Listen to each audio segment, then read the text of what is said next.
Good evening, everyone. If people could please take their seats, we're going to get the meeting started.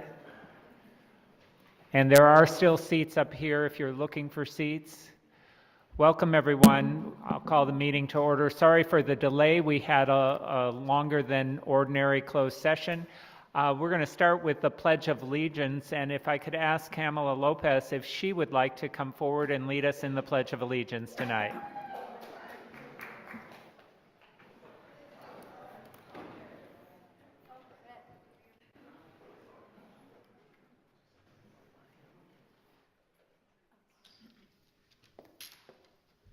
I pledge allegiance to the flag of the United States of America and to the republic for which it stands, one nation, under God, indivisible, with liberty and justice for all. Thank you very much. We'll now have a roll call. Councilmember D'Amico? Yes. Councilmember Horvath? Here. Councilmember Meister? Here. Mayor Pro Tem Duran? Here. Mayor Heilman? Here. We have a quorum. Thank you. And now I'll turn to our city attorney for a report of our closed session agenda. Thank you, Mayor. Members of the council, tonight we added one item to the closed session agenda. That was the pending litigation matter of Rome versus City of West Hollywood under Government Code Section 54956.9A. No reportable action was taken in closed session as to that case or the other matter listed on the closed session agenda for tonight. Thank you. Thank you. Now we'll turn to the approval of the agenda. Are there changes from staff? Yes, staff has requested that item 2K be tabled to a future meeting. That's the agreement for services with Gale Studio for consultant services for the Sunset Boulevard Pacific Realm Analysis and Action Plan. May I ask a question about that? I know that we're on a very tight deadline trying to get to the golden anniversary of the Strip. When will it come back? Does anyone know? I know we have a very short time. We'll bring the item back at the next meeting, and then that item won't impact the... It will not impact the No. golden anniversary. No, it does Thank you. Thank you. City manager, any other items? Yes, I received calls from a number of the council members regarding the item 4B, which is the community development work program. What's listed in the work program is a number of studies or actual work that we're doing on zone text amendments. A number of you have asked for more qualitative information and a little bit more analysis on each of the items, so it'll help either move the items forward or maybe change the scope of the work. So at this time, staff is recommending that we defer the item to the next meeting and we provide more data and information for the council. Can I ask a question? There is one thing missing from that list, and that's the historic resources incentives item. So if they can please add that for the next meeting. Okay, if there's no objection, then that will be tabled to the next meeting. Other changes to the agenda? I'd like to pull 2J, Agreement for Services to Develop and Implement a Community Strategy for the AIDS Monument Project. Okay, 2J is pulled. Mayor, I'd like to try to add some things to consent if we can. Before you do that, Mayor, I have some unresolved questions about item 2U, and I thought that that item was going to be continued tonight. It is being continued. Okay. I just haven't spoken yet. Okay, I'll wait for you to do it then. So, Lindsay, do you want to do that? And I'll come back to Councilmember Duran. Sure, I had other things in addition to 2U, so however you'd like to do it. Well, since the city attorney brought it up, are we tabling 2U? I'd like to table 2U. I'd Okay. also like to pull item 2H for further discussion. This is the West Hollywood Park Phase 2 implementation project, agreement for services with Selbert Perkins Design for any park wayfinding signage. Okay, so right now, 2J is pulled, and 2H, yes. And I'd like to add items 5A and 4E with the direction that the shuttle go all the way to Santa Monica Boulevard on the east side, if that's agreeable to the council. Can we just hold that and for discussion? Thought 'Cause I tried. but Okay, that's fine. 5A, any objection to moving that to consent? All right, back to you, Mayor Pro Tem. I was going to ask if we could move item 4C, which is the socially conscious banking policy item, to consent. And I was going to ask if we could move item 4D, which is the City of West Hollywood resolution banning doing businesses with any Trump properties, to consent. Any problem with moving those? I just have some direction, so if I can just say it in my comments, and then if we have a problem, we can pull it. Okay, so, I have no problem moving 4D about banning businesses with Donald Trump, but could we send him a copy of his own book, Surviving at the Top? do we really want him to survive on the top? So if it's okay, we'll move 4D to consent and 4C as well. And if Lauren makes comments that we don't agree with, we'll put it back on the regular agenda. I have comments on 4C as well, so I'll do Okay, the same so thing. we may have to put those back on the regular agenda, but for now, they'll go to consent. Any other changes or additions? Okay, so, Motion to approve the agenda as amended. thank you. And Yvonne, can you summarize the changes for us all and for the public? Okay, so we are moving to the consent calendar items 4C, 4D, and 5A. And the following items have been tabled, items 2K, 2U, and 4B. And the following items have been moved to excluded consent for further discussion, items 2H and 2J. Excellent. All right, so all those in favor, please go ahead and vote. We have an agenda, it's now approved. Thank you. We are now going to turn to adjournment motions, and I know that we have a number of adjournment motions tonight. Who wants to start? John D'Amico, John Duran? Yes, Mayor. I'd like to ask that we adjourn in memory of Alejandro La Pietra, who is the husband of Jean La Pietra, owner of Circus Disco and the Arena Disco, who passed away last week due to cancer, and ask that we adjourn in his name. Okay. Thank you, Mayor. I'd like to adjourn in memory of Betty Warner Scheinbaum. Betty Warner Scheinbaum passed away August 13th at her home in Brentwood at the age of 97. Betty was a prolific artist and political activist. Her son aptly described her as the junction of art and politics. She was a true champion of peace and justice. Alongside her husband Stanley, she was instrumental in founding Human Rights Watch, ACLU Southern California, and People for the American Way. Betty and Stanley supported and hosted countless events and salons for every important liberal cause and progressive candidate for nearly 7 decades. She was a Renaissance woman of the first order and will be missed by all who knew her. Thank you, Mayor. I would request, and I'm going to turn to Lindsay in a moment to do a number of them. I would request that we adjourn in memory of Tom Calderon, who was my neighbor in Westview Towers. He's a longtime resident there. He was also a teacher. I would request that we adjourn in memory of Dick Gregory, who was a longtime comedian and civil rights activist. And I would request that we adjourn in memory of Jerry Lewis, who did perform here in West Hollywood and had a distinguished career as a comedian as well as a philanthropist. And now I'll turn to Councilmember Horvath. Thank you, Mayor. First, I'd like to adjourn in memory of Jamel Moore, a 26-year-old man who was reported dead in West Hollywood as the result of an apparent drug overdose. Jamel is survived by his mother, Letitia Nixon, his siblings, his grandmother, as well as other family and friends, some of whom are here tonight.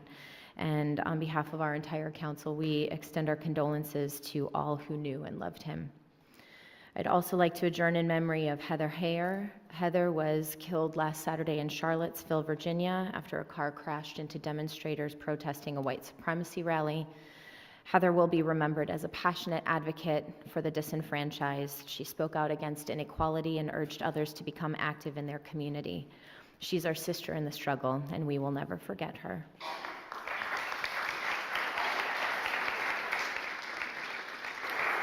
I'd also like to adjourn in memory of the 14 people, at least, who were killed and more than 100 injured in the atrocity in Barcelona, with those affected coming from all over the world.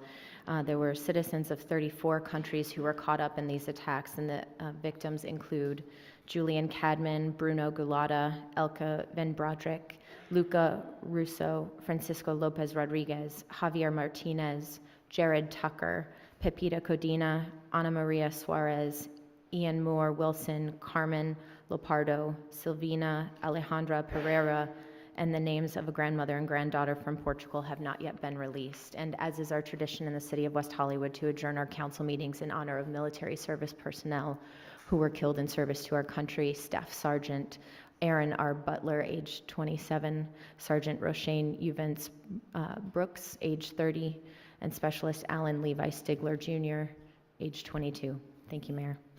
Thank you. And I understand that Jamal's mother is here tonight and would like to address the council. If she could come forward, we're obviously very sorry for your loss, and we would like to give you this opportunity to address our community.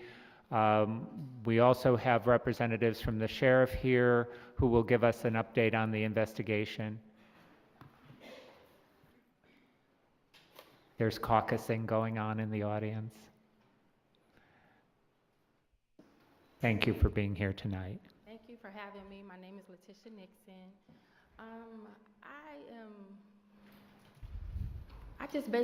I would like for a deeper look into this case. We have a lot of victims who have came forward. We have more information, but we need immunity for these people, because some of the charges, by them testifying, they can be felonies. I shouldn't have even been here before you guys. I feel if the West Hollywood Sheriff's Department would have did a thorough investigation, because it's my understanding that there have already been reports against Ed Buck, and my son being one of them, and the report is nowhere to be found. They just told him to go, to leave. But I'm asking for justice for my son, regardless to the fact of whatever he did, or, you know, the meth or whatever. He still was my son. He still was a person. And I just want justice. That's it. I mean, he could have been any one of you guys' sons. He could have been, you know, any one of you guys. This meth situation is out of hand. It needs to be addressed. Not only that, Ed Buck needs to be stopped. He needs some help. He needs to be stopped. I just want you guys to please put pressure on whoever needs pressure, so that these people can get immunity and I can get justice for my son. That's all I want. I would like a cooperation. I've called from my home in Spring, Texas. No one wanted to hear me. I had to go before the media. My little, small, quiet, private life is forever gone. This is not the memory I wanted for my son. So this is hard for all of us. I'm just asking you guys to please help me. It's not fair that he's such a big political donor, and I'm sure he's donated to maybe some of you, but that to the side, if you guys can look past that and just help us to get justice. You know, that's all I'm asking for. Thank you very much, and thank you for coming tonight.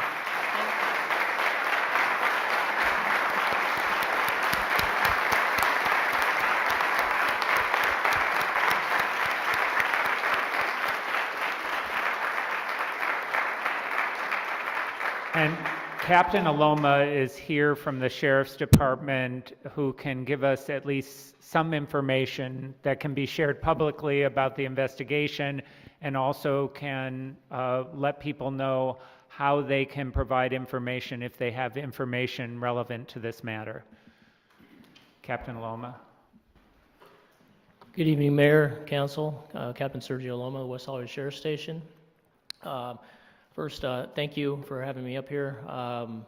Essentially, this investigation is being conducted by the LA County Sheriff's Department Homicide Bureau. I spoke briefly with Ms. Nixon Friday night after the vigil and gave her some information in terms of being able to contact our investigators. It is critical for anyone who has information of this case or prior cases to come forward, contact Homicide Bureau.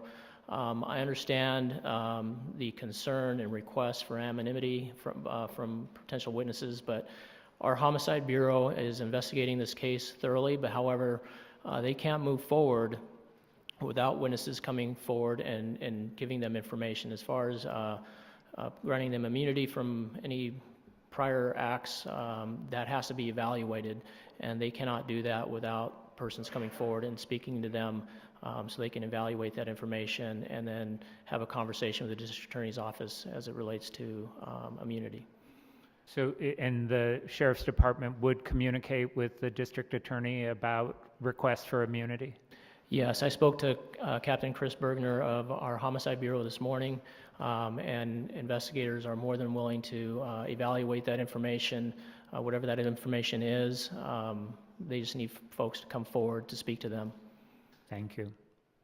Mayor, if I may, I want to thank my colleagues for agreeing to adjourn in memory of Jamel Moore tonight, and I extend, as I said, my condolences to his family and friends. I'm sad to hear the news of his tragic passing, and I'm deeply disturbed by the accounts in local reports.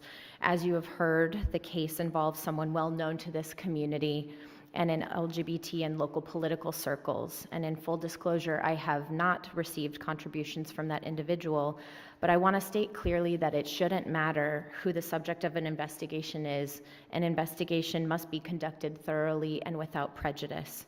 So I want to thank our captain for providing an update on the case, and I also want to encourage you and our entire local station, the homicide division, and everyone who's involved in this investigation in the strongest terms to conduct a complete, thorough, and fair investigation. Our local station needs to be a refuge for victims of crime, regardless of skin color or immigration status, regardless of whether they're under the influence of drugs or alcohol, regardless of the circumstances that brought them into the station. All victims of crime need to be heard, and I ask that both the Sheriff's Department and the LA County District Attorney's Office take the necessary steps to make it possible for anyone with information pertinent to this case to safely come forward. I want all the facts surrounding this case to be known. To that end, I've contacted the LA County District Attorney's Office directly about this matter, and I want to let everyone know that there's a victim advocate resource person in our local station who works for the District Attorney's Office and who is available for anyone who needs support or needs to know their options as a victim of crime. And I encourage all citizens to use this resource to report facts pertaining to this case or any other case. Transparent communication is the foundation of public trust. Thank you for continuing that investigation. Thank you. Thank you, Lindsay. I'm sorry. I wasn't gonna speak on this tonight, but I have to now add something, being a criminal defense lawyer. Before anybody speaks to the Sheriff's Department, you need to be aware that the Sheriff's Department does not grant immunity. The West Hollywood City Council does not grant immunity. The only agency that grants immunity to a witness is the District Attorney's Office. And that sort of immunity has to be prearranged, usually through legal counsel, speaking to the District Attorney before immunity is granted. So transparency doesn't always work with the criminal justice system. Transparency can subject you to criminal arrest and prosecution. So before you do anything, you should seek legal counsel to advise you on how to proceed forward before you speak to law enforcement. It's really important that you do that. Thank you. Thank you. And thank you for your patience tonight. We have more presentations than we normally do. We have presentations tonight for graduates of the LGBT Center Youth Center over on Highland.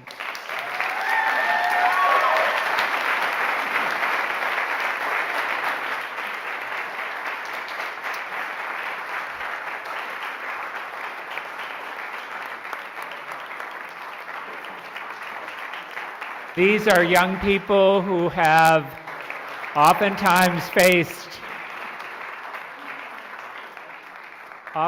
faced incredible obstacles to get an education, and they have, through the help of the center, succeeded and have accomplished getting their GED. And so we would like to congratulate them all tonight and wish them a great deal of success in their journey towards employment or future education. And if my colleagues would come down, we're going to present certificates of commendation to Alan Lopez, Andrea Ransom, Eva Hall, Holly Salmon, Jennifer Lopez Moyes, Christina Shields, Marcos Mendoza, Renetta Cherry, and Ryan Love. I don't think they're all here, but thank you and congratulations. Please join me in congratulating.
That'll hurt somebody.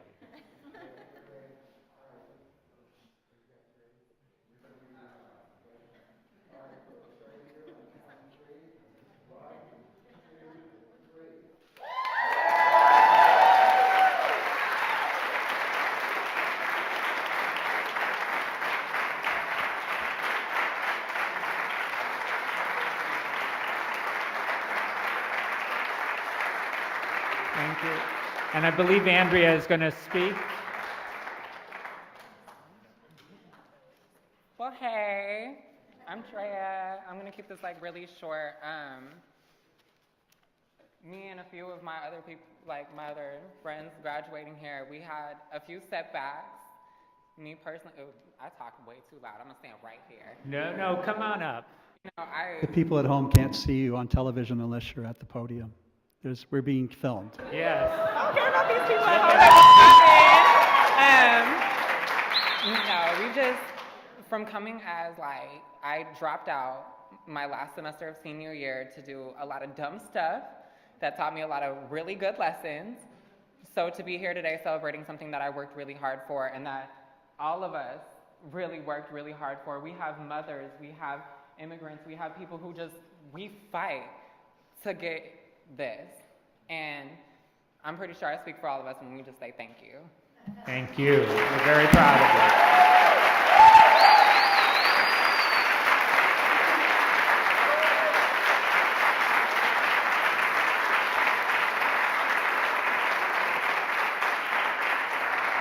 And if you're here for the graduates, I believe there's a reception upstairs. Go enjoy. Congratulations.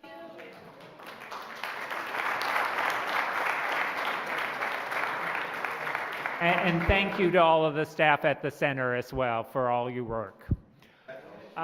We have another proclamation for the Equal Means Equal initiative, and I'm going to turn to Councilmember Horvath, who's going to help with the presentation. Thank you, Mayor. Today marks the official launch of the Equal Means Equal initiative, a new movement to ratify the Equal Rights Amendment in the U.S. Constitution. This effort is led by Camilo Lopez, director of the award-winning film Equal Means Equal, the definitive documentary film about the status of women in America, and founder of the Heroica Foundation, a nonprofit organization dedicated to the education of women and girls. And we just screened that film on Friday as part of our Women's Equality Day celebration. It was fabulous. 96% of all Americans believe that women already have equal rights in the Constitution, and 80% believe equal rights are already guaranteed by the Constitution, but neither are true. The Equal Means Equal initiative supports the ratification of the Equal Rights Amendment in its current form with the objective of educating individuals and engaging communities regarding the role of the amendment in eradicating inequities facing women across the country.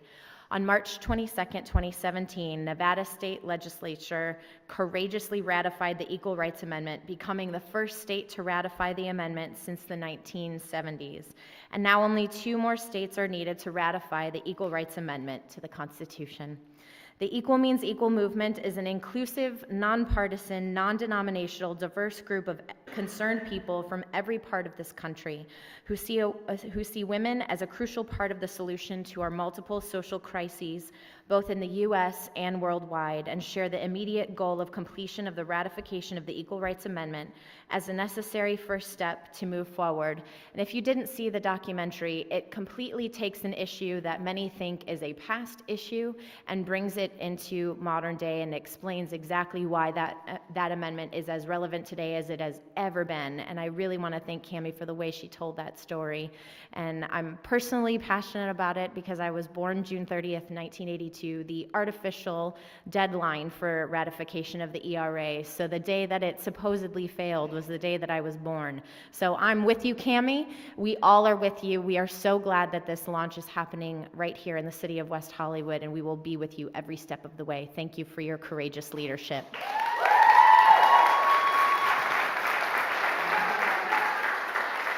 We have the official proclamation, and if I could ask my colleagues and the members of the Women's Advisory Board who are with us tonight, if they could come join us for the presentation.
Thank you so much. I'm not going to take up a lot of your time because Lindsay spoke so eloquently about why we're here today. But I do want to say that we are throwing down the gauntlet today, August 21st of 2017, and we are committed to the ratification of the Equal Rights Amendment within the next year.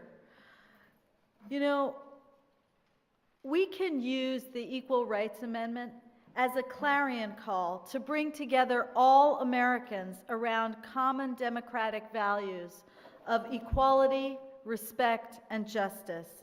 We can unite behind the Equal Rights Amendment for a shared and higher purpose. Including women in the U.S. Constitution is more than just a matter of adhering to the principles our country stands for, that all people are created equally and should be treated equally under the law.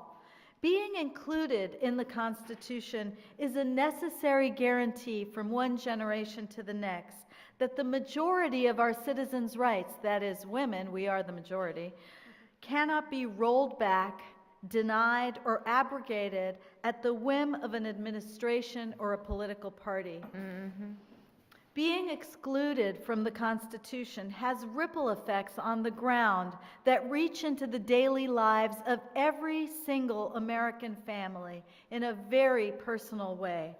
From paychecks to childcare, from rape and domestic violence to pregnancy and scientific research, the benefits of the Equal Rights Amendment would be far-reaching, with immediate economic relief for all female government workers, including those serving in the U.S. military, and a gradual effect across all sectors to alleviate a great many of the pressures women and families face today.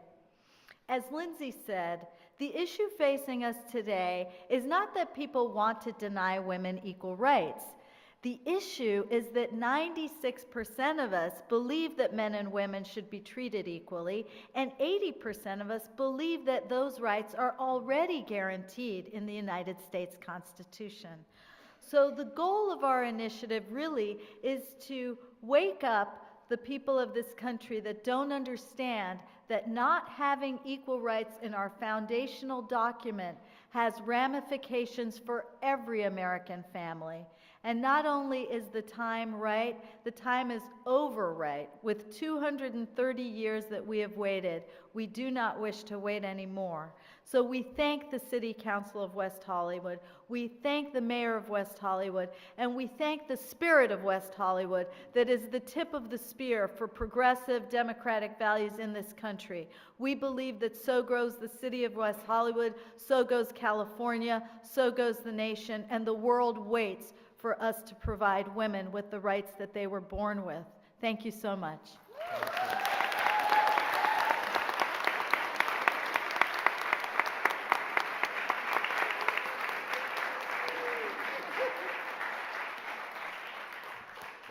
And I don't know if she's here, Pat Spearman from Nevada, the state senator, led the effort to get it ratified in Nevada. And I think Diane Watson was here as well.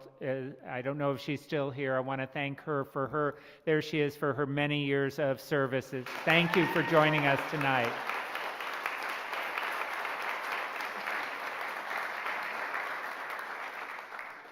And I'm going to turn to my colleague, Lauren Meister, who's going to present a commendation to the Standard Hotel. Yes, thank you, Mayor. I have a certificate of recognition for the Standard. During a recent public safety incident earlier this month on DeLongpre Avenue, residents from an apartment building were forced to evacuate for their safety. The Standard Hotel was gracious enough to provide rooms for any resident that was displaced during this incident. We would like to present them with a certificate of recognition for their support on that evening and their contributions to our West Hollywood community.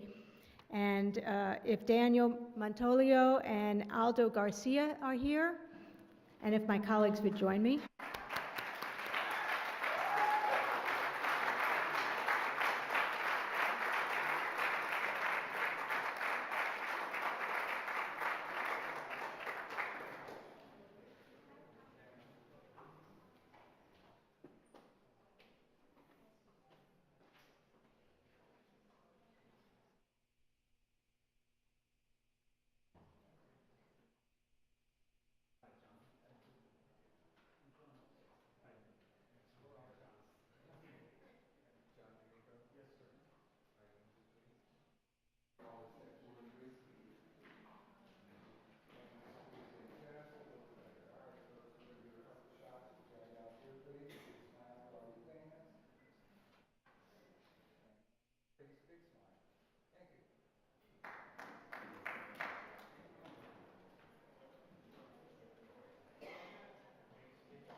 course, I'm sorry.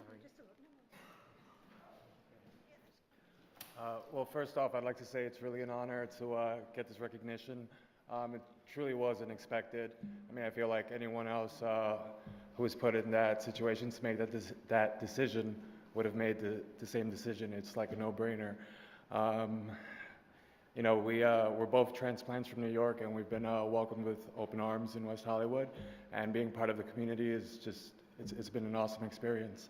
So to get this recognition is really something that I'm grateful for, and I really appreciate the honor, and I really want to thank you guys for that. Thank you so much. Thank you. Thank you. Really, thank you very much.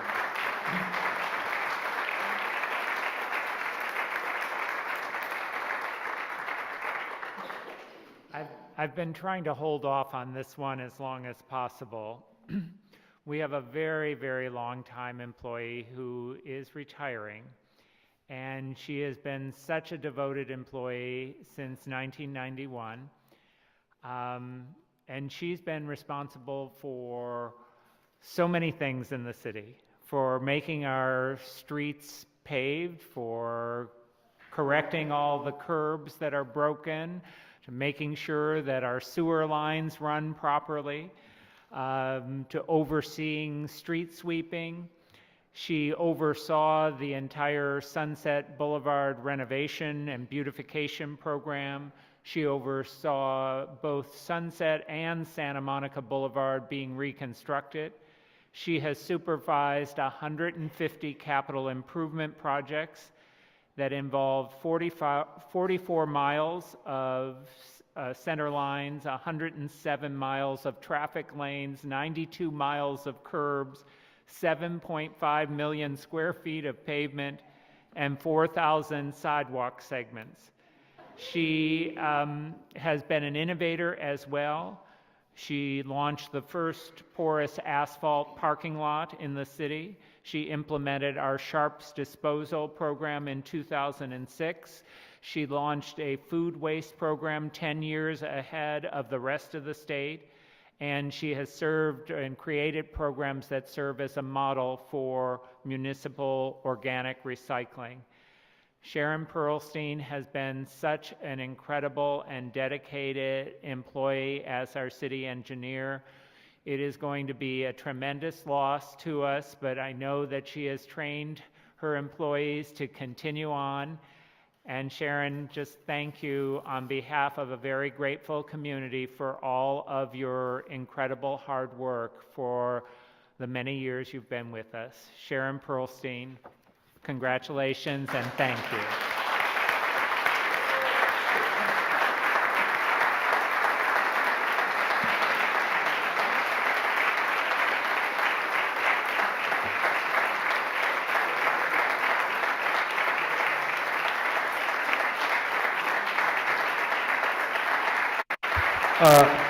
Paul, why don't you come and join us?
I'd like to thank the City Council for all the support you've given me and my staff over the many years.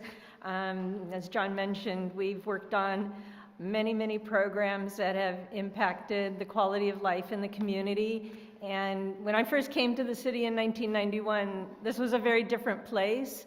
And the way I see the community now as I'm retiring, I'm very proud of all the work that my staff and I have implemented, so many projects to really make West Hollywood the city that it is, and I want to thank you very much.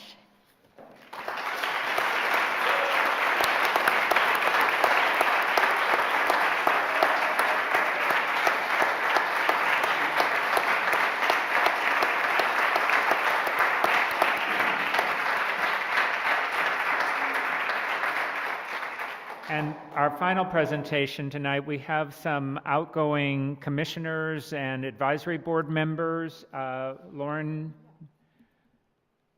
we got a message that Kate wasn't going to be here, but if you want to do the presentation in her absence. I'm going to do Justine Gonzalez, and Oh, okay. then just hold up on the others. I have a plaque here for Justine Gonzalez. I believe she's here. And she was on the Transgender Advisory Board for 2 years. Justine is going on to bigger and better things. She's a campaign manager at MZA Events, commissioner at the City of Los Angeles Human Relations Commission. Justine has a very great background for the work that she's doing. She studied gender, ethnicity, and multicultural studies at Pasadena City College. She studied political science at California State University, Northridge, and she's from Bronx, New York. So there you go. Justine?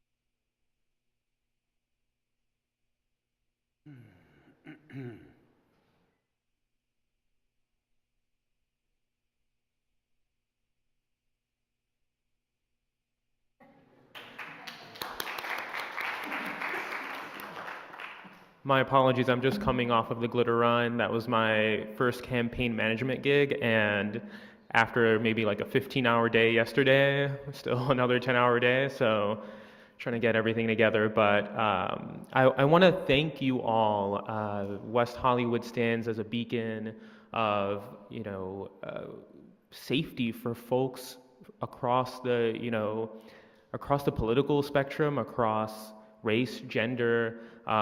When I think of West Hollywood, when I think of all of you, you all, I trust you. I trust this council.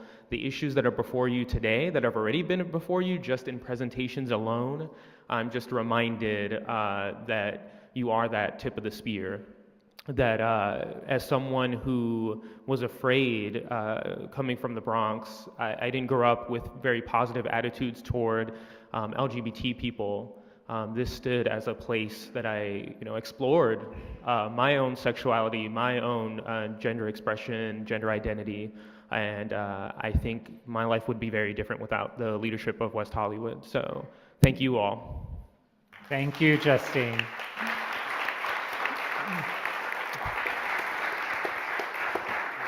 And thank you for the glitter run. I participated and I'm still trying to get the glitter off of my skin.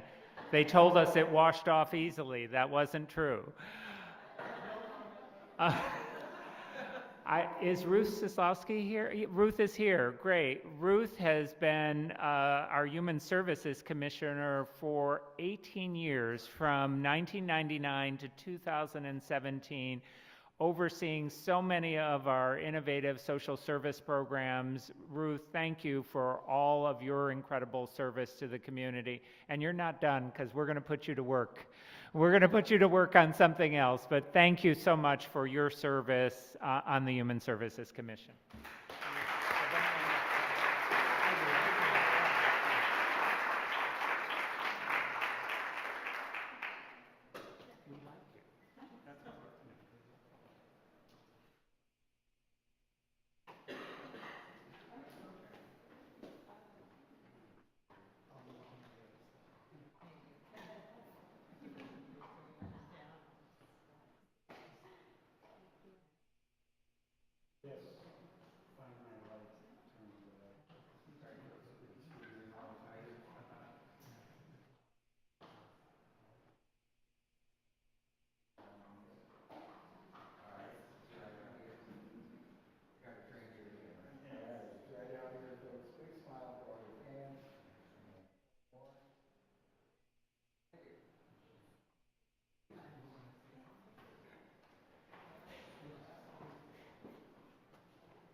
I just want to thank all of you very much for the honor of being able to serve the city. And it's been a real privilege to be a part of the growth of the Human Services Commission, watching it evolve. I remember starting before I had children. Now I'm getting ready to send them to college. So I know. So it's been a part of my life here in West Hollywood, so I've really appreciated it. Thank you very much. Thank you, Ruth.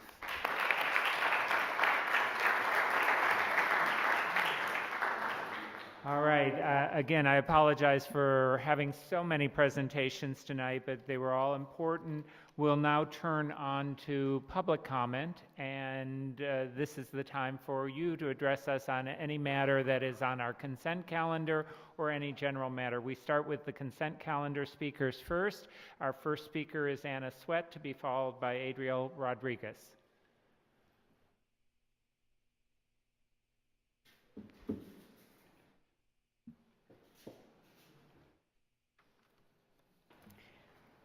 Good evening, council, mayors, and public. Hello. I don't mean to turn my back, but that's just the way it is.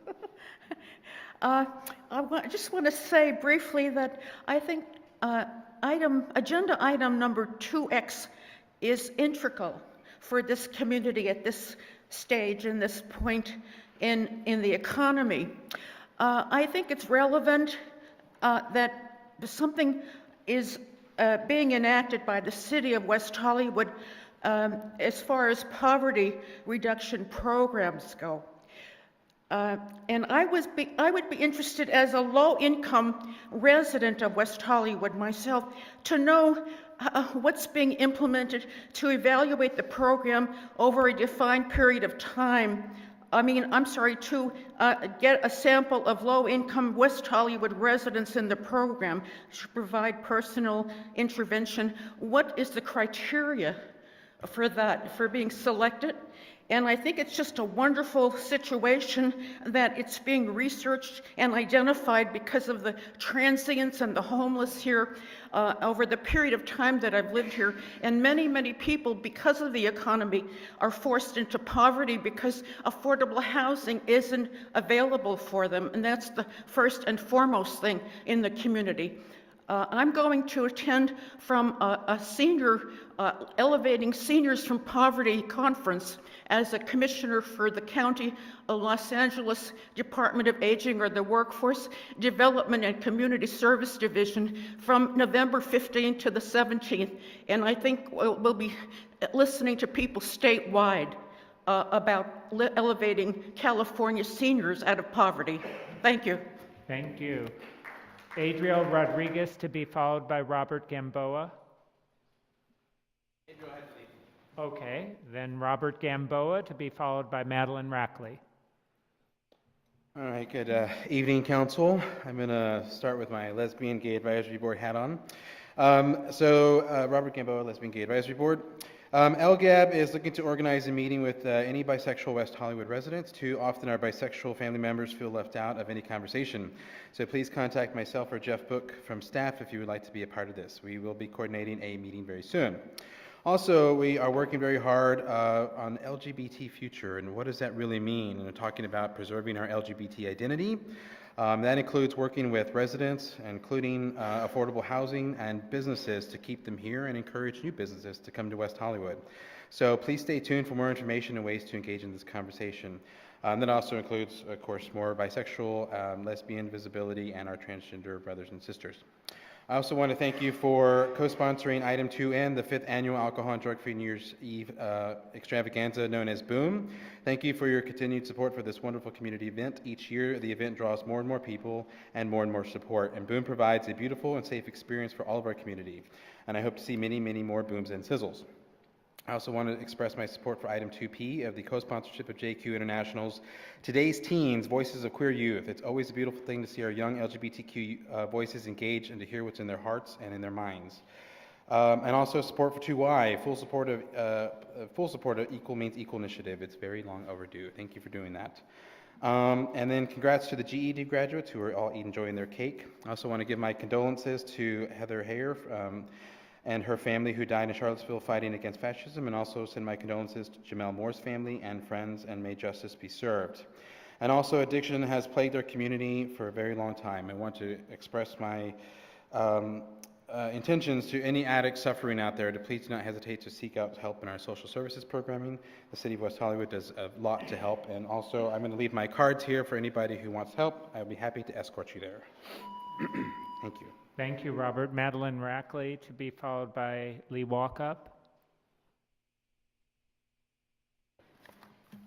Honorable Mayor and council members, my name is Madeline Rackley. I'm a resident of West Hollywood. I'm also a member of the city's Arts and Cultural Affairs Commission, and I'm joined tonight by Don Moreno-Friedman, who's also a commissioner, to thank you for your support of WeHo Arts The Plan, which was included tonight as item 2G on the agenda. The plan is a result of a radical new cultural planning process, which included many months of surveys, interviews, reviews of cultural plans from other cities, meetings and interactive events with members of the public to collect, analyze information about how to plan and prioritize the future of the arts in West Hollywood. During the planning process, we interacted with more than 1,700 residents and visitors to the city. By adopting the plan tonight, the City Council has given staff and the Arts Commission and the public the green light to use the plan as a resource to strengthen the environment for the arts and culture in our community. Now, most cultural plans are big and unreadable and end up on a shelf. The most wonderful thing about our plan is that it is short and readable and flexible.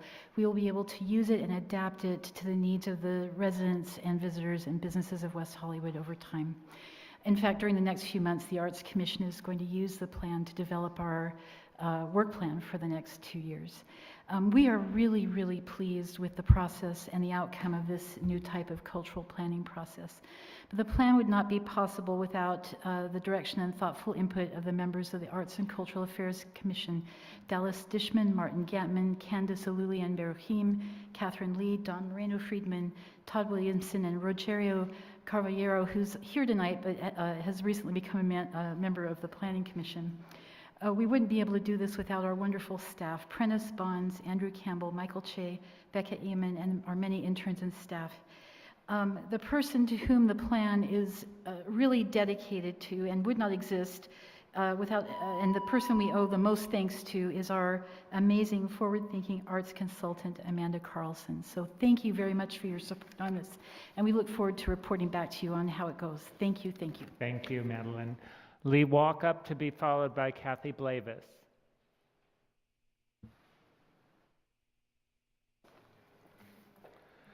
Mr. Mayor, members of council, my name is Lee Walkup. I'm a resident of the city of West Hollywood, and I'm a member of the Senior Advisory Board. I'm speaking in favor of item 2R on the consent calendar, a sponsorship of a community forum on Alzheimer's and other dementias, to be held on Wednesday, the 8th of November, in council chambers right here. This is an important item for each of the members of our community, the senior community. As people live longer and research has improved, we have learned that Alzheimer's and other dementias are not just the purview of seniors. The age group is widening for whatever reasons that may be. Secondly, I want to speak in favor of the city's bicycle rental usage program, which should be expanded to benefit more segments of this community. In talking with a member of the state's political hierarchy over the weekend, I bring the suggestion that the bicycle program include three-wheeled, adult-sized, tricycle-like rentals that will be of benefit to our disabled and senior community members. The flatter area of West Hollywood, along the boulevard, between east and west boundaries of our city is conducive to riding by these communities, the disabled and the seniors, who would feel more secure on a tri-stable platform. The disabled and seniors get the chance to have a taste of youth one more time, and riding a trike encourages their overall health and well-being. Thank you. Thank you, Lee. Kathy Blavis, to be followed by Michael Vojitilevich. Good evening, Kathy Blavis, City of West Hollywood. I want to commend our council tonight. There were a lot of presentations. I thought they They were all incredibly well-deserved. It was an interesting evening, given the item that's in the news. So I just think as a city, we handled ourselves, or I should say you handled ourselves very well this evening, and I was proud to be a member of this community. I'm also talking tonight about 2G, about the arts program, and I'm really excited. I've enjoyed any number of programs that's come before us, and I'm excited to see what's coming.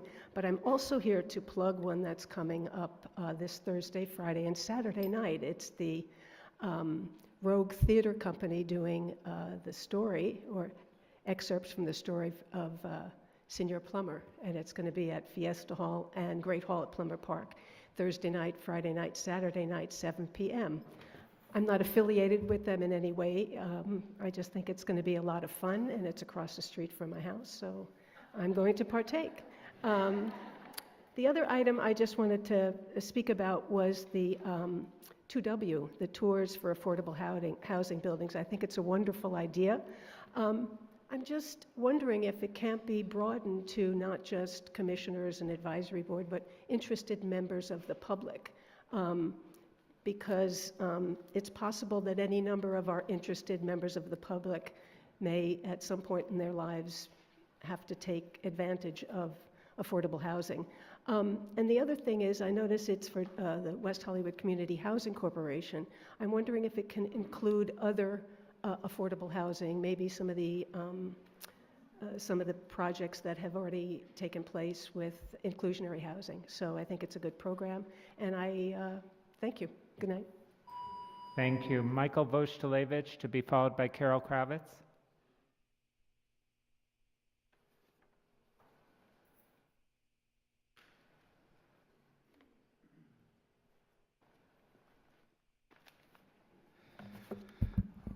Good evening, West Hollywood. Michael Voitilevich, pursuer of a more perfect world through better designed housing and greater inclusive accessibility for all. For all. Just as a nonprofit and yet corporate, West Hollywood Community Housing excludes members of the public from their high dollar ticket price annual gala, including those lower income residents who ultimately are responsible as a demographic grouping for the monies that include federal dollars that are obtained. It is clear why consent item 2W restricts to cover transportation cost for commission and advisory members who already receive a monthly $75 stipend, this in order to tour 2 WHCHC sites 10 minutes apart by walking. And as the underlying reason behind this item's purpose is fully understood by some, it is those who have been intentionally targeted that have already shown the most apathy towards acknowledging certain facts associated with the Housing Corp practices. And as such, here are some facts to consider. After 30 years as West Hollywood's primary affordable housing provider, WHCHC will have produced 454 units within the city's boundaries once the latest project, Blue Hibiscus, completes next year. This equates to 15 units each year.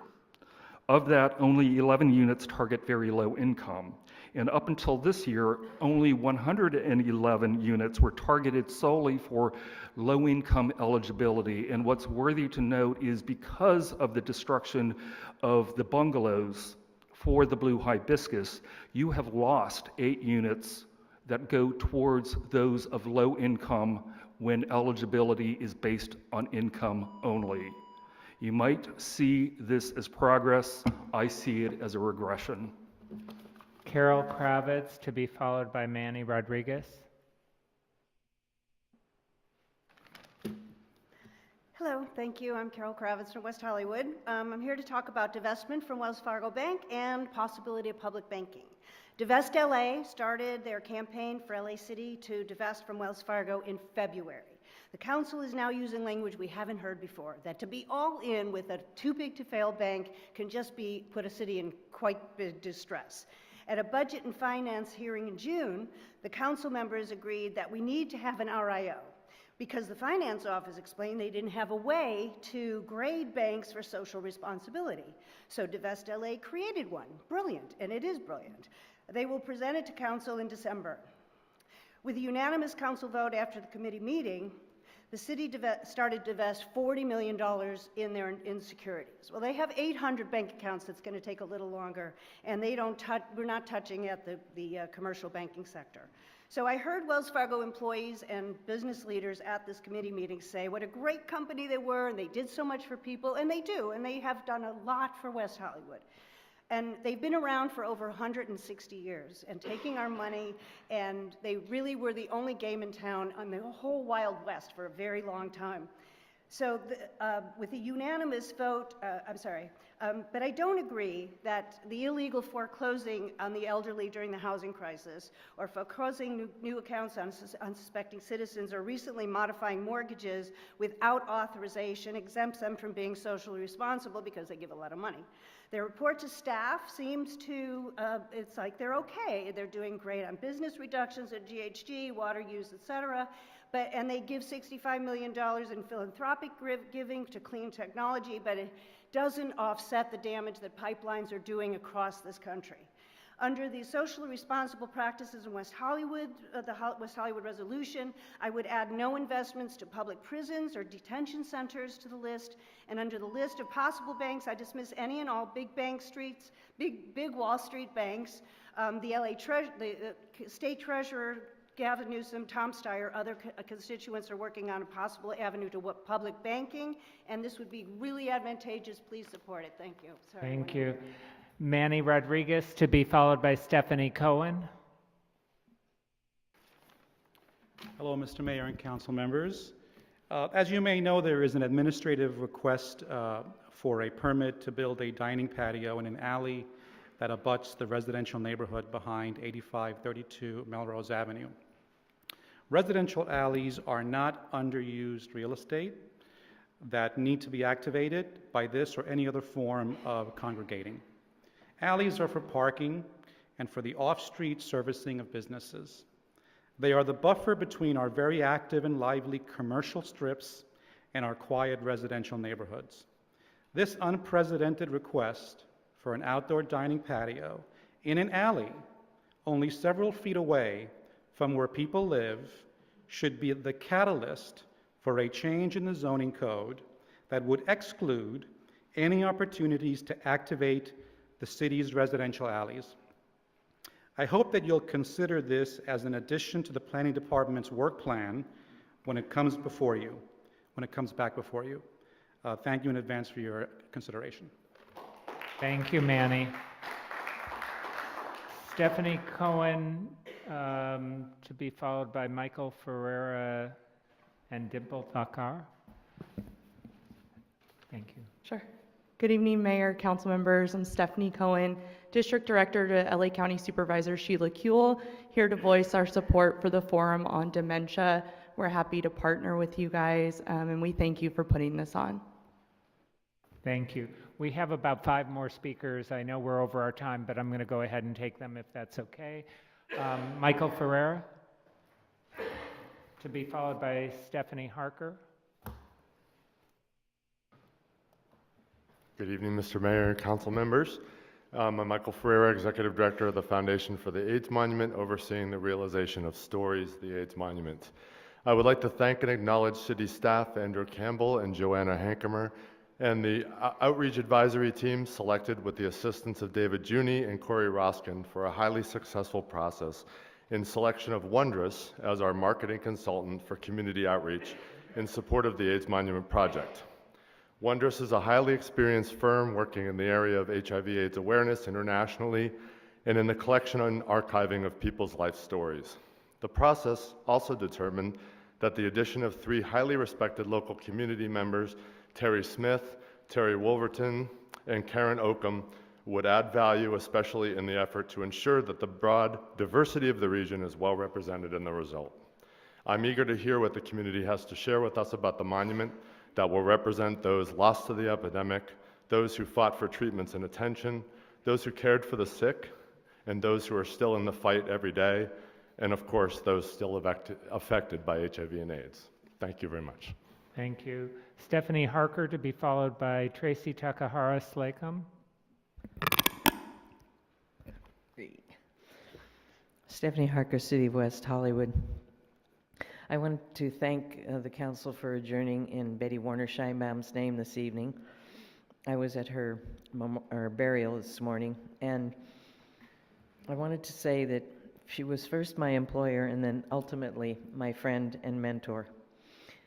At a service earlier today, Robert Scheer spoke about Betty actually being more radical than Stanley, as they fought their whole lives for universal equality for all. If you do not know Betty and Stanley Scheinbaum, there's a wonderful group called the activistvideoarchive.org that has taped many of these people who have been our grand progressive leaders and sort of just getting ahead of their passing, which is wonderful. They're on tape now and they'll be available online, of course. Betty and Stanley, Robert Scheer, Len Chandler, Mike Farrell, Blaise and Teresa Bonpane, Tom Hayden, Ralph Fertig, Haskell Wexler, Ed Asner, and many others tell us their stories of how they got involved and what they achieved over the years. People who, over the years, put their energy, their resources, and their lives on the line for peace and justice for all of us. If you'd like to be inspired or become active on any level, I urge you to watch these videos of true heroes of our society. Betty and Stanley hosted hundreds of events, and until I knew them, it never occurred to me that I needed to support progressive candidates from other states. To that end, I am supporting Amy McGrath for Congress, or for the House. She's running in the midterm elections, and there are 24 seats that we need to take back the House of Representatives. I'm starting with Amy McGrath, and I hope you'll seek out the others that we all need to support. Thank you. Thank you, Stephanie. Tracy to be followed by Wesley Bridle. Hi, good evening. Thank you for letting me come speak. I've never done this before, so it's pretty exciting. My announcement's really short. I am working with the West Hollywood Dance Festival that's started today, right next door at the auditorium. And we wanted to remind and invite all of you that we have free community classes from 4 to 5 p.m. every day. And so all of you are welcome. Anyone's welcome to come. And then we have 3 performances on Friday at 7:30 and Saturday at 2 and 7:30 p.m. And we're really exciting in our community classes so far. We have had members participate, and they're welcome to come back at the end of all of our performances for the grand finale and actually participate in the dance that the choreographer created, which is really neat. So we're involving the community and the arts more. And also today we did non-traditional partnering in ballet with Ballet des Hommes, who's an all-male ballet company. And their artistic director, Damien Diaz, invited all of you to come if you have time afterwards. And you can join us for an open rehearsal next door in the auditorium, but you're always welcome to come by at any time. And I have these cards, so I'll leave them at the door at that table if any of you want to, or you can just walk over, because we'll be there every day from like 9 till 10 or 11. Is it going on right now? Yeah, right now. So we could all leave and go over and dance. Yeah. It sounds like fun. It is. So come on, you can stay for 5 minutes, I don't know, longer. All right, thank you so much. Wesley Bridle, and our last speaker is Joy Newell. Thank you, Mayor Heilman and fellow City Council members. I wanted to take this moment to express my extreme gratitude for the city's sponsorship of the Cannabis Education Forum, which will be taking place this Saturday, right here in the council chambers. So everyone knows where it's located at least. I'll leave some of these cards up front. You'll hear from people like Tim Schaefer, who's John Chang's Treasury Department, Deputy Treasurer, as well as our very own city manager. Thank you very much and have a great night. Thank you, and our last speaker is Joy Newell. Joy, are you still here? Joy Newell? I don't see her. Okay, so we will now, sorry, council member comments. Who wants to start tonight? Lauren? First, I also want to give my condolences to Jamel Moore's mother, family, and friends, and let them know that I am also 100% supportive of a thorough investigation into the matter. Regarding consent calendar items, item 2G, WeHo Arts, the plan. I want to thank staff for bringing forward this item, and I'm very supportive of the entire plan, and especially items number 3, spearheading an initiative to address affordable housing and workspace for artists, arts organizations, and small creative businesses, and number 5, which is developing an active art and business partnership program where art can be displayed inside businesses and in vacant storefronts. We have a number of items with agreements for services tonight that are over $100,000 that are on consent calendar. That might be okay if the staff reports included the proposals, but for the most part they don't. 2 in particular are each over $250,000. One is item 2J, which I pulled, and the other is the Sunset Boulevard Public Realm Study, which was continued. First off, if these items are going to be put on consent, the winning proposals should be included among the attachments. And secondly, items as important and as expensive as these should not be on consent.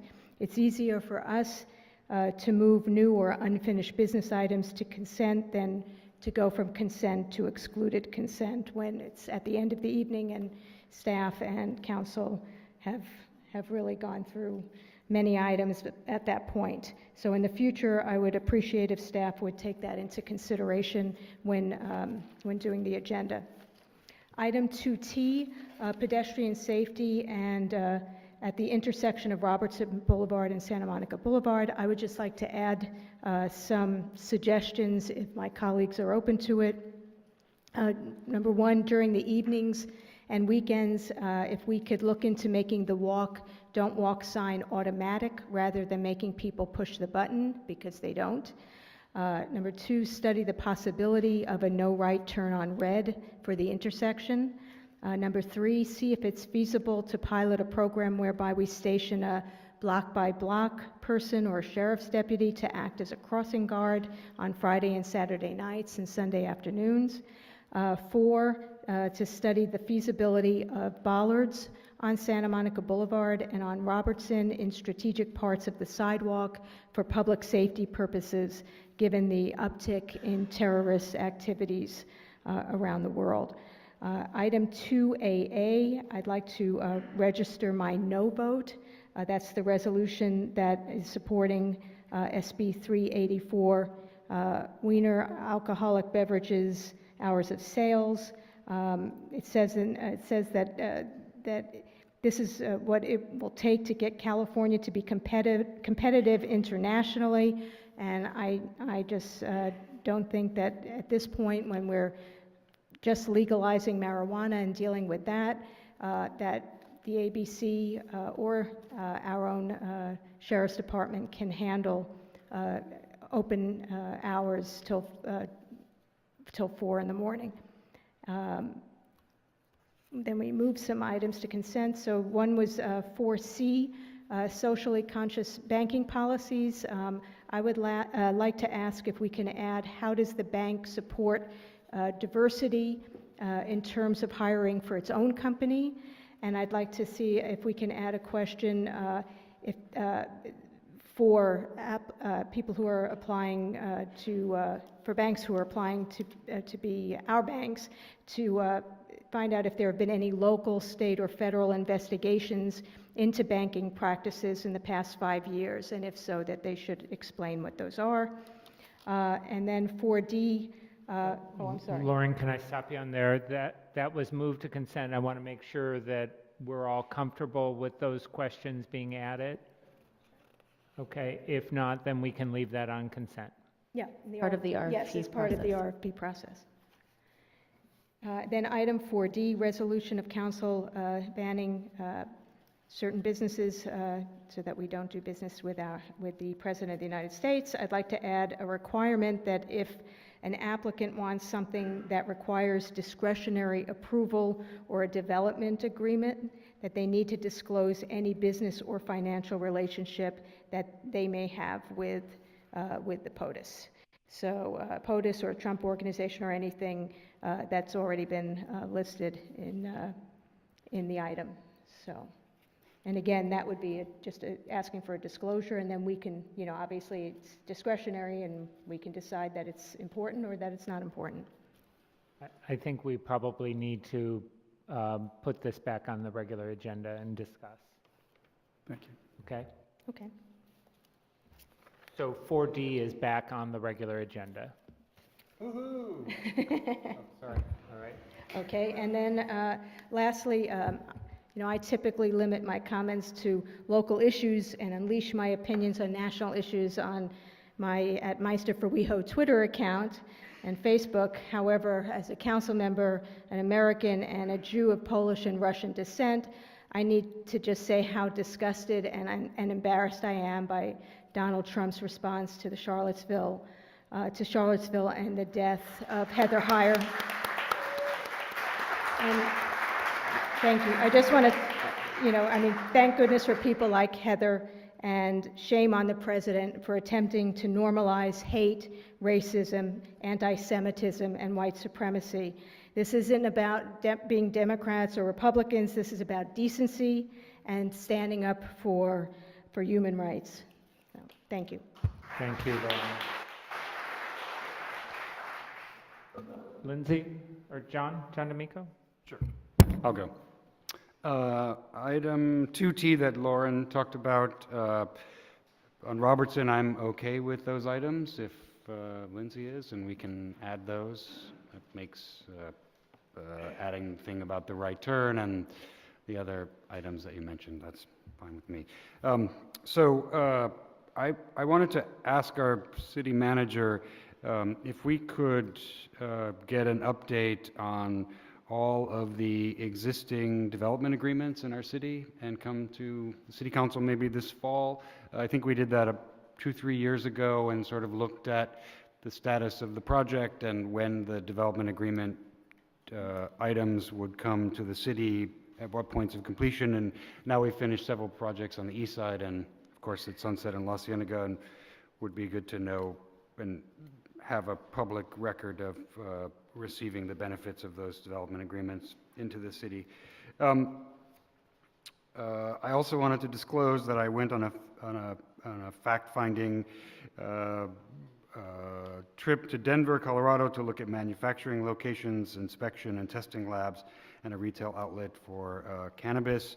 I think for me anyway, it was an eye-opening experience to see how professionalized all three of those particular kinds of businesses are, and I'm excited and optimistic that our city can, if we make some smart choices tonight and going forward, invite manufacturing locations into the city, some testing labs, and I'm no doubt that our retail outlets will follow. But even in those, I think we learned quite a bit, and we can talk more about that when we get to that item.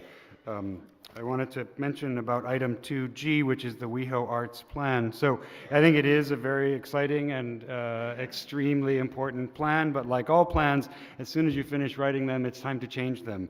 And so here's what's not in this plan that I think couldn't have been, because it's been since you finished it that it was announced, but the Olympics are coming to our city in 2028. And earlier this year, I organized a phone call with the Olympic Committee to establish a link for the city of West Hollywood in producing an international LGBT arts festival.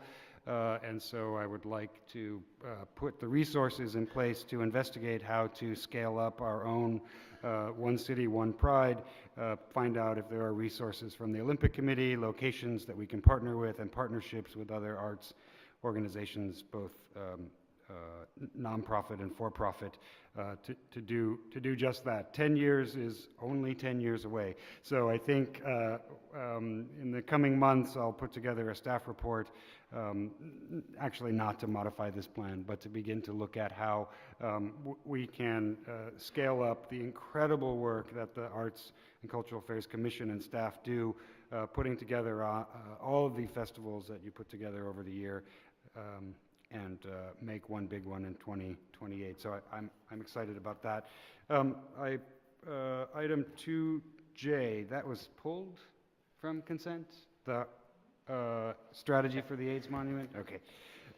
Item 2O, that's the sponsorship of U equals U prevention and access. So I wanted to thank the mayor for also sponsoring this with me regarding undetectable U equals U prevention access campaign. I think our city has, my colleague John Duran and I and the city, we have led the charge in trying to get West Hollywood to a zero infection rate, and I think this is an incredibly important step that we are finally coming out in full support of undetectable equals uninfectious, and I think this is a really strong statement. So thank you, Mayor, for signing on to this.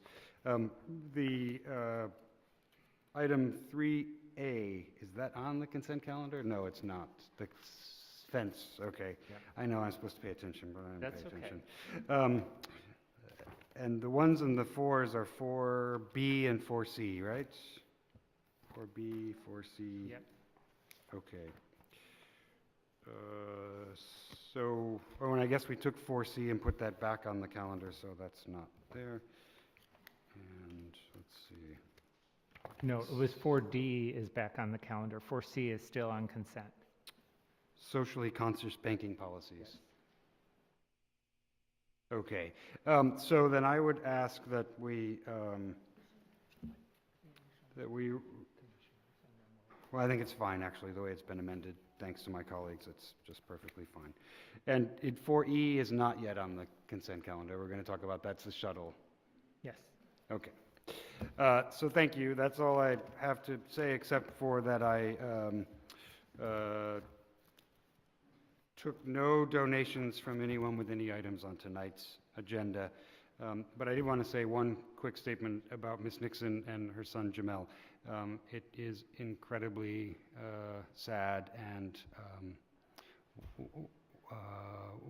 what an incredibly strong woman Jamel's mother is. She is really amazing. I had a very nice phone call with her before tonight's meeting, and I appreciate her efforts in speaking plainly to all of us and asking for our help, and I offered my help and will do all I can to assist her, and I want to thank her publicly for her grace. And our city does suffer from the plague of drug addiction, and for many, using drugs and alcohol is something that they do for fun, that they do to enjoy themselves, and they do responsibly. But for many, far too many, that's not the case. And as we all know, we have several locations in the city where AA meetings happen, where people get sober one day at a time, but for those who can't find themselves in a meeting, it's very complicated, and we're all aware, and I think I can say on behalf of the council, but we can all say what we wish, that we're all committed to doing all we can to help people stop abusing drugs and alcohol and to take care of themselves and live their authentic lives. But far too many people fall through the cracks. So to Ms. Nixon, I offer my support and doing whatever I can to assist her in receiving justice for her son. Thank you. Councilmember Horvath.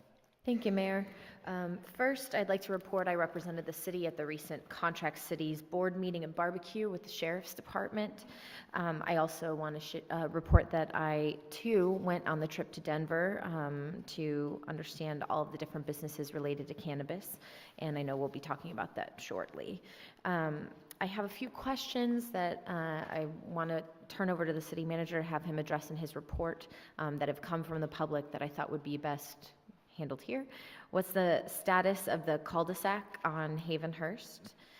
What's the status of the traffic signal improvements at Fairfax and Fountain? And what's the status of the crosswalk signalization at Greenacre and Santa Monica? These are all questions that have been asked in the public, and I just wanted to get updates on those. With regard to some of our consent agenda items, 2G, I'm very excited about the WeHo Arts Plan and want to make sure that we continue, especially to place the emphasis on creating opportunities for performance art. I know that's a place we want, an area we want to increase in the city. And I recently learned of unique creative spaces where we can actually create art, and I know that's also in the plan. So I know I keep sending those folks to Andrew and his team, but I want to thank you for continuing to have those conversations because they're very important. I want to thank my colleagues for their support of items 2P and 2R, the panel hosted by JQ International on queer youth, and the panel Matters of the Mind on Alzheimer's and dementia. Two very important topics in different ways in our community, and I want to thank you for your support. On item 2T, the items that Councilmember Meister listed, I think they're not all community development related or necessarily, so I think what our agenda is with that item is pretty clear. Those items, I'm fine. I think they would best be handled in the Transportation Commission's work plan, not necessarily attached to this item, but however you want to handle that direction. But they seem not all CDD related, so I just don't know how you want to handle that. And then with regard to item 4C of the socially conscious banking policies, I want to make clear, or at least understand what I think I'm reading here, which is that we are agreeing not to extend the Wells Fargo contract, that we will go to RFP next year for our banking, and we will proceed with that RFP process, which includes everything that's outlined here. I know we've added additional criteria. I'd like all of that socially responsible calculation or ranking criteria to be spelled out for us, so we're clear what it is that constitutes socially responsible. I think some of it is in section 3 of the resolution, and I'd also, I think our member of the public, Carol, rightly added investments in prisons to that list. I'd also like to include investment with white supremacy groups. If we have an understanding of how those groups are being funded, I think that would be important, if that's possible. And then finally, there is so much that's going on in the world, and I am definitely someone who wears my heart on my sleeve. So for anyone who's asked recently, thank you.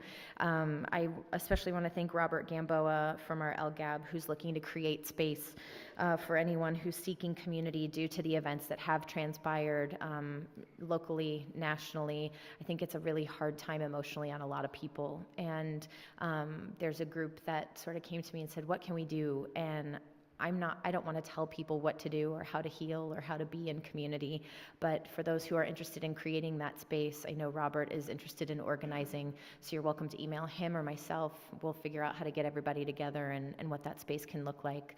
But I just really appreciate being part of such a caring community in West Hollywood, and I want to thank everyone who offers their care and compassion every day. Thank you. Thank you, Lindsay. Mayor Pro Tem? Okay. I just have a few on 2T. It appears that this is direction to particular departments. Can we just say it's to the city manager and let the city manager figure out the appropriate staff to deal with it?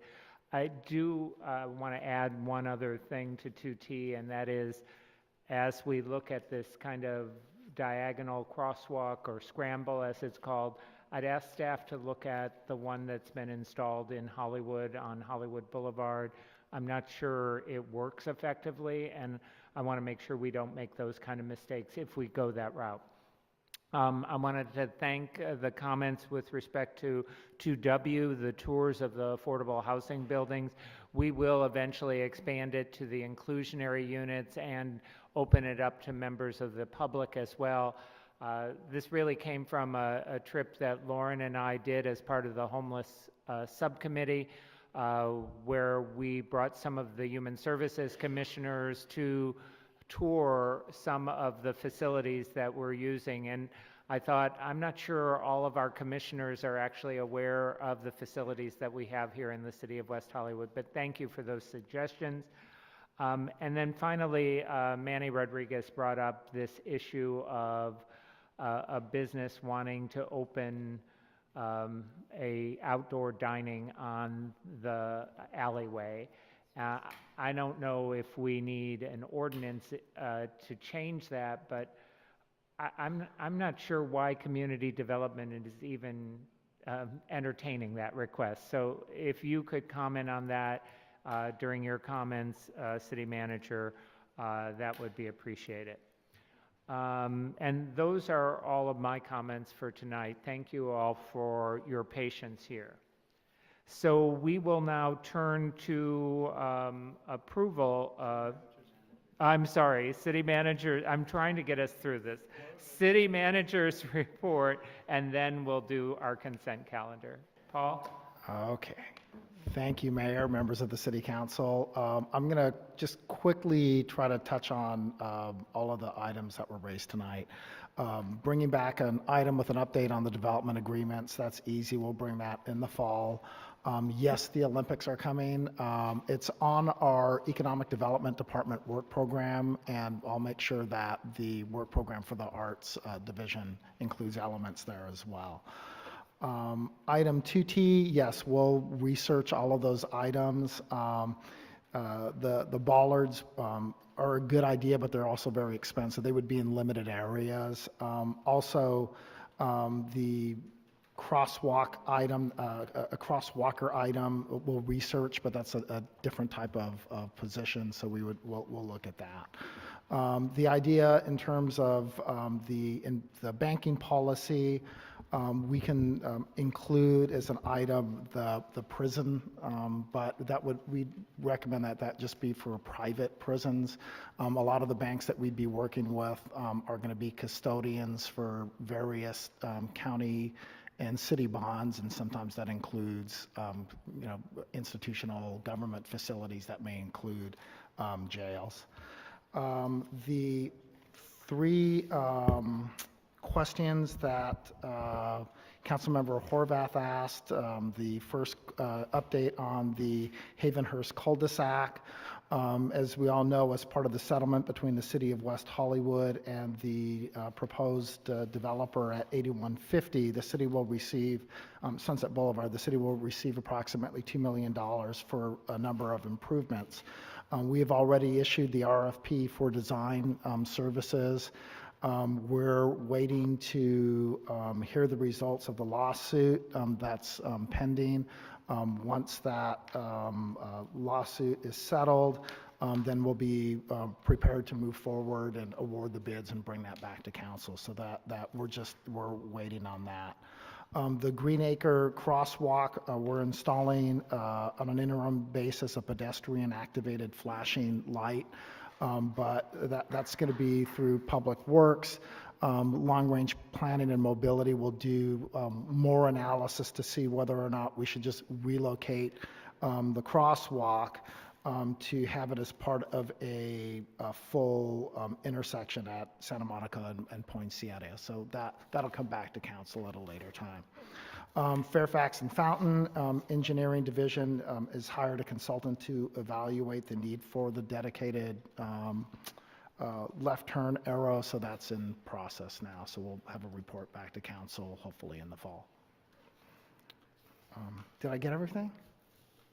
My question about community development. I don't have an answer on that. Okay. Yeah, if you could report back. Yeah, I think the informal conversations I've had on it is It's a juice shop, and they do not believe that there are going to be significant impacts to that type of use. But I will get more information, and I'm sorry, I don't have it now, and I'll just report back later. If during the course of the meeting I get more information, I'll report out at the end of the council meeting. And then lastly, I did get a message, so entertain me for a second while I read my text message. I'm sorry. I think those people. Okay, so what's happened is we're still in the application review. It hasn't been approved yet. The application's been submitted, so we're reviewing the application. And as of now, planning has not approved that use. Nor has staff recommended that use? What the message I got from staff on it is they have not as of now, but they have to accept the application. All right. Okay, and then just lastly, Sharon Pearlstein, I know she's gone.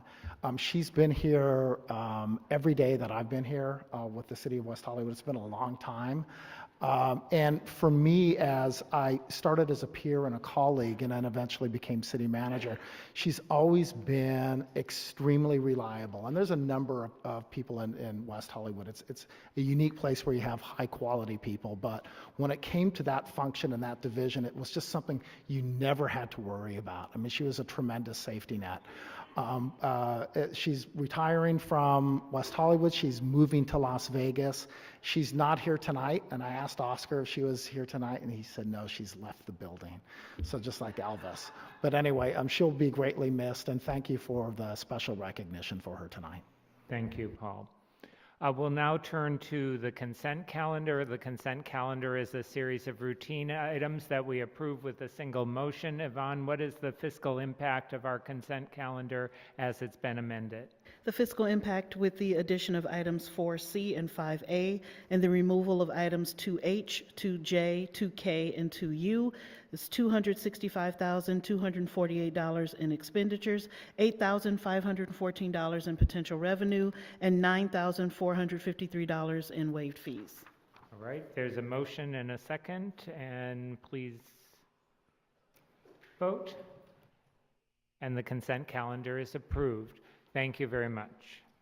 We will now turn to our first item of business, which is item 3A.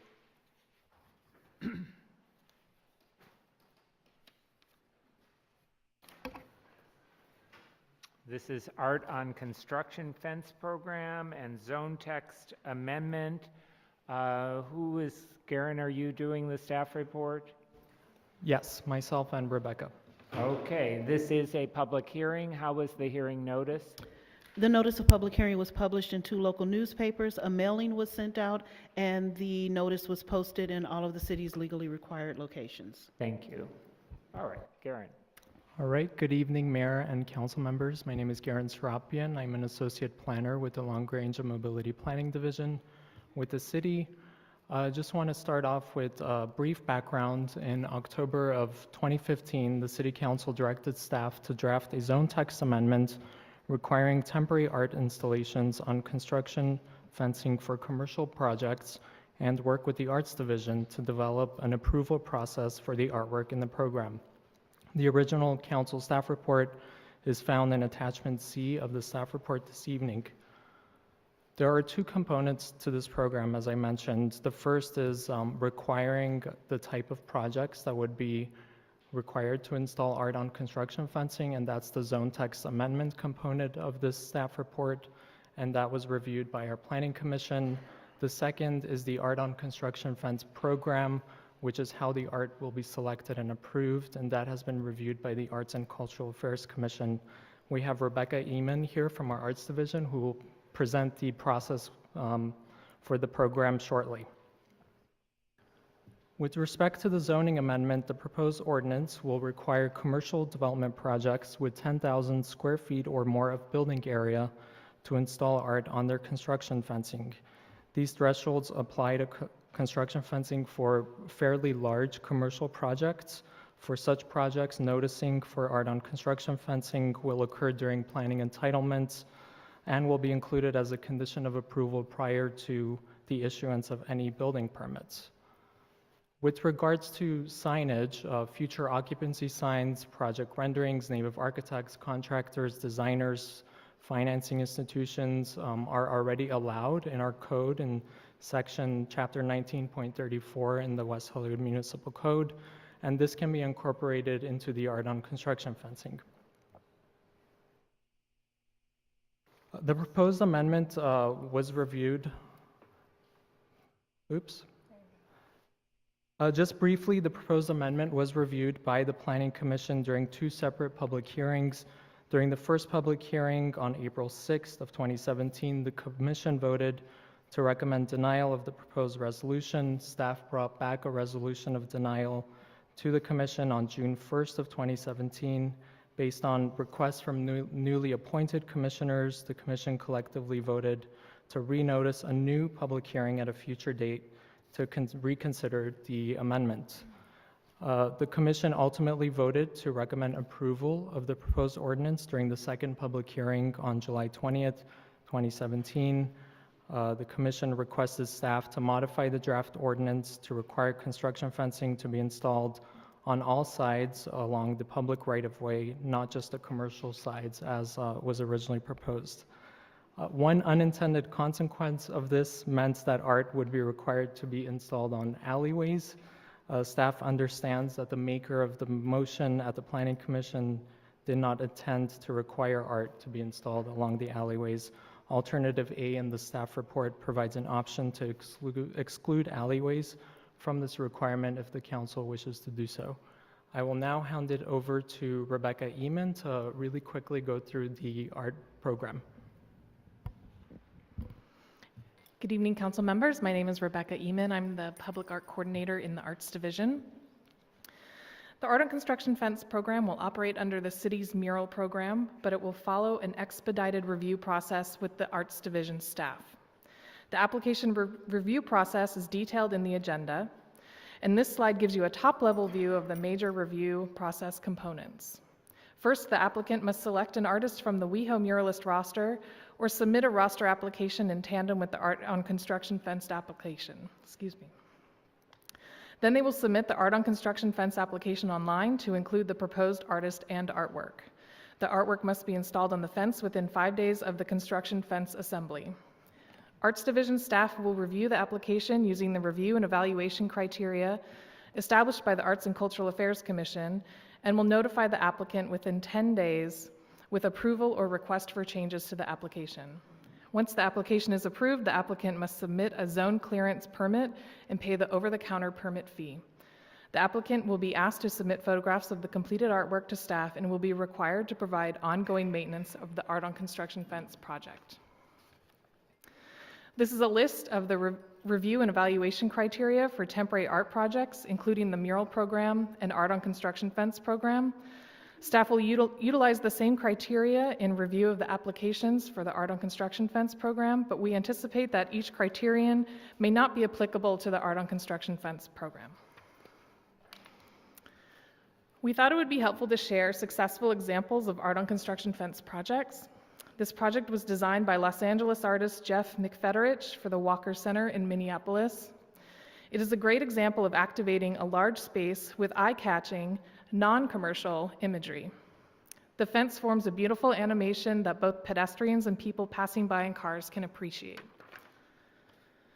An example closer to home, the BID in downtown Los Angeles was tired of seeing graffiti pop up on construction fences in the area. They initiated a pilot Art on Construction Fence project with a $10,000 budget. They commissioned a nonprofit art organization, Do Art Foundation, who brought on the artist Shrine On to create a unique artwork with the community. And now in West Hollywood.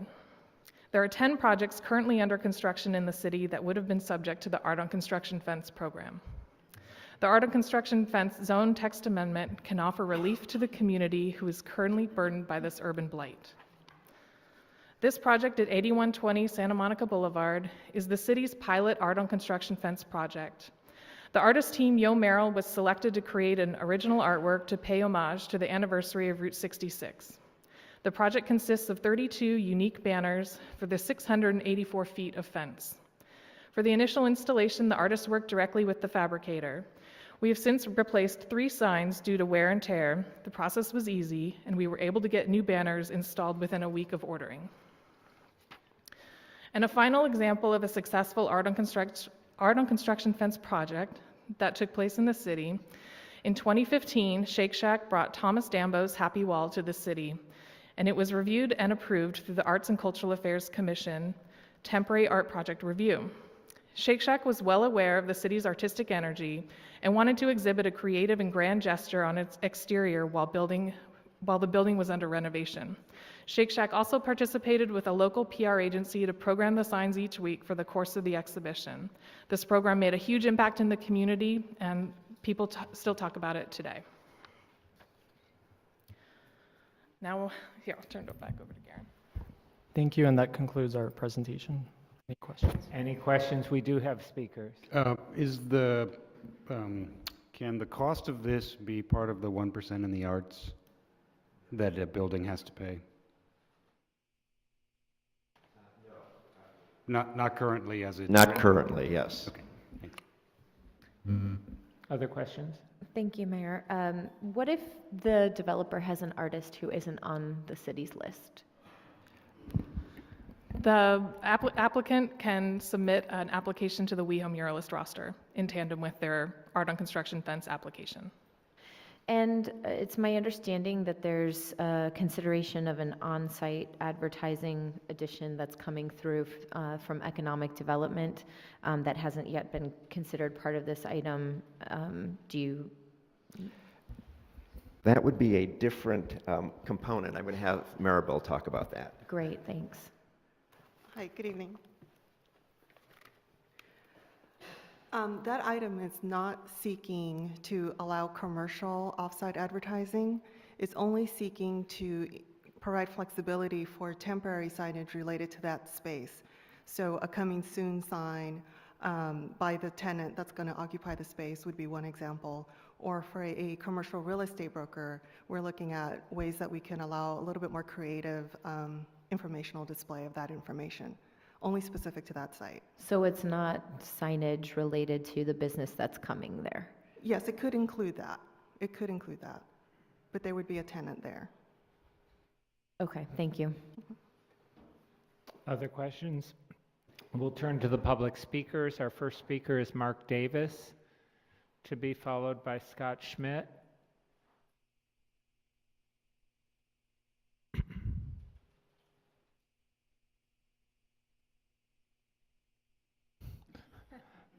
No, they're not donuts. Right. Good evening, Mayor, City Council. My name is Mark Davis. I live and work in West LA, and I'm here tonight on behalf of Alchemy Media. Each of these are booklets. It really highlights and showcases the type of product that we can offer. Our focus is urban, eye-level, pedestrian-oriented advertising. We do work all over the U.S., and what separates us really from the big sign companies is the premium we put on creativity, art programming, and pedestrian engagement. Over the last few months, I've had the pleasure of introducing myself to many of you, but tonight I'd like to discuss about how we can programmatically achieve the stated goals of this proposed ordinance while offering the city new advertising revenue stream that can be tailored to address specific needs such as homelessness, underserved youth, or city-sponsored art programs. Alchemy's partnered with the City of LA for over a decade now, and we helped guide their citywide graffiti abatement program. This allows for advertising on construction walls, and in return, it's daily maintenance, not just at the site, but in the local community as well and in the neighborhoods. The GAP program provides the City of LA a vital service at no out-of-pocket cost. Now this is West Hollywood and not LA, but Alchemy would like the opportunity to help this city tailor a similar program that fits with your interests and needs, and allows the city to work with us to review content, as well as ensure our temporary creative art installations meet the highest standard of creativity and pedestrian engagement. I ask tonight that you kind of take a closer look at these alternatives instead of voting. And if you have any questions, thank you for the opportunity to speak tonight, and I'm around if you have questions. So, thank you. Thank you. Scott Schmidt, to be followed by Rogerio Calvalero. Hi, good evening. Scott Schmidt, resident of the city of West Hollywood. I want to come in first in support of the proposal as just the pure art on construction fence proposal as it is. I think this kind of may have been inspired by the Happy Wall because it was 2015 when it came forward. And to think that if a business is going to be burdening their neighbors so much, they can just do a little bit to give back to the community and make it a prettier place. Let's get rid of some of the visual blight of construction. And for buildings that are costing millions of dollars to construct, the cost of implementing this program, $25,000 is estimated, isn't that great. The idea that we're commercializing art, that people are that we're even talking about that, I find is a little bit obscene and offensive. Businesses, if they wanted to be creative, could use art to express what's coming soon without necessarily making it an advertisement. For example, let's take Bottega Louis. They could have macaroons painted on a wall outside of their business, and people would understand that's what's coming soon without having their big logo and opening by date, for example. So I think let's keep this pure, let's move forward, let's do something good for the community to mitigate the negative visual impacts of construction. Thank you. Thank you. Rogerio Carvalero, to be followed by Ed Levin. Mayor, council members, I'm Rogerio Carvalero. I'm formerly an Arts and Cultural Affairs Commissioner and currently Can you move the mic a little bit closer? currently serving on the Planning Commission. I see art on construction fences as an opportunity for developers to engage our community in a more thoughtful way. The very simple gesture of incorporating art on a fence within the creative city shows that he or she understands the context in which they are building. Any developer that calls this an undue burden should consider taking their project elsewhere. Clearly, they do not understand who we are, what we stand for, or what we want to become. I grow weary of watching developers sweep in and take advantage of communities. I would like us to engage the types of developers who care about our city and are willing to work with us to weave a better urban and social fabric. Art on construction fences is a small gesture and a great start, and I encourage you to approve this program and the zone text amendment. Thank you. Thank you. Ed Levin, to be followed by Genevieve Morel, and that's our last speaker. Thank you, Mayor, members of the council. Edward Levin, resident of West Hollywood. Art on construction fences is a wonderful idea. Not everything that's a wonderful idea should be mandated by government. We talk about, well, the developers can give back. This isn't about the money. If a developer wants to come in and give back to the community and propose art, they should be permitted to do so. They should be encouraged to do so. It should not be mandated. This isn't about anything other than requiring speech. We said we are trying to mandate speech. We can't restrict it, we can't promote it, but we should not be up here saying that this is something that you must do. This is an overreach of the police powers of the city. Let's encourage it. Let's allow creative branding, not off-site advertising. Let's encourage it. Let's find a way to deal with this. We had a presentation at the Government Affairs Committee of the Chamber of Commerce by Economic Development, who's looking at changing the ZTA for temporary signage to allow some limited tenant branding it's been a long day, for tenant improvement. We should allow that, we should encourage that, but the left hand told Planning Commission that that's something that it shouldn't consider, and the right hand is now saying that's something that we're going to be coming forward with. So what I would respectfully ask is that this be tabled until such time as economic development can bring that item forward with this item as a comprehensive approach to encouraging, not mandating, some sort of art or some sort of a creative expression on our construction fences. But mandating this is something that the government should not do. Thank you. Thank you. Genevieve Morel, and that's our last speaker. Good evening, Mayor and council members. Genevieve Morel, President and CEO of the West Hollywood Chamber of Commerce. We love the idea of art on construction fences, and we love the Happy Wall. But as Ed Levin said, our issue is really with mandating it rather than incentivizing it. And we do believe that incentivizing art on the walls and working with the Cultural Arts Department on partnering with different artists, should someone need it, or nonprofits, is a great part in business partnership.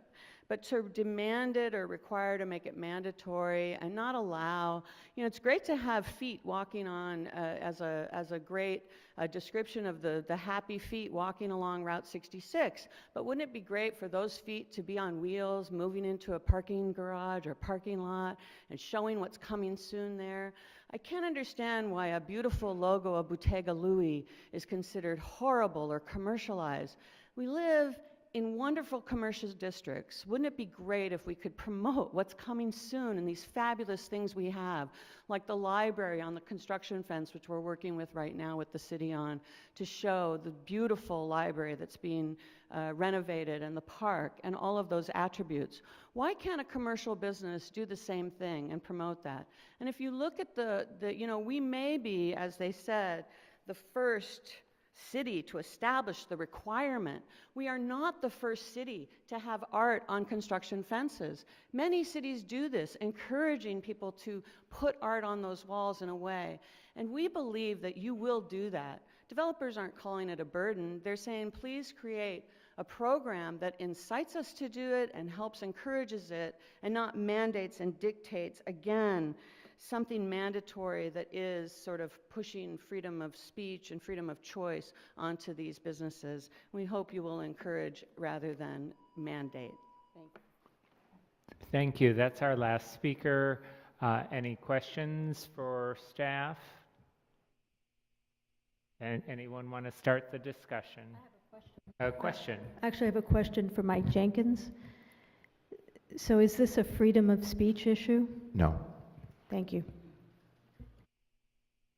Okay. Discussion. So, thank you, Mayor. I would just say this. Oh, he looked at me. You go. Oh, I'm sorry, I didn't see it. All right, Mayor Pro Tem and then Councilmember D'Amico. You want to go first? Okay, all right. Thank you, Mayor, and thank you everyone who came tonight to speak. I think the reality is, in the city of West Hollywood is a very desirable place for people to live, work, and play. And any developer or development that's coming to the city, you have to know where you're stepping into, and that this community prides itself on its creativity and being outside the box and being non-conforming, and a great support of art. Art's been instrumental and key to the city's history for 100 years, long before there was even a city. I generally understand the issue about mandates over incentivizing. However, in my mind, there's a different way to look at this, and that is that the developer is providing a public benefit to the public by the creation of art along construction fences that I think is a small price to pay for the ability to develop something in the city of West Hollywood. It's a small token that we can ask for, that they get into the groove and get into the rhythm and the pace of the city of West Hollywood by understanding when they're opening up a business here, a hotel here, a new development, that it is going to be different than any other development in any other community. And I do support the item and think that requiring art as part of construction fencing, even on a temporary basis, is a positive thing, and it does provide a public benefit, even though temporary in its existence, that it's an important step for developers to take when they decide to do business with the city of West Hollywood. So I support the item as presented. Thank you. Thank you. Thank you. John D'Amico. Johns. I have a question for staff about page 2 of 3 of the ordinance, or just generally the 10,000 square feet or more. I think you mean footprint, because a 5-unit building in a neighborhood is probably more than 10,000 square feet. So I think you want to say a 10,000 square foot footprint, or a property that's 10,000 square feet. But for a development project of 10,000 square feet or more is basically every building that's not a single family home. This is only commercial zones. Well, understood, Yeah. but, I mean, the ones that you showed were much, much larger. So are you saying that the Bottega Louie, which from memory was 13,000 square feet, that would require art in front of it, even though it only has a storefront of 50 or 75 linear feet? Yeah, that's correct. The current ordinance is 10,000 square feet of building area, so it wouldn't be footprint if it's 3 stories of 3,000 square feet or 4 stories of 3,000 square feet. It would be required to install art. That was tricky math for a minute. The other question I have is, from the examples you showed, they were sort of the larger version of developments, which in my mind was what we were looking at. I guess I'm okay with the smaller storefront buildings, but I want to think about that. I also want to say that I absolutely do not support putting art in the alleyways. I think that leads to a whole other set of things. So if my colleagues are moving this forward, perhaps we can together agree that take the alleyway question. I mean, I think that's a bigger question for the staff and the city after we work through all the things we haven't gotten through. And then, so my experience of this is that the cost, the estimated cost, isn't evaluated against the cost of having to do it anyway. So I didn't see any reduction in sort of the $25,000 or $13,000 for printing it. You have to do it anyway, and basically, I think I did the math. It's about $3 a linear foot, so it takes the price down about 15%, because you have to do it anyway. Something we might consider is that each building has a percent for the arts. I know that's probably something that needs more discussion, because we're taking away dollars from funding arts programs in the city, but I think, you know, this is an arts program and it would get the seriousness that it deserves. So perhaps maybe the percent for the arts shouldn't fund all of this, but the developer maybe could apply, you know, $5,000 towards the production of this from their percent for the arts. And then, you know, they're also, so then now the price of putting this up has gone down another $5,000. And I know that that's like a real hit in your budget, because that's your budget, but we're getting artwork, and I think it's just from the construction side, I'm trying to sort of imagine, you know, when they come and they're paying their fees and they're getting, you know, costs for hooking up for the sewer and costs for connecting, you know, paying for the school fee and the arts fee and the 1% for arts fee, and then the fee for the art on the billboard, and so, or art on the in front of the construction fence. So my third thought was that this should be limited to projects in which there are more than 50 linear feet. Maybe it could be 75 linear feet, so that you know, businesses that are just one storefront, maybe they could do what Genevieve Morrill was saying, was they could sort of be limited to coming soon, your greengrocer, you know, your small bakery, and that this would be really a project of you know, a couple of storefronts in a row or an entire block. So those are my concerns. I mean, at the end of the day, I support this. If we get 3 votes, we passed it. But I think there's just some tinkering that needs to happen along those lines, and maybe those are some of the things we could consider if we make a motion. Thanks. Thank you. Can we just resolve the issue of alleyways? Does anyone support having or requiring it in the alleyways? No, I'm hearing everyone. So that issue is resolved. We're not going to mandate anything in the alleyways if we go forward with the ordinance. Lauren? Yeah, I was just going to say that I was at, you know, I had observed the Planning Commission meeting, and the intention was not to not to include alleyways, but to include all street-facing streets, sides. So I'm sure that that's exactly what the Planning Commission meant. I'm supportive of this item, obviously. I don't think that we need to take anything out of the arts percentage.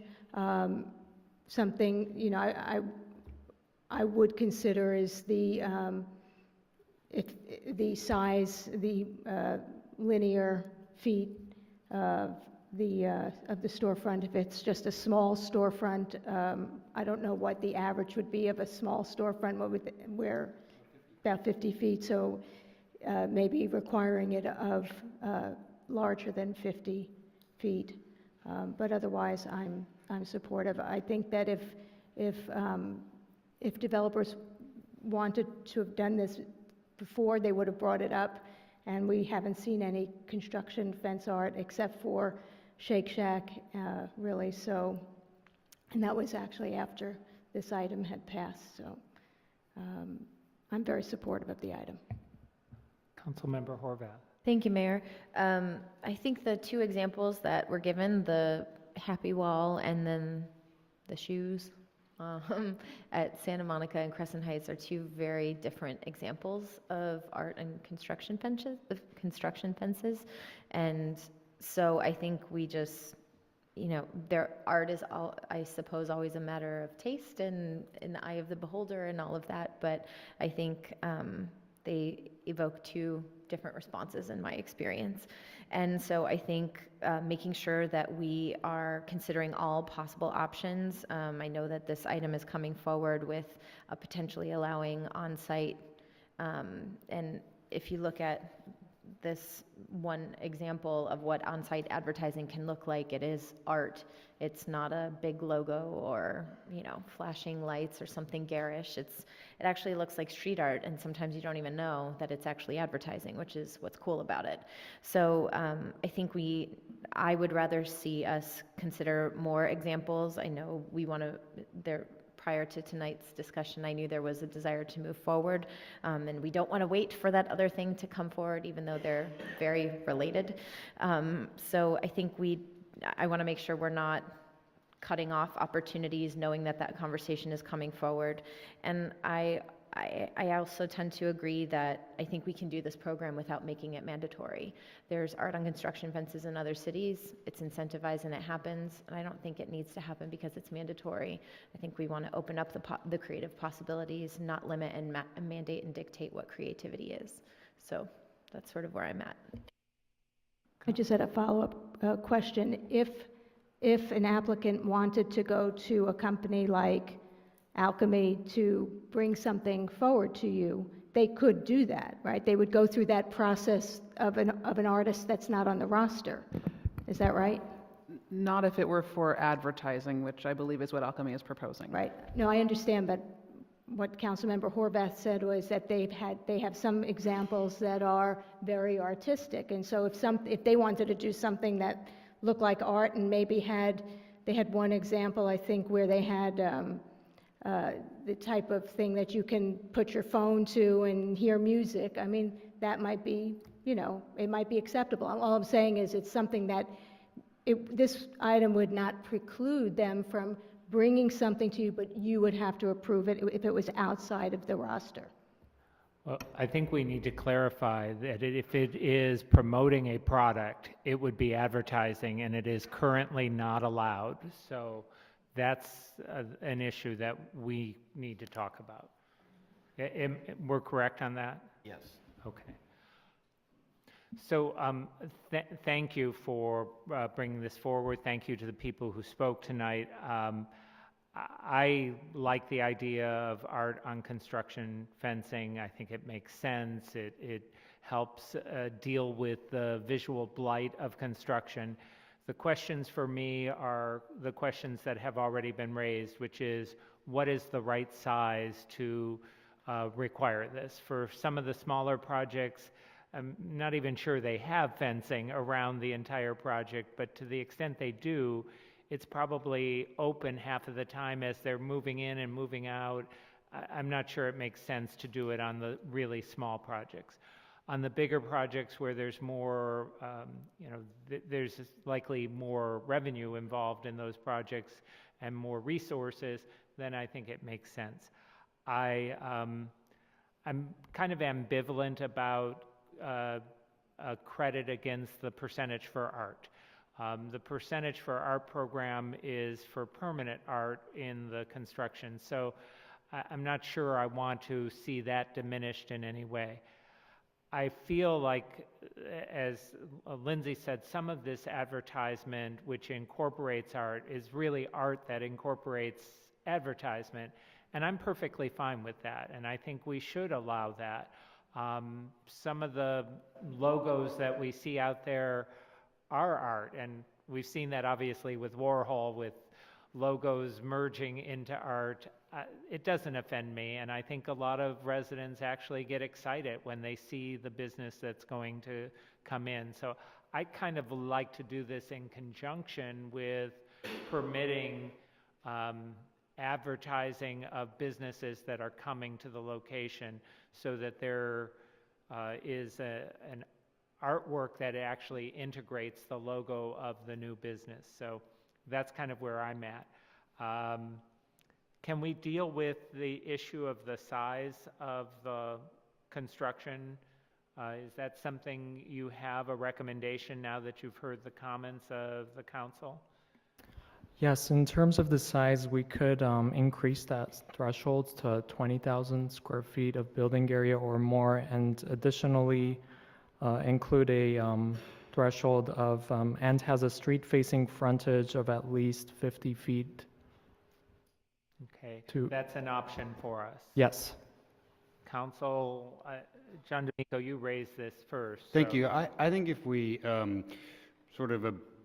maybe the size of the building is important, but I don't think we need to raise it. I think we should just sort of maybe say 75 feet or more of linear fencing.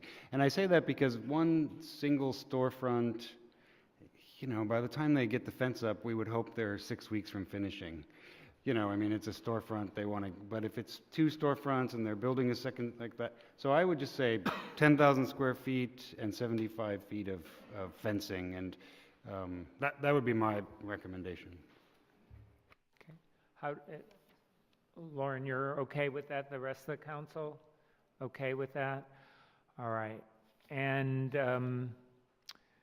what about the issue of the credit towards the percentage for art? I'm counting at least 3 against that, okay? And then what about the advertising? I know that staff is bringing something forward separately. Do we want to, Lindsay, you suggested holding off on this until that item came forward. I mean, if we have to, if we can just skip their process and make it part of our direction, I'm fine with doing that, but I just don't think... I don't think we can, because that would require a zone text change as well. So that would have to go through the public notice process as well. That's correct. Okay. If we do that, would we be allowed to, obviously that zone text amendment would say that it would incorporate the art, or there'd be a reduction of this. Okay. Yeah, I might point out that that creative branding is something that is not does not have a clear definition, and there's potentially a slippery slope between that and pure advertising. It would be challenging on a project-by-project basis to make that determination, so we need to think very carefully about how to word that, if that is an option that the council wants to pursue. Okay. At this point, we don't have that before us, and I don't think we can do anything. Lindsay? Is that discussion precluded by what's before us tonight? No, I don't think it precludes us from coming back at a later date and permitting branding or advertising of new businesses. So it could actually be an expansion of what we're permitting. Right now, all we would be permitting and requiring is art on construction fences. Okay. Are we okay?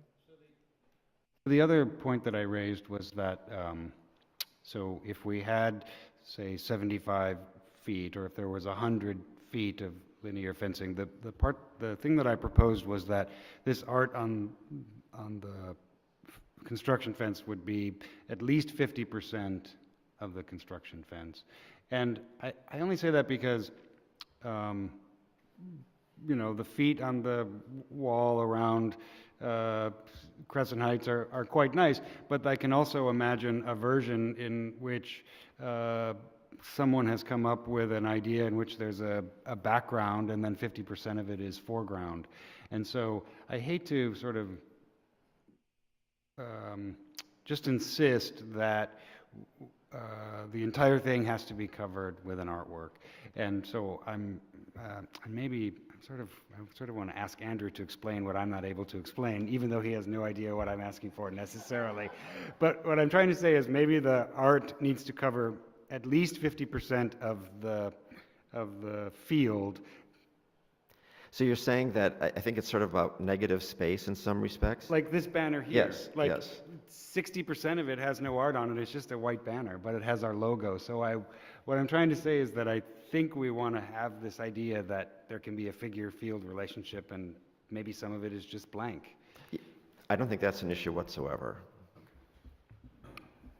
Yeah, I see this as allowing artwork in a very broad way that would incorporate negative space or incorporate the fencing into the artwork itself. I trust our staff to be able to review that appropriately. And is the motion currently that it's still There's no motion currently. Well, there's a motion and a second. Well, it's never been articulated, so I'm going to turn to my colleague who pressed the motion button. I made a motion to approve the item with the change of 75 linear feet and Excluding alleyways? excluding alleyways, right? Okay. All right, it's moved and seconded. Mike, do we need to change the ordinance in front of us? Yeah, I'd like staff to go ahead and read the exact language into the record. Thank you. The modification would be under Section 6, a new Section 1920.240, Art on Construction Fencing is added to Chapter 19.20 of Title 19 of the West Hollywood Municipal Code to read as follows. Under A, applicability, required commercial properties under construction shall install temporary art along the street-facing perimeter construction fence of the property, parentheses, excluding alleyways, close parentheses, if the construction is for a development project of 10,000 square feet or more and has a street-facing frontage of at least 75 linear feet. Okay. Mayor, may I just speak to my second for just a motion for just a second? I just want to add that I'm not opposed to the idea in the future of considering commercial logos for something that's coming. Like Bottega Louise was mentioned, you could do a big Italian field of grapes, and it doesn't even have to say Bottega Louise. It could be something related to the on-site advertising of what's coming. Don't agree with off-site advertising. I'm not sure I want products or services other than maybe what's coming, but that's not before us tonight. I think I'm still open to having that discussion. The other thing I want to just say to my colleagues is with art, pure art, we may have, a moment, something is submitted that we may find offensive or contrary to our culture or our values, and that's the place where staff's going to have to do some really hard work because as the government, we're not allowed to decide content on art. So we'll just have to get through that if it happens. Okay. Right. Mayor, just one clarification. If you have a site that has frontage on 2 commercial streets and is 10,000 square feet or greater, and one of the sides is 75 feet or more, but the other side is less than 75 feet, does the side that is less than 75 feet have to have the art? Yes. Yes. And I think that the language needs to be different than what was just read into the record. Because the way it reads now, it could be argued that it's only on the side that is 75 feet or greater.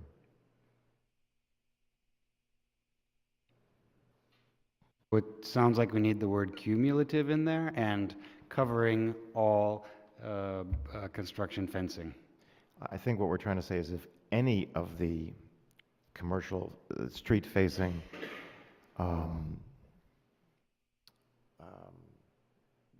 any of the I think all street-facing we need project to is, say is that it shall be installed along all street-facing perimeter construction fence of the as long as property. one is exceeds 75 feet. No, as If long as it no. all together, as long as total. As long as the total Is set. exceeds, okay, all right, The fine. cumulative part. And it's still mandatory, correct? As long as, no, you've lost me now. As long as the, can we go back to the language that staff read? Section Okay. 1920A, commercial, what you read is commercial properties under construction shall install temporary art along the street-facing perimeter construction fence of the property. Excluding alleys. Excluding alleys, adjacent to the public right-of-way. So it has to be installed along the street-facing perimeter construction. If the project is for a development project of 10,000 square feet or more, and it has street-facing frontage of at least 75 feet. Yes. Okay, we're good. You're good with that? Yes. All right.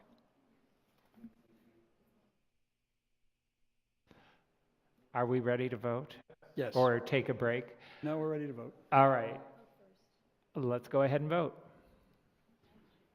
Thank you, everyone. We are going to take a break. I know many of you are waiting for the cannabis ordinance regulatory options, but I think we need a break for 10 minutes. We'll come back and resume our deliberations.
If Councilmember Duran would return to the dais, we'll get started.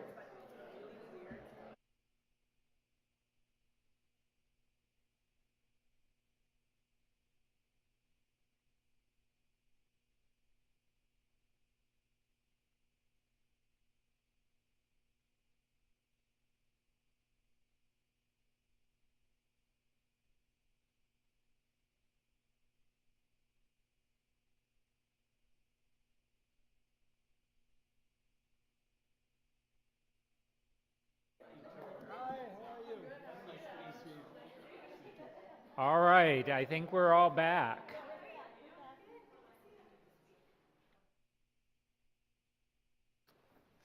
So we're going to move on to 4A, but before we do, I don't think I formally closed the public hearing on the previous item, so can we include that as part of the motion? Yes. Okay, great, thank you. So here we are with 4A, Cannabis Ordinance Regulatory Options. We had a very great study session a little bit ago, and now we have our staff coming forth with a series of recommendations. Who's going to give the staff report? All right, Jerry, correct? Correct. Thank you, Mayor and council members. Jerry Hiddleman, contract planner. And tonight we're going to go over regulatory options for cannabis ordinance. First, I'll go over what we've been doing up till now. On May 1st, we had a city council meeting where you gave us direction on how to proceed with this item. And per that direction, we held a stakeholders meeting on June 29th.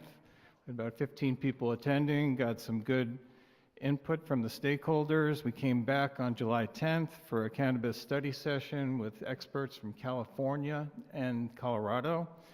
Thought was very helpful for the council and for staff. And then on August 3rd, we had our second stakeholders meeting and had even more people come. We had 20 people and got good input on manufacturing and other aspects of cannabis and cannabis industry.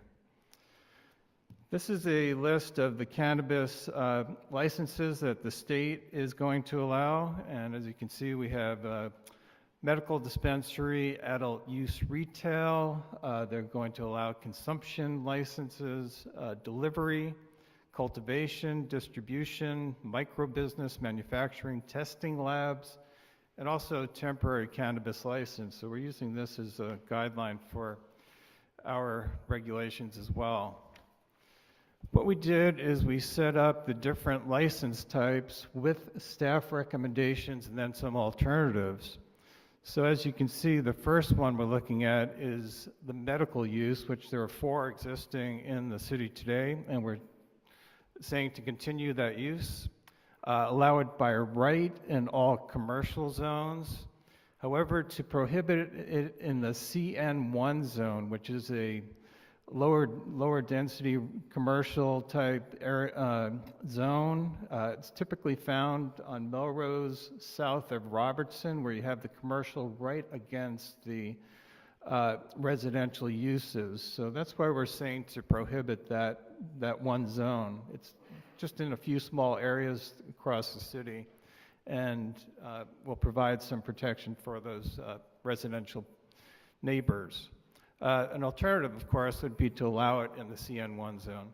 Next one is adult use retail, allow with a business license, again, allow in all commercial zones, including the SSP zone along Sunset. And again, we're recommending to prohibit it in the CN1. Cannabis consumption is the next area we're looking at. We're saying to allow it by right within with certain uses such as the medical use and the adult use stores. Allow it as, again, a separate license as well. Prohibit vaping, though, of cannabis in locations where cannabis consumption is not allowed. Allow cannabis smoking on private property where smoking is currently allowed in the city and cannot be viewed from a public area, and also allow cannabis smoking in these consumption areas with the same hours that you typically allow for alcohol consumption, 6 a.m. to 2 a.m. And again, the alternative would be to not allow cannabis consumption at this time. We also have a lot of interest in delivery services, and we're saying to allow it by right with the medical and adult use retail uses so they can deliver to their customers who can't make it to the store. We're also saying to allow it as a separate license. Even if the company has a physical location in Los Angeles, want to make sure that when they come to West Hollywood that they're regulated under West Hollywood regulations, which would be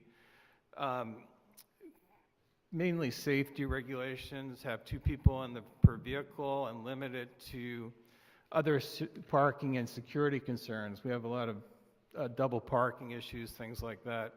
The alternative would be to not allow cannabis delivery services in the city. It would be very difficult to regulate, however.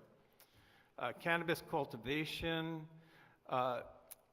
we are saying to allow limited commercial cultivation right now for the medical dispensaries. They can do 25% of their floor area or 1,500 square feet for cultivation.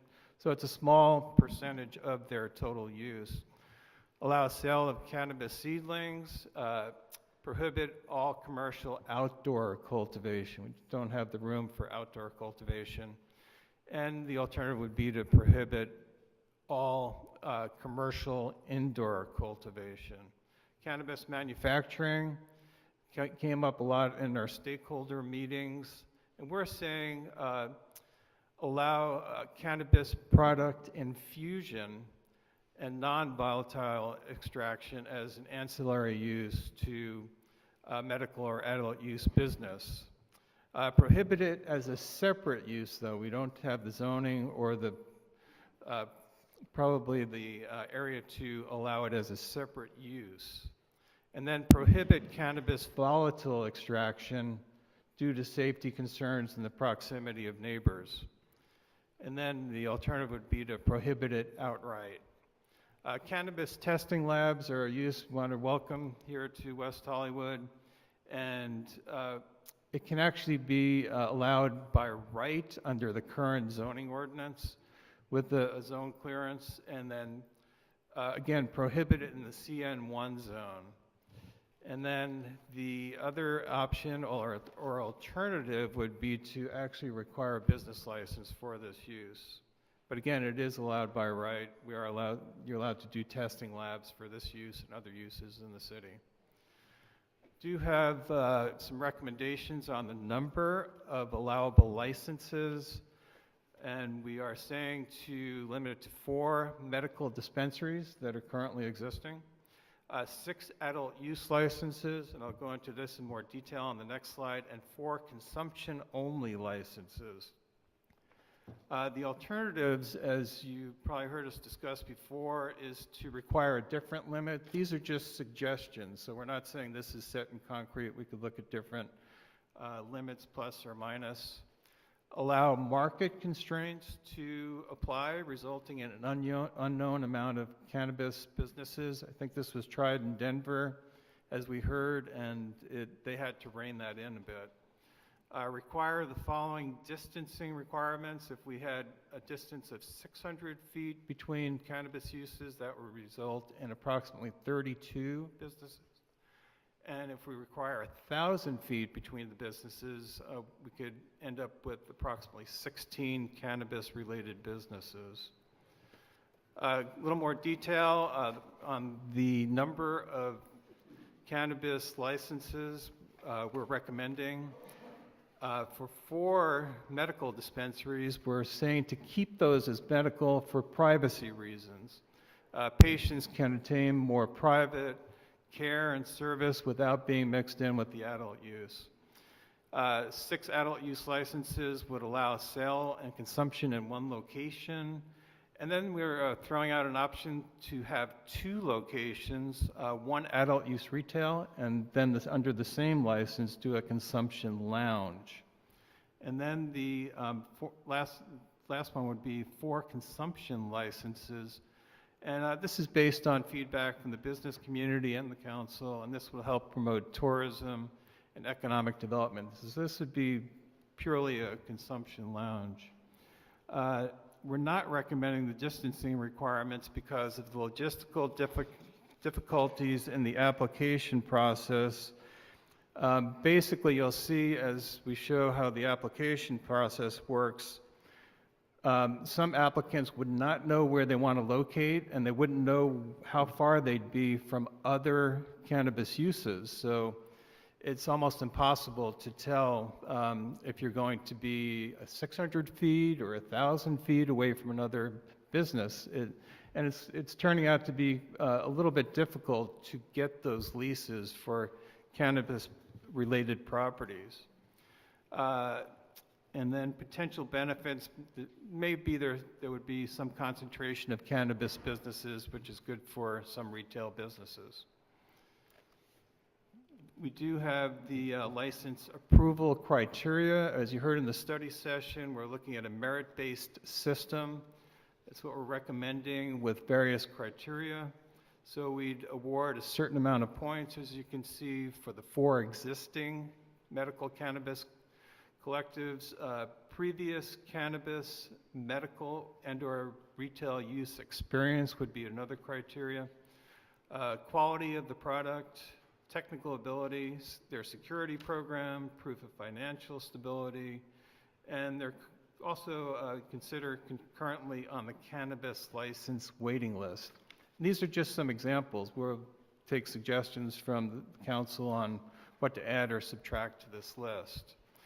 As again we heard, the option would be a lottery system for all those that are qualified, and this led to a number of lawsuits, as we heard in the study session, so we're not recommending that option. Then the approval process would be potential applicants submit a license application for a 30-day period, let's say, after the ordinance is approved. And then for step 1, an alternative would be to do maybe a shorter time frame for submitting an application, 14 days or 15 days. And then the most qualified applicants would be selected on a point system by staff. And as you can see, the alternative for this would be create maybe a separate body. Instead of staff reviewing exclusively the applications, perhaps you could have a kind of a subcommittee composed of business license commissioners, the public, and staff to evaluate these licenses. The top qualified applicants based on points would then be required to secure a location if they didn't have one, and it go through a zone clearance. And then they go to the Business License Commission for approval. And then our information, of course, would be forwarded to the state, and they would have to issue a license as well. So it's a 2-step process. We do have areas of cannabis regulation we'd like to monitor and maybe bring back to you at a later time. That would be temporary cannabis licenses for special events, cannabis edibles consumption. We're not sure how that would be regulated by the state, so we're kind of monitoring that. Also micro businesses and cottage industries. That's something, if there's a demand for that, we could always bring that back. And then also restriction of outdoor residential cultivation. We're not sure if that's going to be a problem, but we'll monitor that as well.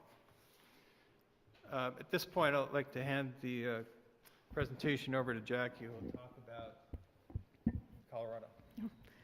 Good evening. On Thursday, August 17th and Friday, August 18th, a group of us traveled to Colorado to visit a few locations. It was Councilmember D'Amico, Councilmember Horvath, Paul Aravallo, our city manager, John Kehoe, our assistant director of community development, and myself.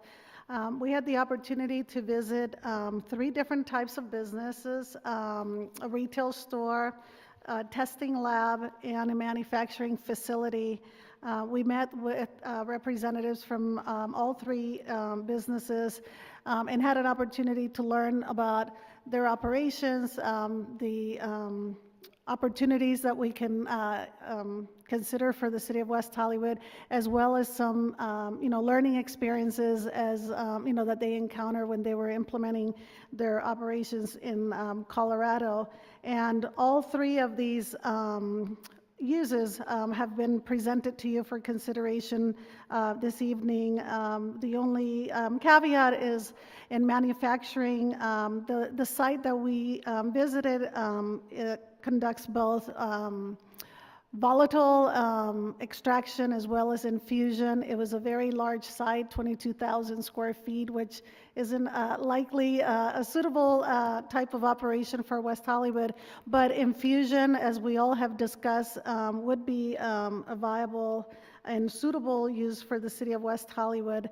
But all three of those sites, represented great opportunities for our city, and we were very pleased to see the facilities, how open and beautiful these facilities are, and as well as the testing lab, which is one of the uses that many of us have expressed as a particular use that we would like to see in our city because of the very qualified staff, that would be hired. I mean, these are chemists, well-trained and internationally certified professionals that would be operating these facilities and, manufacturing as well. And with that, we will open up our discussion to questions that you may have. We have a number of public speakers, but do you want to have some questions first? Yeah, Councilmember Meister. I have two quick questions. First, what was the logic behind prohibiting smoking in public view? I mean, because if this is presumably outdoors, how will this even be possible? Councilmember Meister, that's actually in the state regulations right now, so we have to follow that. We have no choice but to not allow it to be visible. And also to people who are underage, they can't view it either. So if you had a daycare next door or something, well, you wouldn't have a daycare, but...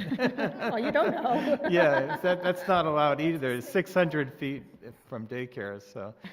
And then on your grid, you don't have CC1 or CC2 zones.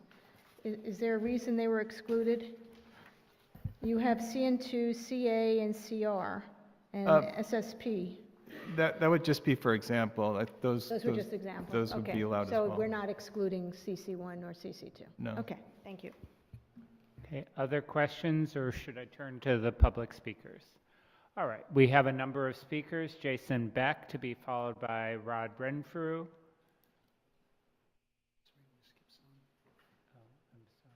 Oh, I'm sorry, but go ahead. I had it out of order. Jason.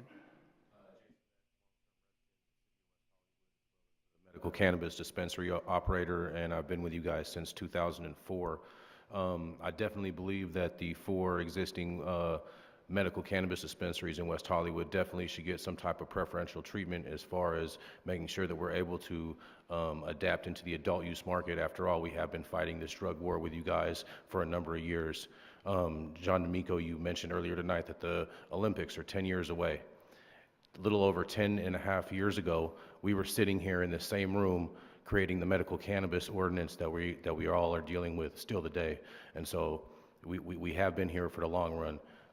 Secondly, volatile extraction, I think, is something that could be done within West Hollywood. You can have parcels of land that are as small as 1,200 square feet, and you are creating these in areas where they are self-explosion rooms to where they cannot explode if there is an explosion, as well as in every branch of government in the United States that has allowed for volatile extraction. There has never been an incident where there has been a person harmed or fires breaking out or things like that as far as a detriment to the community and public safety.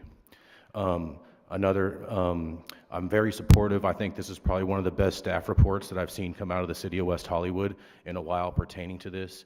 In addition, with the licensing being able to be separated as far as from an adult use as well as with a social lounge as well as for the medical side. I think it's important to also include a transportation license for these facilities as well within West Hollywood, because if you're able to have the social lounge and an adult use space, you're going to need to be able to move the product from one place to another without creating another layer of cost on the end patient as well as the end consumer. Thank you. Thank you, Jason. Rod Renfrew, to be followed by Ryan Bacchus. Hi, I'm Roderick Renfrew, a long-term resident of West Hollywood, also on the Disability Advisory Board. And I'd like to commend Director DeWolf and her staff, as well as Director Rockall, the City Council, Mayor Heilman, Mayor Pro Tem Duran, and the City Manager and City Attorney for the guidance in getting together such a comprehensive set of potential regulations on cannabis. While there are certain parts of the regulation that I would have additional comment about, in particular, the limiting of 4 medical licenses. If the medical people are going to be allowed to do recreational, I think the adult recreational should be allowed to sell medical as well. I think we are moving in the right direction with getting these regulations enacted by January 1st. I hope this discussion continues and that we can move forward with the current list of applicants on the wait list to see if all the applicants that have indicated interest in the past 15 years are still even interested in obtaining a license, and perhaps indicating preference for what kind of cannabis license they're interested in. And I hope to have the opportunity to be involved in the continuing discussion and included as we move forward. Thank you. Thank you, Rod. Ryan Bacchus. To be followed by Robert Gamboa. Good evening, Ryan Bacchus here from the California Cannabis Coalition, the interim CEO, and also I am a stakeholder in the industry as well. As she was mentioning, I am actually co-owner of a branding and management manufacturing line in which we do infuse products, so I understand, especially for the public health and safety aspect of the community, that you guys are addressing, looking at the oil distilleries and how those are run. I would like you also to especially, first of all, I have passed around a packet that you guys will receive. It's especially detailing some minor things as well as some bigger things, especially the development standards such as public view, especially from right-of-ways, streets, any lanes where especially under the age of 21 where they will be considered consumers of minor age, you do have to keep that from their view. But as far as everything else is concerned, I would like for you guys to especially look at the promises. We were talking about testing. I was talking with Jackie. She said something about testing. I know that especially with testing, sometimes with manufacturing, all of these things are still cash business. So I do know that is going to be one of your guys' concerns. That's something actually we should look at from a transporter expectation point of view, because transporters are also going to be able to receive licenses to distribute money as well. I am working with somebody who is working with the state security office for that. So that's going to be something you guys look at later detail, but I would like to offer, especially looking at what the state is doing as far as edibles are concerned, as well as other things such as advertising, the marketing, anything that's inclusive to all what you guys are looking at right now as far as that, as well as the development, the requirements for procedure applications, the permits, and especially the restrictive, uses as well. Long evening, guys, sorry. But especially being a third generation Venetian, I would like to say that I understand you guys being able to preserve the community as well as allowing for this exploration is very, very promising and also very, very good for everyone. So thank you. Thank you. Robert Gamboa, to be followed by Jackie Subek. Robert Gamboa. Please bear with me as I'm combining 2AA and 4A in a single response. Thank you for being proactive in these initiatives that may help best serve the needs of West Hollywood. It is critical to have these conversations up front to prepare for the expansion of services and availability of products. Public health and public safety should always be at the forefront of any conversation where substances are involved, especially if it means increasing the availability of that substance. Which means if we're increasing the availability of a substance by the extension of hours for on-sale alcohol outlets or issuing licenses for marijuana retail outlets, we also need to make sure we have commensurate law enforcement and code compliance to manage the additional load. Currently, there are approximately 250 alcohol licenses in the city of West Hollywood, and with about 24 more in the pipeline. Add the fact that we may be adding 2 additional hours of alcohol service, and we have an unmet challenge. Already, we are limited on law enforcement resources, and it will be imperative to meet the increasing demand. The Safeway Leadership Council has recommended an additional alcohol enforcement liaison officer to help manage the current load of alcohol licenses as a sworn-in officer from the West Hollywood Sheriff's Department. Additionally, this officer could work with code compliance and California Alcoholic Beverage Control in regards to licenses, conditional use permits, responsible beverage service training, best business practices, and other such items as indicated in the submitted report. In regards to marijuana licensing, a separate conversation has begun that could merge the alcohol enforcement officer and a cannabis enforcement officer for West Hollywood. Similar code enforcement, proactive law enforcement, license management, training, and other programming could be set up for this position as well. It will be critical that any enforcement be set up ahead of time. I've already submitted materials to staff from the Los Angeles County Marijuana Work Group regarding policies that can help shape best business practices for cannabis retail outlets, while at the same time protecting youth from marijuana-related harms and reducing public health and public safety risks. The Institute for Public Strategies and the Safeway Leadership Council are happy to help continue this discussion to ensure a safe and prosperous West Hollywood, and with the heartfelt intention that substance abuse disorders do not increase. Thank you. Thank you, Robert. Jackie Subek, to be followed by Ruben Honig. Hi, good evening. I want to start by saying that you guys have an awesome staff. Okay, Paul, John, Jackie, Jerry, Stephanie over there, everybody has done such an amazing job, and I just really want to say that because I don't think the staff gets enough credit. So thank you guys for doing an amazing report. I think it's a really good report.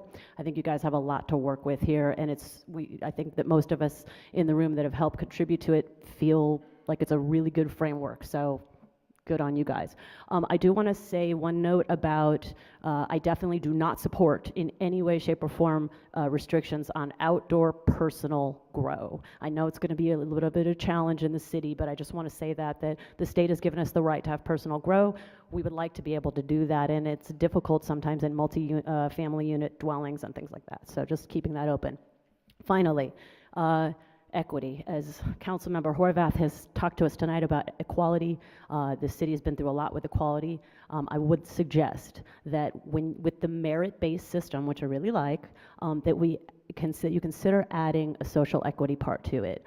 This is an opportunity for minorities, women, LGBT community, everybody who has not had an opportunity to have a business. This should be an opportunity for that as well. And West Hollywood has always been a leader in the equality, in generally inequality, and I think we should continue it here. So I'd like to see if we could get social equity added into the merit-based program. So that's it. Thank you guys so much. Thank you, Jackie. Ruben Honig, to be followed by Wesley Bridle.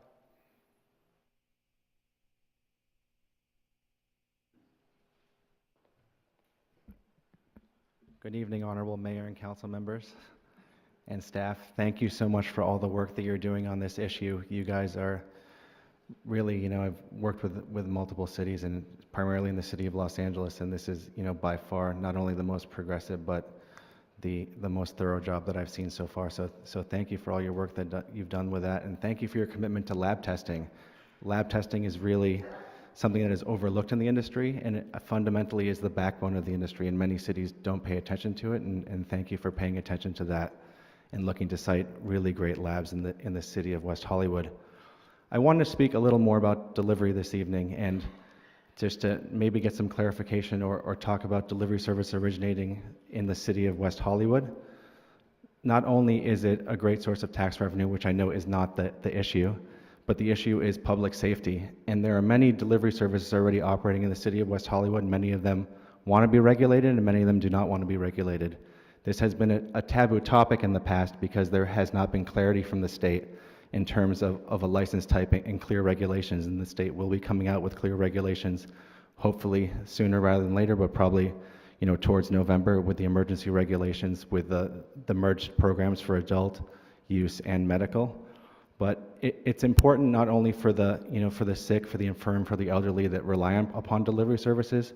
That's something that I would have relied upon when I lived in West Hollywood as a patient, but also as well, not everybody wants to go to a dispensary. Not everybody, this is the model of not just of the future, but of now, and this is the direction that the industry is moving towards. So I urge you to really look at delivery services from dispensaries and from non-dispensary locations as is contemplated in the regulations as an allowable use in the city, and through your merit-based application, get the best operators in the city of West Hollywood. Thank you. Thank you. Wesley Bridle is our last speaker.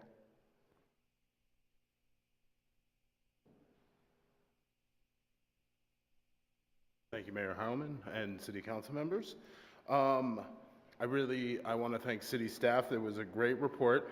I do have some issues with a couple things. I think the numbers on the number of sites might be a little low. I mean, I know that one website that I was researching said we had 25 bars. And so I wonder if having two either lounges or retail spaces next to each other is really going to hurt each other in our very in our economy where people come into town daily and then leave as well. Another thing, I do support giving preferential treatment to our businesses that have gone through the hoops of the medical marijuana and have stayed true to all the intentions that we have set forward. The other one, I do have reservations about banning outdoor cultivation. I know myself, I have a patio that is obstructed from view of everyone around me, and I could, not to say that I do currently, but I could, and I'd like that option as well. Other than that, thank you. Thank you. That completes the public comment portion. Let's turn to council discussion. Staff is caucusing. It appears that in the staff report you have identified a series of recommendations, and I think it probably is best if we go through those in order and see if we can reach consensus or at least identify where we're in dispute with one another. So the first series of recommendations are on page 4 and 5, and first one has to do with medical use. Just to clarify, is it my understanding that the recommendation that you're making is to continue our existing medical dispensaries, but change the zoning to allow them by right in most of the commercial zones? That's correct, Mayor. Okay. May I ask a question about that particular one? I'm not sure I'm convinced on the prohibition on the C1 districts. I know there's only CN1, sorry, CN1. I know there's only a few spots, but I can see, like Councilmember D'Amico and I were talking, Melrose Place, I think is CN1. And to me, that would be an ideal location for a retail spot. So I'm not sure that a blanket prohibition makes sense on CN1, unless my colleagues feel differently. We're mumbling behind the scenes. Melrose Place, it's adjacent to Melrose Place, is where CN1 is. And CN1 is also along Fairfax, south of Santa Monica, I guess on Robertson. But they're small retail outlets. I agree. I'm not convinced that CN1 locations should be excluded either. I understand what was mentioned was interface with the residential neighborhood behind,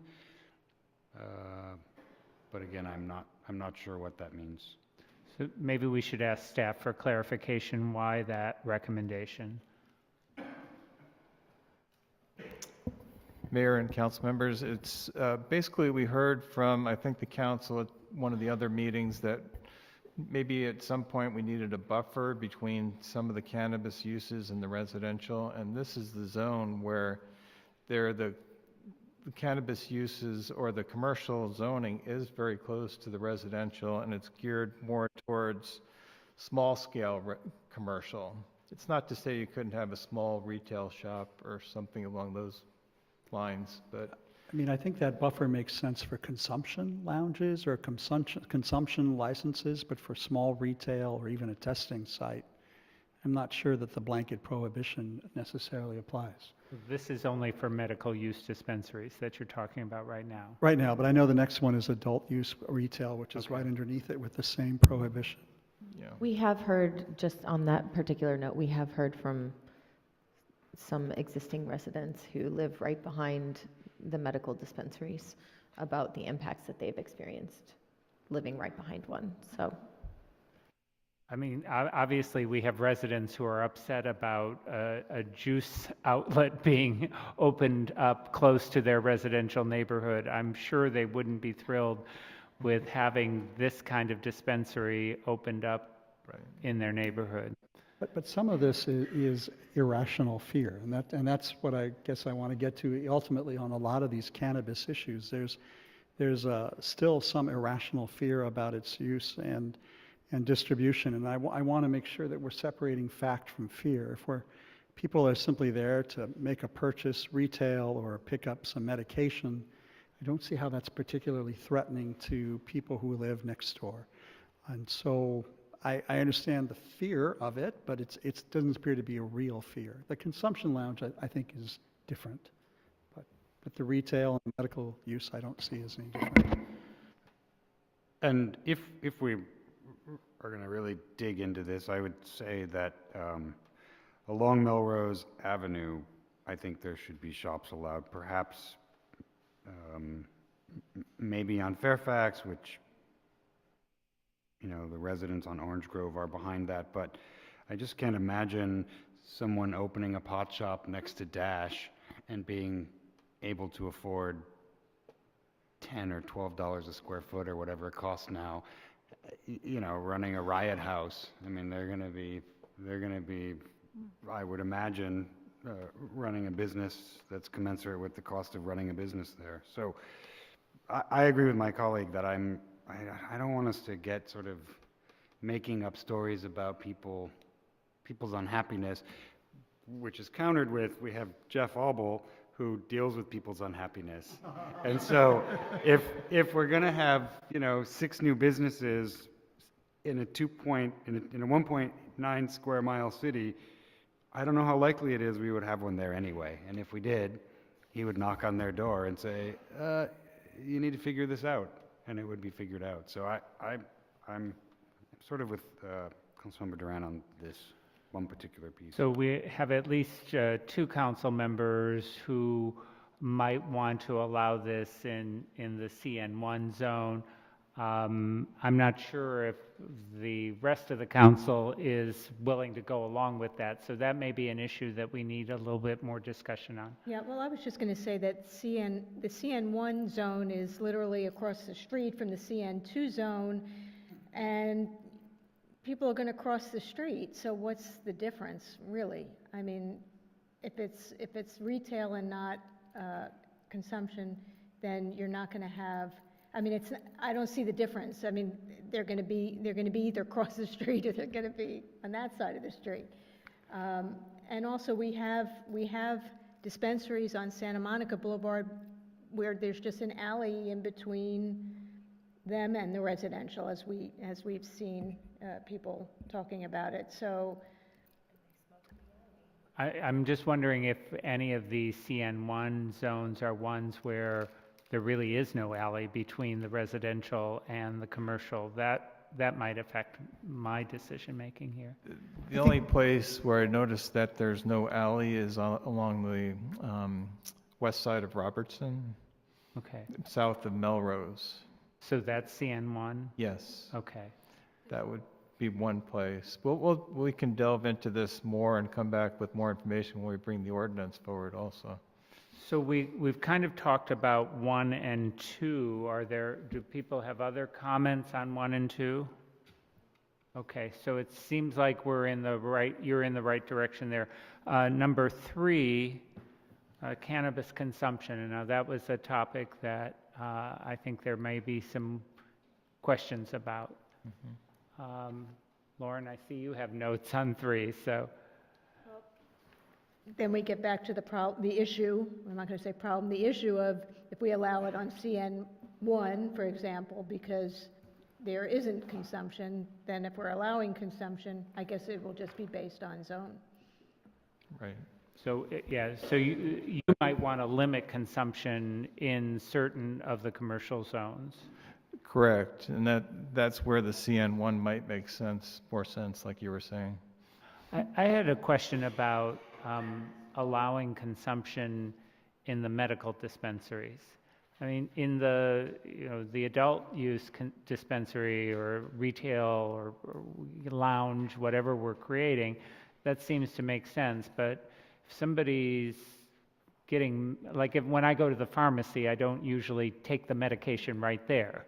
That's not something that, I really plan. So. The reasoning behind that is that cannabis is a little bit different than other drugs, and you might not, if you're in a rent-restricted area or your landlord does not allow you to consume within the building, then you have really no options except to consume maybe at this medical dispensary. So it's a little bit different than your typical antibiotic or some other type of medication. And the current operation right now of the medical dispensaries, is consumption allowed on site? Prohibited. No, it's prohibited. Right. So currently people are managing without consumption on site. Right, but under the new state law, it would be restricted in some public housing and, up to the landlord. Excuse me, Mayor. So I just have a question about consumption generally, and I think some of what I learned this week traveling informs this. So generally, prior to Thursday, I thought of consumption as lighting something, smoking it, vaping, having a sort of oral, but I think there's, based on products that I saw and products that I heard of, it seems to me that there must be a category of consumption that doesn't involve smoking. Someone who has an espresso bar and they serve cannabis elixirs, or they sell near beer because you can't sell alcohol and beer, and so I'm just not seeing that as a category of consumption, and in some way it seems like we should have consumption A type and consumption B type, which is non-smoking consumption, and because I think there's a whole category of that kind of consumption that we're going to be offered as, or the city could accommodate, and I'm just wondering if there's been much discussion about that with your meetings, or is this considered in this ordinance in that same 6 sets of consumption licenses? Councilmember, yes, we've had a lot of discussion about this item, and we're actually waiting also for the state regulations to come out so we can be in line with them in terms of, I think you're talking about edibles would be one category, and then the smoking and vaping and others would be another category. So we're definitely open to that. We just want to make sure that our regulations are in sync with what the state's doing as well. Because I can just sort of imagine, there's an unnamed coffee house around the corner from my house, and if they wanted to put in an elixir, I'm not really sure if they asked me, "Oh, you're a council member, what do I need to do?" I'd be like, I guess, you're not smoking, maybe they're done, maybe they exist. So it just feels to me like this is in a completely separate category of possible use. And I guess before I'm ready to make a final decision about consumption, I'd want to know, I guess, what the state has decided before the end of the year, understanding that we can change things as well moving forward. And it sounds like we may need to differentiate the different types of consumption. Yes, we'll definitely look into that. Mayor Pro Tem Duran. Thank you, Mayor. Just a couple of thoughts about this particular area. First of all, I think that what we're doing here tonight is really important, because I think that the prototype that we're developing is ultimately going to be used as a model for other communities. I'm watching what's happening in Los Angeles. It's a disaster. It's a mess. They're not getting it right. And so I think that whatever we do here tonight may end up getting modeled by other cities and communities. So I want to make sure we have been very thoughtful about it, and a great deal of process gone into it. I think that the distinction between medical use and adult use over time, that boundary, that red line is going to dissolve. It sort of reminds me of the early days of domestic partnership, where we push domestic partnership forward because marriage was not an available option for gay and lesbian couples. But now over time, now that marriage is an option, it's very rare to hear people wanting to line up to get domestic partnered. It's just not as common. And I imagine over time that the distinction between medical use and adult use will also evaporate. And so I think we need to allow some fluidity there for those uses to end up changing over time. Having said that, I don't see any reason to therefore penalize our medical use dispensaries. As Mr. Beck stated, you know, the 4 medical use dispensaries we've had have been very good to work with. I know from having talked to Mr. Abel privately about that we have 4 very good operators. So I don't want them to be penalized in any way. And I do know that from time to time it is an issue. People who want to consume their medicine at home end up getting in squabbles with neighbors who are offended by the smell or the smoke. And so this just gives them another location to consume their medication if it's there. So I think we should be allowing that to happen.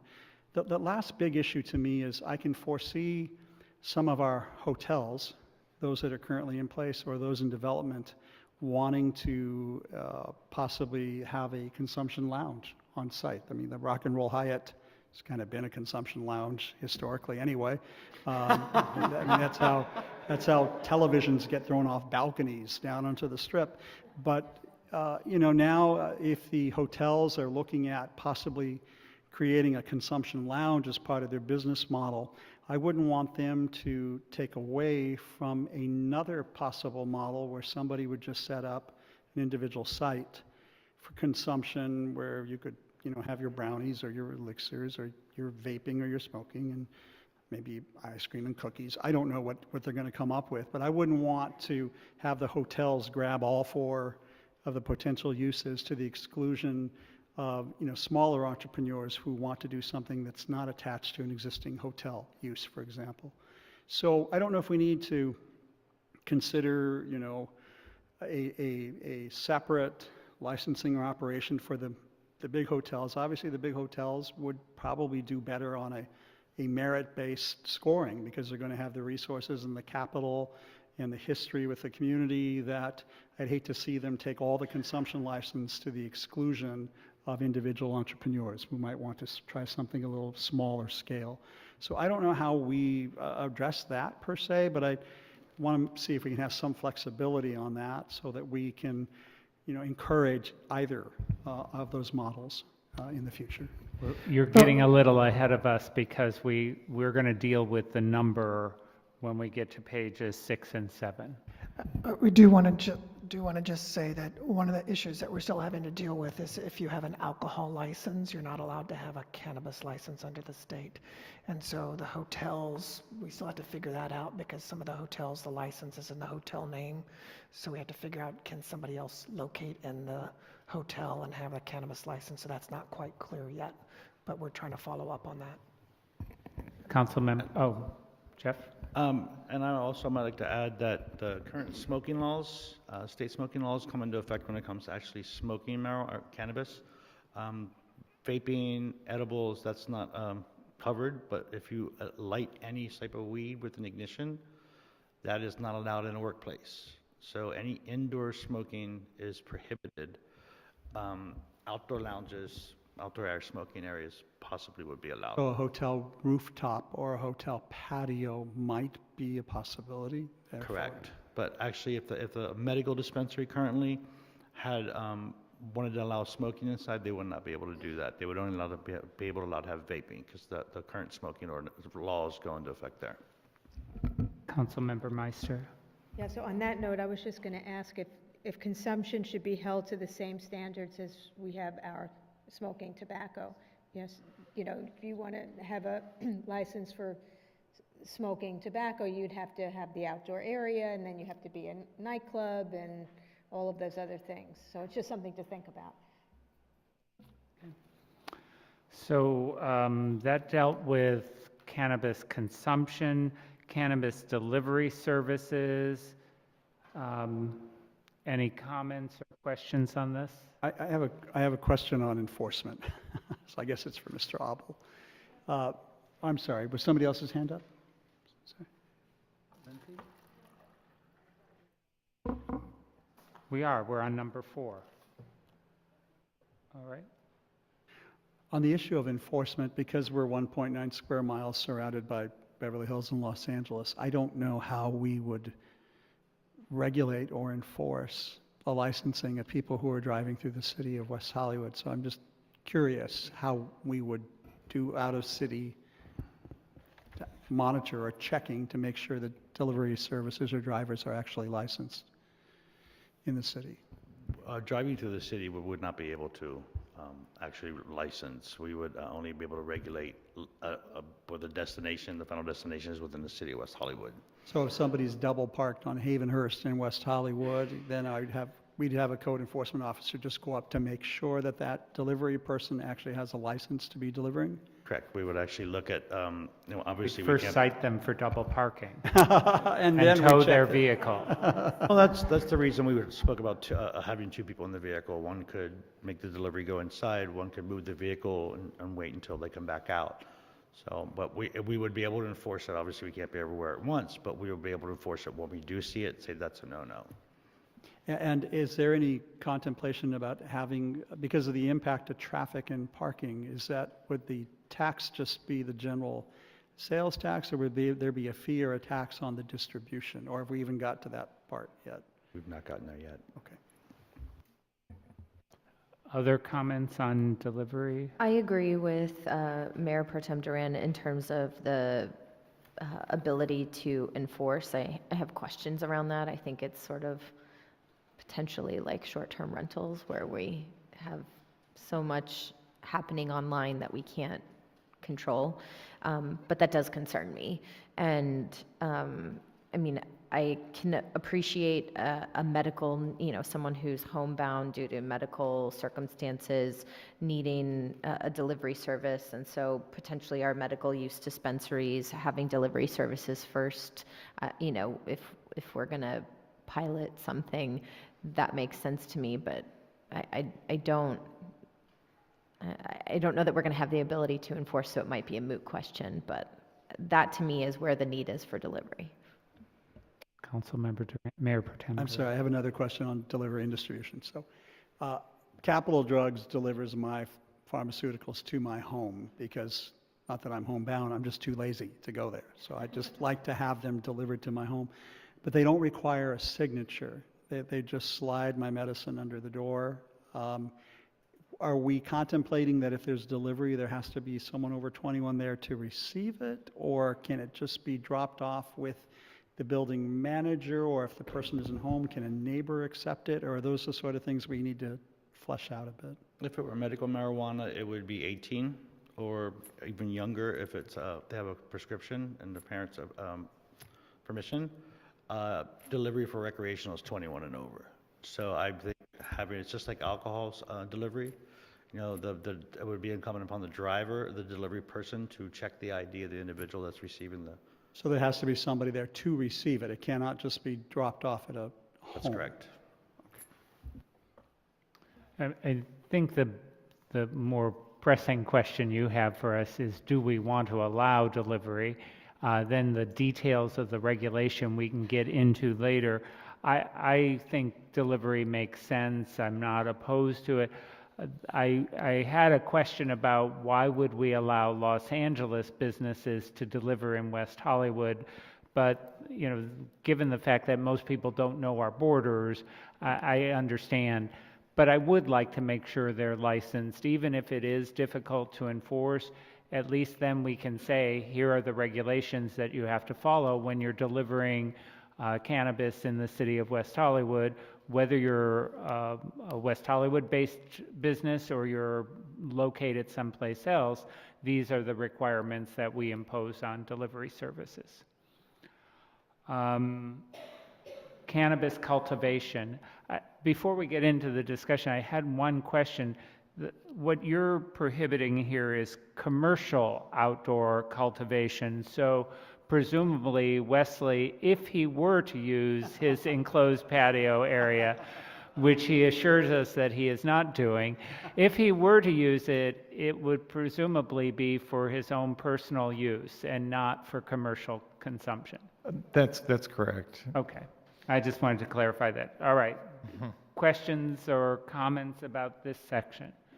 We're all okay with the recommendation here? Okay. How about cannabis manufacturing? So, again, the end of this week sort of informed some of my thoughts about this. It's my sense that volatile extraction is poorly named, really. It is extraction, and it is used chemicals, and they are in a closed-loop system, but it's kind of like the radiator on your car. It extracts heat from your car with some pretty volatile chemicals, and if your radiator explodes, that's a lot of chemical going everywhere. But I think, so I'm not against extraction or infusion manufacturing in the city. I guess the thing that I would say is that if we were going to allow for extraction, that probably that should be a higher level of decision making than maybe some other businesses in the city. That perhaps if someone proposes they wanted to do set up an extraction plant, that they would need to show a series of capabilities that would allow them to do that. Like if someone wanted to start spray painting and repairing cars in our city, there's a series of laws, and again, that's not any more dangerous than extraction. I just think that it has a name, volatile extraction, because it uses volatile chemicals, but they're in a closed-loop system, and it's regulated. So for me, I would say that we should allow product infusion and extraction, and see if anyone comes forward to identify a location that they believe is sufficiently large or large enough and can find a landlord who would allow them to have that kind of business there. So that would be my suggestion. So you're saying to include volatile, that it's okay? Yeah, to include I don't volatile. see those things as, it's not dangerous extraction, it's volatile extraction. I mean, there's nothing actually dangerous about it because it's a regulated process. And, we want to be thoughtful about who we give it to. And perhaps what I'm saying is that we should have a higher level of approval that requires, and would require it anyway, but the fire department, the head of community development, perhaps even the city council, to say this is something we want. Maybe there's more community meetings, it's, a higher threshold, but I just, for me, it seems like there's, to just step back one step. One of the things that I learned this weekend is that these businesses have really great jobs. They have really high-paying jobs that come with benefits and services and retirement, and they're sort of, they can be, especially if we insist. They're jobs that are for people that are very much like our residents, who want to work near where they live, they want to make enough to live in the city, and I would hate for us to just say, oh, we don't want to do that because it has a bad name, that it's kind of scary to say volatile, when really all they're doing is using chemicals in a closed-loop system to extract the oil. So just a quick question, does the manufacturing require environmental impact report or anything? As far as we've been able to discern, it would be regulated as any hazardous materials by the LA County Fire Department. Okay, thank you.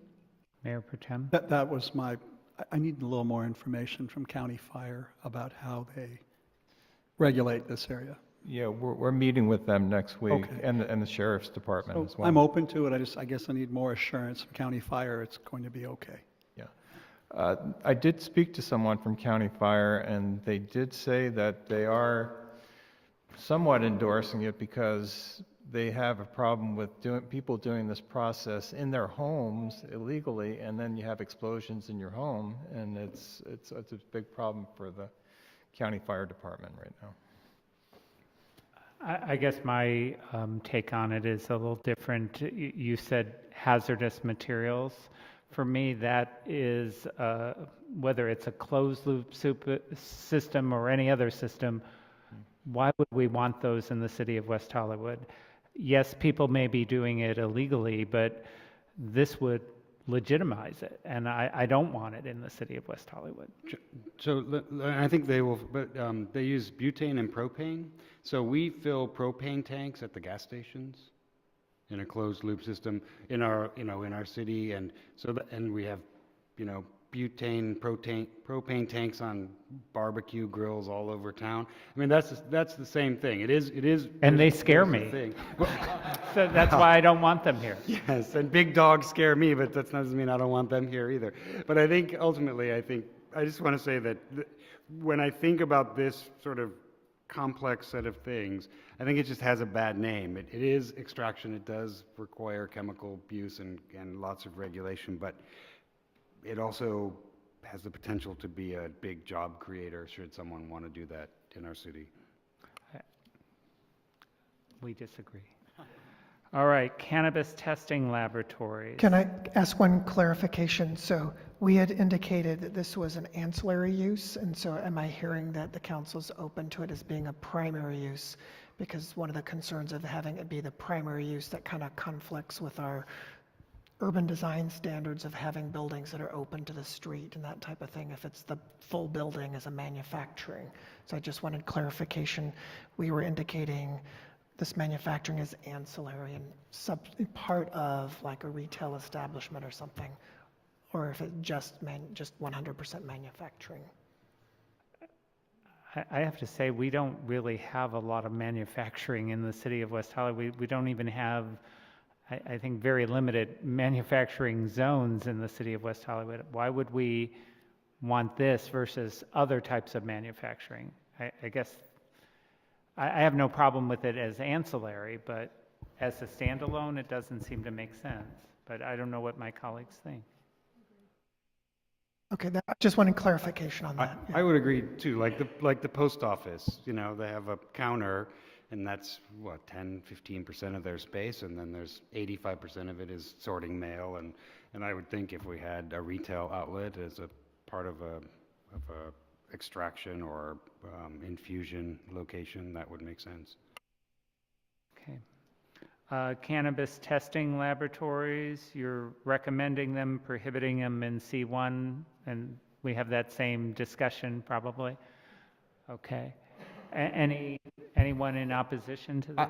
I actually agree they shouldn't be in C1. C1 should be neighborhood retail. It shouldn't be a closed one-story building with a testing facility and blacked out windows. I mean, Okay. I actually think not having them in the C1 district is smart. Okay, there seems to be agreement on that. Now we get to page 6 and 7, allowable cannabis retail licenses citywide. And I guess some of this might change if the state were to allow medical facilities to sell adult use cannabis. That's correct. We are tracking that very closely. We anticipate those regulations coming out in September. At this point, however, they're two separate license types. Correct. Okay. Even with the most recent additions to the trailer bill?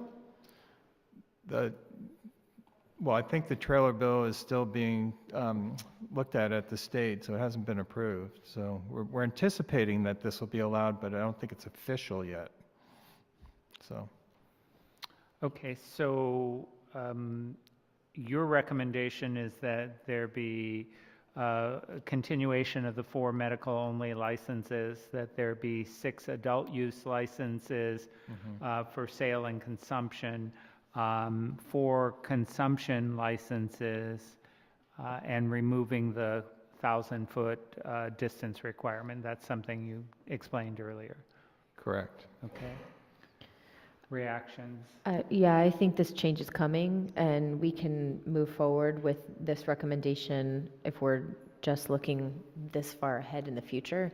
But I think I'm actually comfortable with us proceeding even if the state changes, go through, keeping them separate till we figure out how it all works. In the future, we can change that and, have businesses apply for a license that can do both. But I think the concerns that we've heard in the community about access for patients is something that's important. I think while we went to Colorado and saw what was going on there in Denver, I also know what's going on in Nevada, and they've had some issues with product not being able to be tested quickly enough and folks not being able to get access. And I don't know that we have, that there is a solution to that, and I don't want to put medical patients in a situation where that's a problem. But I would say that I'm more in favor of leaning towards allowing market constraints and distancing to determine our numbers versus having a set number of this kind of license or that kind of license. I think for a lot of the reasons that were articulated earlier for different types of consumption. For example, I think there are many more than 4 that we could think of quite quickly. So I'd rather it be limited by space rather than by an arbitrary number. Mayor Pro Tem Duran. Thank you. I just want to respectfully disagree with what my colleague, Councilmember Horvath, just said. I think I stated earlier that I do support allowing the medical only to do either medical or adult use, because I think that is the direction that they're going in, and I hate to penalize our long-term operators and, well, simultaneously rewarding people that are new to us. It just seems to be contrary to the way we should go. So, I mean, I know we're not voting on that tonight, but I would rather allow our medical only to do medical and or adult use. And with respect to the consumption licenses, in my mind, I think that consumption should be allowed at any of the medical or adult use facilities and still allow for consumption lounges that are not necessarily tied to a retail or medical spot. So I don't know if I have a number in my head, but I want to allow more flexibility in this area.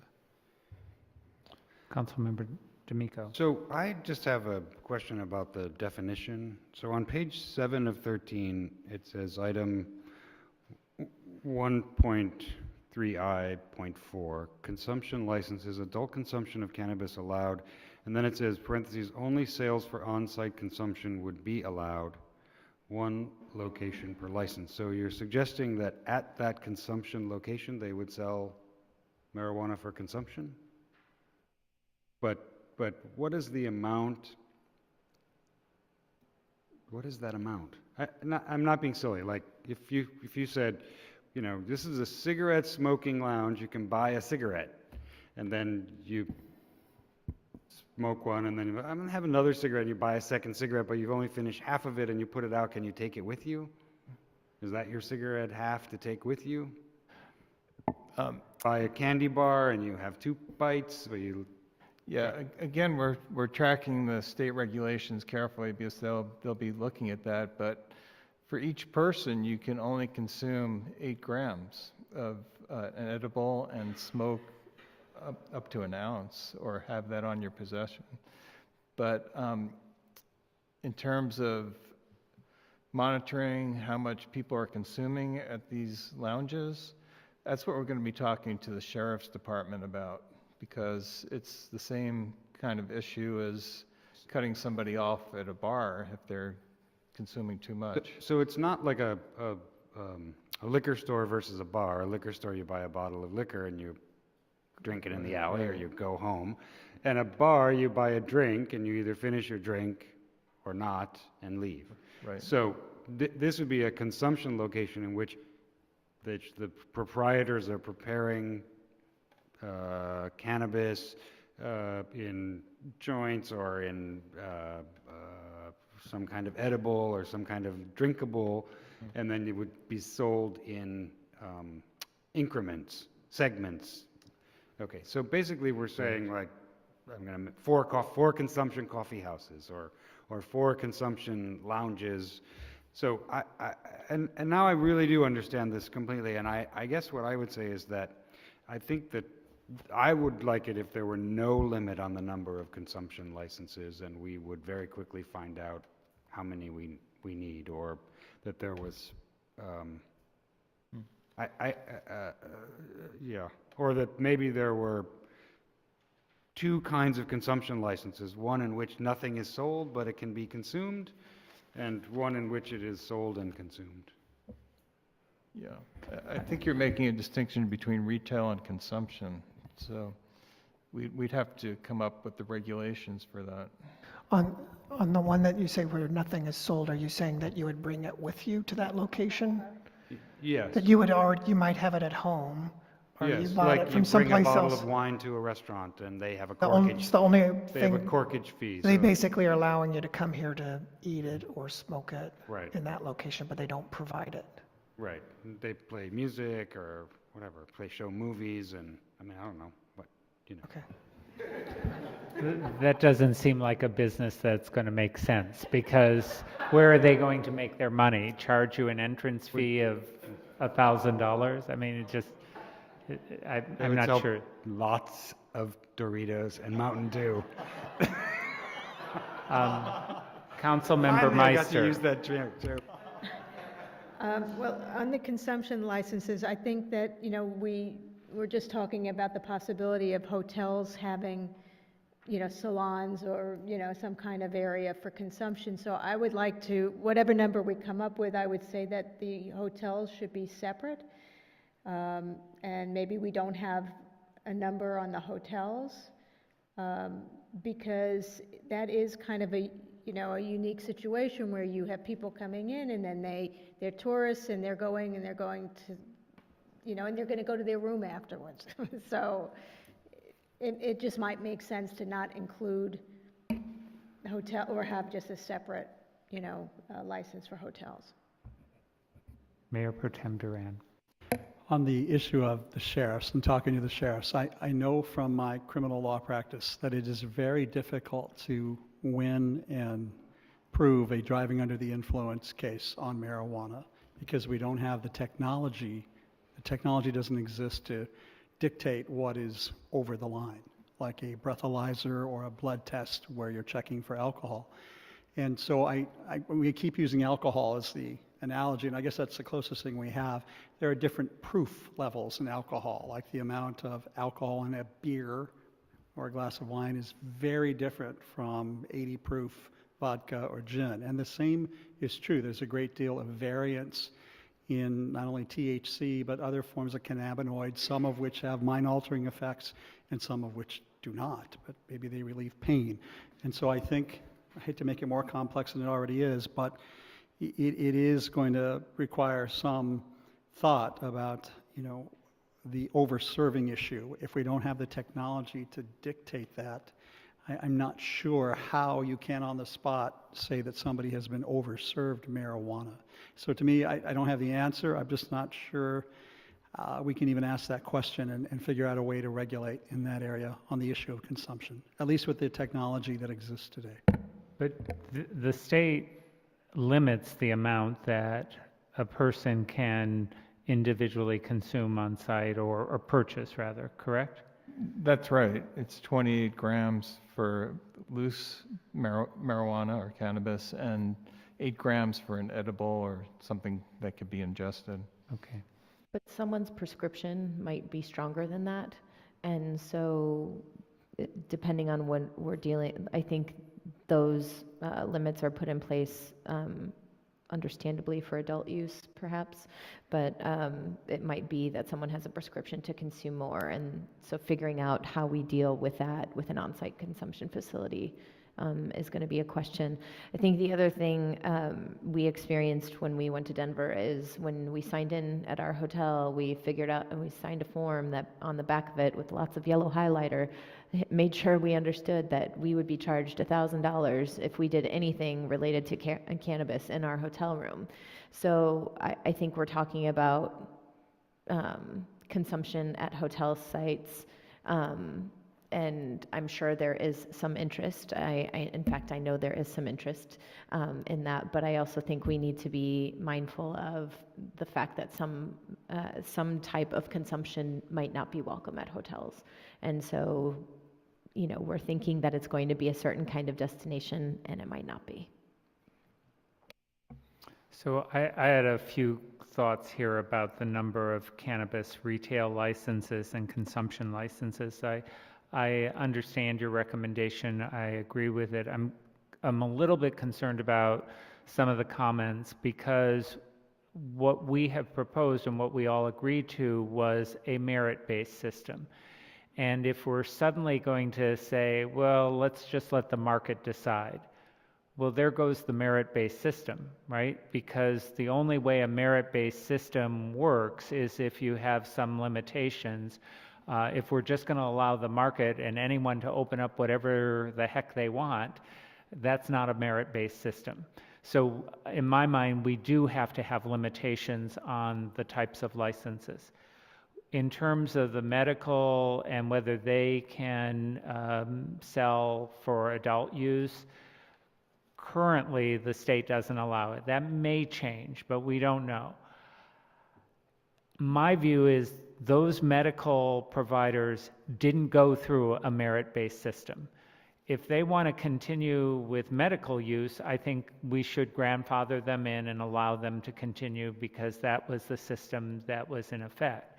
But if we're going to allow them to expand into adult use, then I think that aspect of their business should go through the same merit-based system and selection process that every other business that wants to apply to do business here. That to me is the only fair way of doing it. I want to, even though they are here, we're going to allow them to continue their existing use, but if they want to expand into this area, they have to compete with all of the other providers. It sounds like maybe we might want to carve out a separate hotel consumption license or create a separate category. But again, in my mind, it should all have limits so that we can do the merit-based system we agreed to.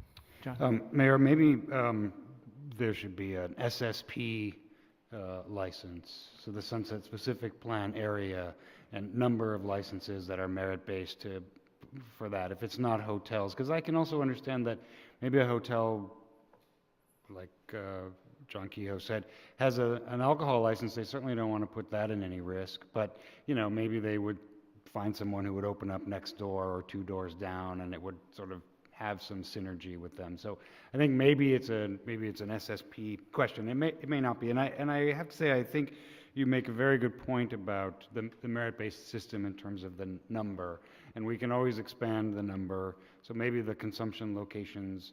I'm just concerned that 4 of them, I think all of us have said in one way or another, 4 of them is not enough to sort of serve the population of the city and the residents and the visitors that we think might come here and want to consume.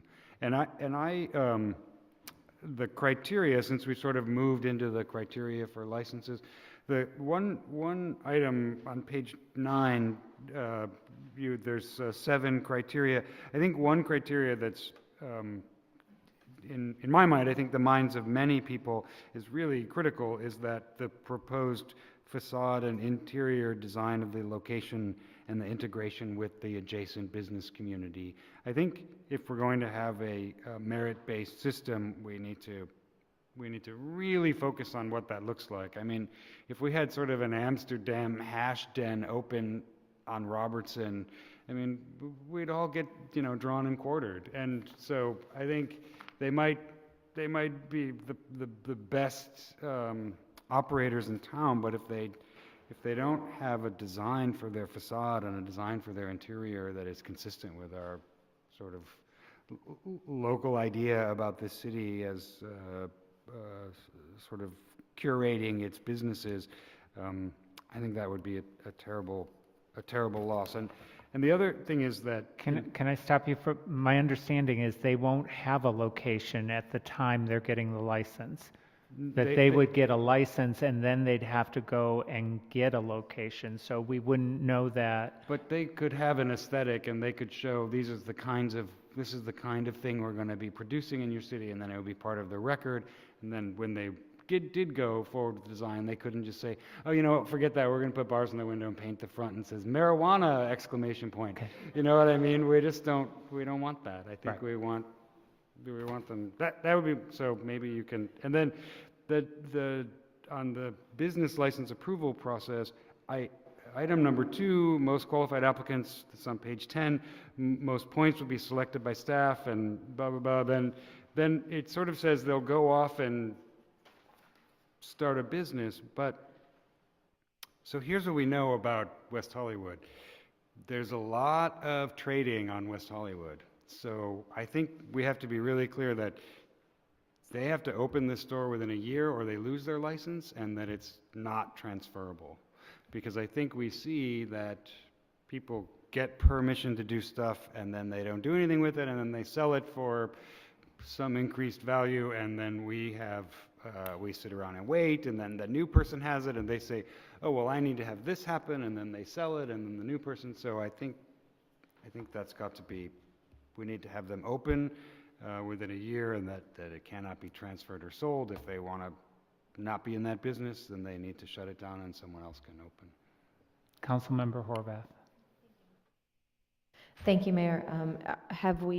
I'm assuming we've moved on to the license approval criteria. Yeah. I want to echo one of the comments that was made earlier about social responsibility or equity being a part of that rubric. I think that's very important in making sure that these are good jobs, safe working conditions, that we're thinking about the diversity of these businesses and curating an experience from that sort of point of view as much as any other is very important to me.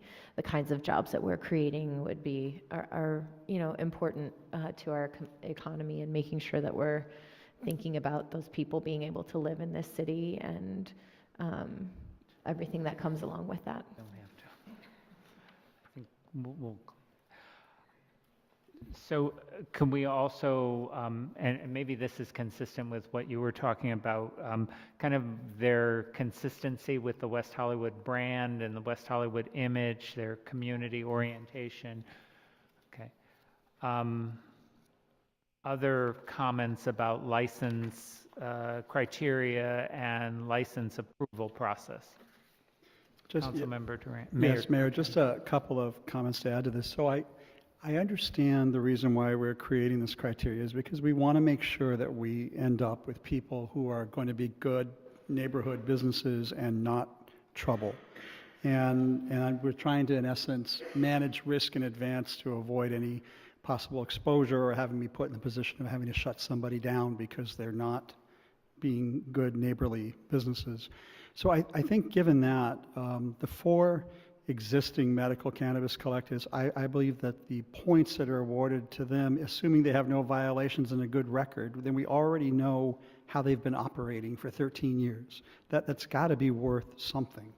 I don't know how much weight to give that, but I think that has to be worth something in terms of how many points are given. I understand, Mayor, your comments about making them compete, but to place them on the same footing as somebody that we have no experience with, we don't know anything about how they're going to act within our business community. I think there's got to be some weighting given to those that have been in the city for 13, 14 years and have been good operating businesses to date as medical cannabis. The second criteria, previous cannabis medical and or adult use retail experience. You know, when I circled that when I read it, because this is all such novel pioneering work.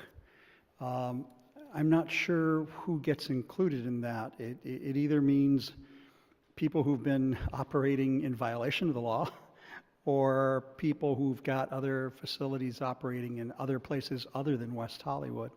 And so I don't know if I want to necessarily exclude people who maybe for them this is something they want to try, but they may not have any previous medical or adult use experience, but they have good retail experience or good service-oriented experience, or they've run businesses. I don't know if I want to exclude them for a lack of not having anything related specifically to cannabis, because that's such a limited universe of business operators who are out there. So I want to raise that, I guess, for discussion or consideration as we're looking at all this.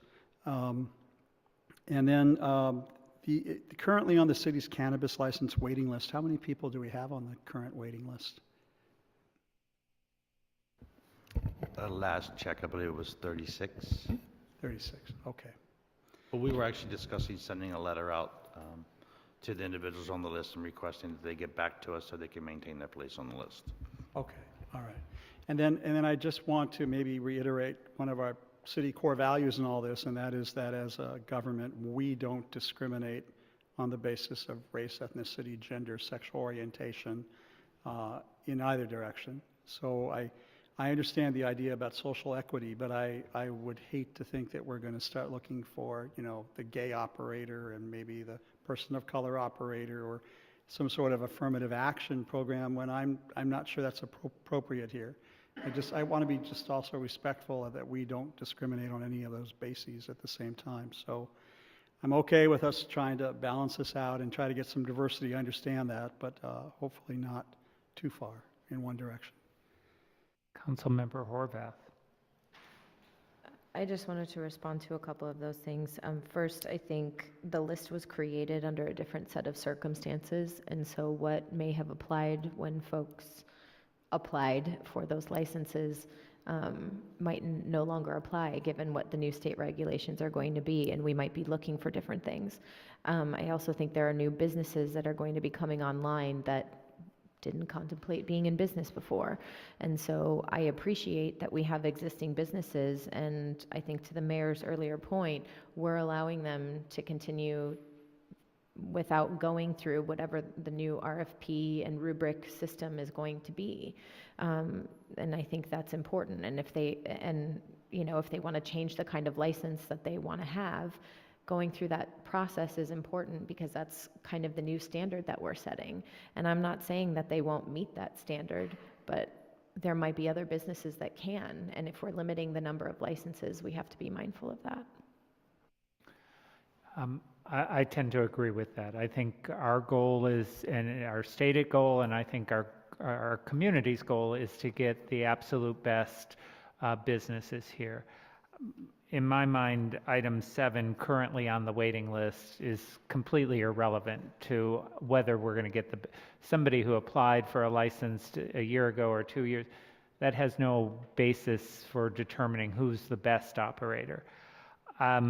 I understand my colleague's concern about experience, but I think we could maybe broaden number 2 to say previous cannabis, medical, adult use, retail experience, because some do have experience from other states or other experience operating similar types of businesses or retail or consumption businesses.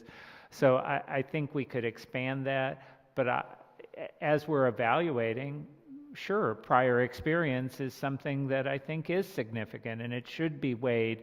It shouldn't exclude people who are new, but it should be a factor that is considered in the evaluation process. And like Councilmember Horvath, if our current medical dispensaries want to expand into adult use, I think they need to go through the same process. And I wouldn't give additional weight to them simply because they're already here. They would get some weight based on their experience because they're experienced operators, but I don't think they should be entitled to additional weight simply because they're already here. And I guess, so thank you. I think this is really heading in the right direction. I guess if our current operators want to apply for an adult use license, they don't have to give up their existing license if they don't manage to be selected as an adult, so they can continue to serve the population they're serving, find out if they can get this other adult use license, and if they do, make a decision about changing, and then we would have somebody backfill the medical license they're leaving, and if they don't, they can continue to. So I would agree very much with that. And I guess I sort of want to go back to the consumption licenses, because it seems like this is the approval criteria for all kinds of businesses, right? If you're a testing lab, if you're a... So I guess the consumption licenses, maybe we need to have maybe someone needs to give me the language for it, but licenses where you consume by smoking or vaping, and licenses that are consumed another way, because I just think there's a sort of a much easier threshold for a business that, you know, serves desserts and coffees that has cannabis edibles.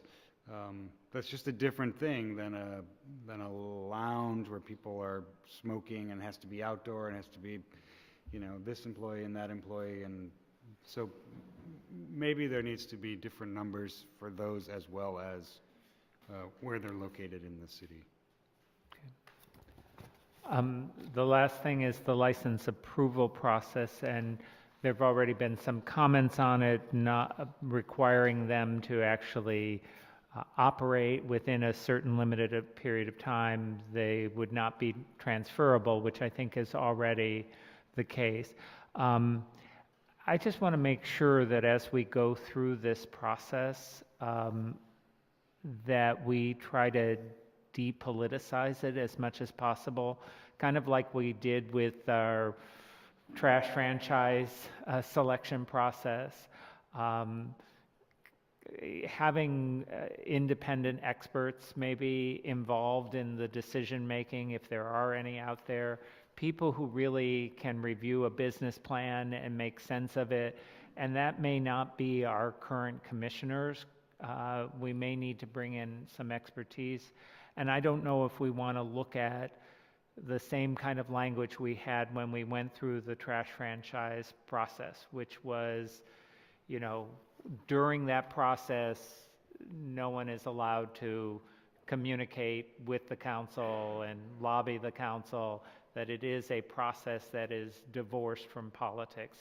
I don't know how my colleagues feel about that. Maybe you can come back with some options to, you know, we want to be informed, but we also want to make sure that this is not, you know, politicized in the way that can lead to questions about the legitimacy. Can I just ask about that, Yeah. John? But it appears that the council, we're not the decision makers on the licenses, at least the way it's currently drafted, right? But it could all be appealed to us, correct?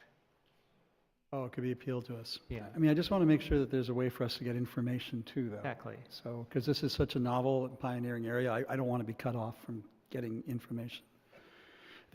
One more comment, and I know we're winding down now. I noticed that the city-specific tax under fiscal impact, that there was staff planning to do a public opinion polling firm in 2018 to survey residents about the likelihood of them voting for a cannabis tax. We did polling in the last couple of years, and the level of support for taxing cannabis was extremely high, like 80% or something. I don't know if we need to do that again, because hiring a polling firm is $100,000 here or there. I'm not sure we need to do that. I think there is broad support across the city for us to do that, but if staff feels we have to do that for whatever reason, I get it. I just feels like we just did that. Well, and we could defer that to a later date because we wouldn't be doing it now. Councilmember Horvath had her, and then Councilmember D'Amico. I completely agree about the polling. I don't think we need to do that again. But my comment was with regard to another comment that was made earlier about making sure that we are prepared to enforce and safely support the environment we're creating. So I know that there's been discussion, there's a group that's been meeting quite regularly about how we might want to make some additions or changes to law enforcement with respect to our alcohol businesses. We might want to have somebody dedicated in our station to our marijuana businesses, in addition to whatever code enforcement is bringing, whatever resources in code enforcement are going to be used to address this. I just want to make sure that, we're speaking grandiosely about, wanting to open up numbers of licenses and consider all the possibilities. And I think that's good as long as we have the capability to enforce on all sides, from, the sheriff's side, from the code side, the kind of environment that we're creating. And there's nothing wrong with, trying some things out and then opening it up and to make sure we're doing it right. I get that. But I want to make sure that the sheriffs are prepared and it just doesn't become a throw their hands up. This is what you created, deal with it sort of situation.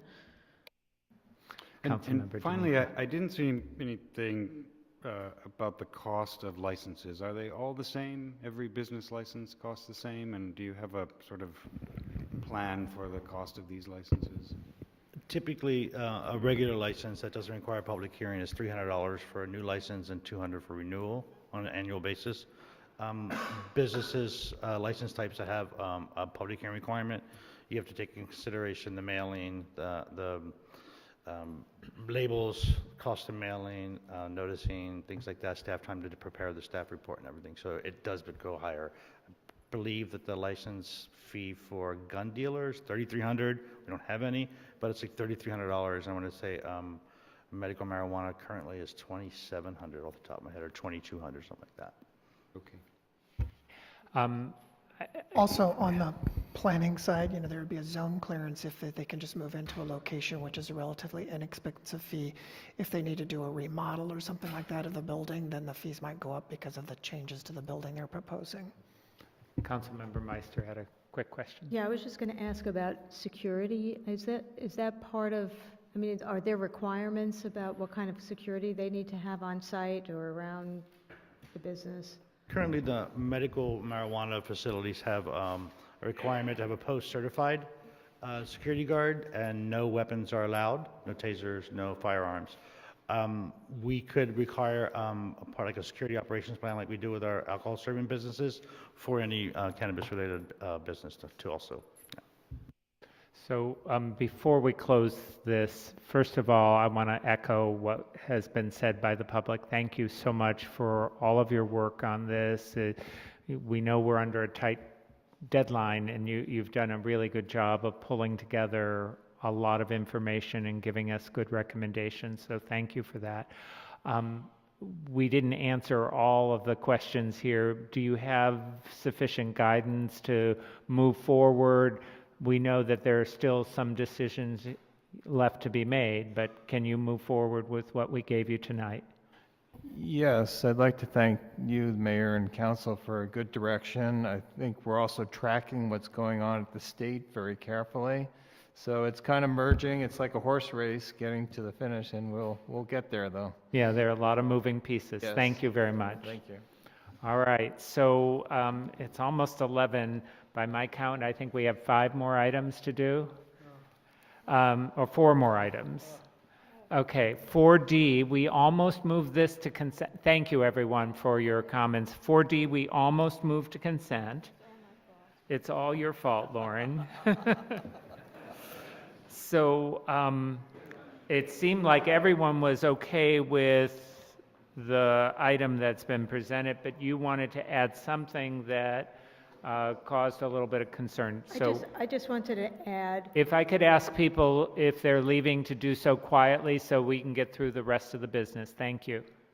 I just wanted to add that if an applicant comes to us and wants a development agreement or some other discretionary approval, that they need to have, provide a financial disclosure. I'm not saying that it needs to be their taxes, but if we have a question in our, we have questions that we ask that the planning department asks, do you have any business ties with POTUS or the Trump Organization? That at least we know about it, and then we can decide. It's discretionary, there's a development agreement, we can say it's not a big deal, or we can say it's a big deal. Mayor Pro Tem. I think the reason that I understand Councilmember Meister's point, I just respectfully disagree. And I think the reason I disagree is that the President of the United States is so evasive. He hides so much. I mean, even putting the staff report together it was convoluted, and looking at all the places that he has interest in. I just think that for some of the big financiers, so like a CIM or somebody like that, knowing where all their money is or where it's laid, or pension plans that are financing projects and how they cross over Donald Trump, I just think it gets cumbersome to require any applicant to do that. So I mean, I think it was cumbersome for us to try to figure it out, and asking people as part of their application to figure it out. I just think that it's cumbersome and unnecessary. I understand the intent, but What if we limit it to a direct relationship? Because they would know. And it's them, and it's the applicant doing the disclosure. It's not like we are asking staff to look for it. yeah, and I think between Rupert Murdoch and the Koch brothers and Trump and all of the ilk, they have their hands in everything. I just don't know if anybody can escape having some connection. I mean, we even have some weird, bizarre connections to Trump here or there with SAG or with Screen Actors Guild. So I mean, I just think it's unwieldy. That was my concern. Well, we have a recommendation before us. Does anyone want to make a motion? David or Lorena, do you want to add anything? You're just happy to get out of here if we do something on this item. I'll go ahead. Oh, there's a motion to adopt. I'm assuming that's the recommendation. It's been seconded. Further discussion on this item? All right, are we ready to take a vote? All right, it's approved unanimously. Thank you. And then 4E, this is a very exciting pilot project for the Sunset Strip Entertainment Shuttle. And Why did this go consent? I don't know why. Oh, because of the routing question. Oh, okay. And David, are you giving the staff report, or Francisco? We don't have to do the staff I'm not report. giving the staff report. I'm happy to forego the report. Yeah, Okay. To the That's what I routing. was going to say. Staff's ready for questions. I do want to mention that we are also joined in support by Lisa Belsanti with Communications and Maribel Louie with Economic Development. And I do want to introduce Francisco Gomez, who is the Transportation Program Administrator, and this is his first opportunity to address council. And he's been waiting all night. Oh. And we just told you we're dispensing with the staff report. And they did a 2.20-second video, Oh. which we can all watch on our phones on the way home. Not while you're driving. If we ever go home. Hi, Vespa. So here's why I think it didn't go to the consent calendar, is because I'm hopeful we can figure out a way to bring this shuttle to the east side by taking it, right now it turns around by going down Crescent Heights and turns on Fountain and goes back up to Sunset. It seems to me that I could go down Crescent Heights to Santa Monica and go over to Fairfax and then go back up to Sunset. I think historically our city has been, there's been this narrative that we never serve the east side. It's always the east side comes second, and that's what happened with the pickup line. We ran it from Fairfax to the west side and then finally said, well, we should serve the east side. So in this way, if someone in our hotel on Sunset wanted to go to a restaurant on Crescent Heights, to Fairfax, and there are several really good restaurants there, Laurel Hardware, etc., they could jump on the shuttle. Otherwise, they'd have to take the shuttle west, go to San Vicente and Santa Monica, and get on the second shuttle and go there. And that's just not happening. I mean, it's not happening. So I think if the intent of the shuttle is to serve the Strip and Melrose, it should also be serving some synergistic businesses on the east side. Now, I had a long conversation. These guys are really clear and careful and thoughtful and said, well, that might bust our 15-minute turnaround. But in my mind, it just doesn't make sense to not serve the east side of the city right now, right from the beginning, and just if it has to be at 18 minutes or 19 minutes, then we have to figure that out. So that's my pitch. That's why I didn't want it to go on consent. That's what my colleague Lindsay and I spoke about earlier, and that's where we are. Mayor Pro Tem Duran. Just want to present an opposing point of view because I respectfully disagree. I think to my mind, the purpose of the Sunset Strip shuttle was to serve, at least for me, the Strip, which historically has been Crescent Heights and Sunset to the Rock and Roll District. And I think that first, in my mind, I've got to figure out if anyone's going to get on it. And that we're piloting something new that I think is primarily for tourists and visitors, and to a second, lesser extent, residents. So I'm okay with maybe expanding it down the road, but I want to see first if it's going to work, if we're going to get any ridership at all. So I was okay limiting to just the Strip and not even picking up the Santa Monica, Melrose lines. Councilmember Meister. Yeah, I was looking at option A, and I also had a note about stop at Santa Monica Boulevard in Fairfax. So I felt that the east side should also be serviced there. Councilmember Horvath. I think that we need to come down to Santa Monica Boulevard, especially because folks, we've already heard very recently that people aren't experiencing Fountain as a pedestrian-friendly experience. And so with Fairfax and Santa Monica being a transportation hub, in addition to people more easily walking on Santa Monica Boulevard, coming down at least to Santa Monica Boulevard, I get that it might go to 18 minutes instead of 15 minutes, but I'd rather have that. And if the point is that we need to prove ridership, coming down to where people are actually going to pick it up is what's going to help our ridership, not how fast it goes if it's not going anywhere where people aren't going to be. Okay. Right now, staff is recommending option A, which actually goes down to San Vicente and comes back up Robertson. What about the option of not going all the way to La Brea, but the eastern portion of it, rather than just going down to Fountain, going down to Santa Monica and back up Crescent Heights? Is that? We were not thinking it would go to La Brea, just would go down to Santa Monica and back up Fairfax. So the just loop. another block. Okay, in each so direction. that shouldn't add significant amounts of time, even though that can be congested. It's not that congested at nighttime when we're talking about serving the Sunset Strip. So it adds about a mile to the route, which translates to about 7.5 minutes with traffic on a transit vehicle. So it would probably increase our frequency from 15 minutes to about every 18 to 20 minutes. Okay. Is that where we're heading? I think that's where the majority of the council would like to go. Okay? And we can always cut back on that if we're impacting ridership. Councilmember Durand is. I'm going to vote no, but Okay. that's all. So is there a motion to adopt staff's recommendation with that one modification?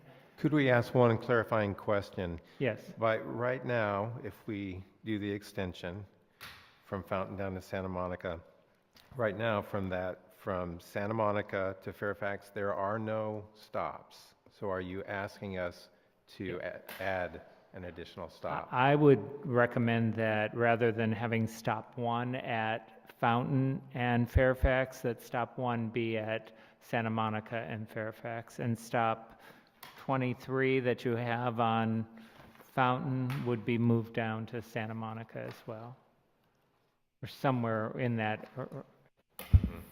That's the motion. So we wouldn't be adding additional stops, we would just be moving those down along. Is that okay? Thank you. What are you guys Yeah, passing? and I think that's the motion, and I think that it will be refined between now and March. I mean, you'll do some more looking and. Are we moving option A or B? I'm sorry. Yes, okay. Everyone's clear on that? You're not clear. Okay, so we're moving a recommendation of staff with the modification that the route would go down Fairfax, not to Fountain, but Fairfax to Santa Monica. It would go along Santa Monica and back up Crescent Heights. And that the two stops, one that is currently on Fountain and one that's currently near Fountain and Fairfax, both of those stops would be moved down towards Santa Monica. Okay? Okay? Thank you. Okay, that's the motion. It's been moved and seconded. Further discussion? Hearing none, let's go ahead and vote. And it is approved. Thank you. Thank you. Great staff report. All right, and I think we have two excluded consent items. Yes. 2H, I believe, and 2J. I'm happy to be quick on 2H. It was because I pulled it. I participated as part of the council subcommittee in the street signage and gateways, that whole committee that happened in the community. And Selbert Perkins was who presented. I wasn't particularly impressed with what they presented to us. A lot of what I saw in this staff report that substantiated why they were the ideal choices, pretty much what made what they presented not great. So I just wanted to, given the experience that I had with them specifically on this kind of signage in other parts of the city and the size of the contract, I just wanted to suggest we go out to RFP.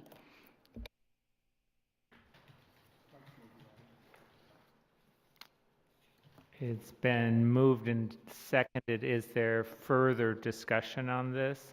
I just would like to ask staff to explain their recommendation.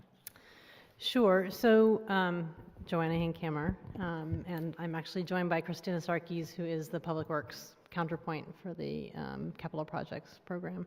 So we made the recommendation after both the public outreach process with the street media project with Selbert Perkins, and then also with an outreach process for the park with LPA. And the discussions, honestly, that Selbert Perkins has been having with the city for the past 2 years about the kind of economy of signage and the universality of the way that we offer information and the strategies of wayfinding.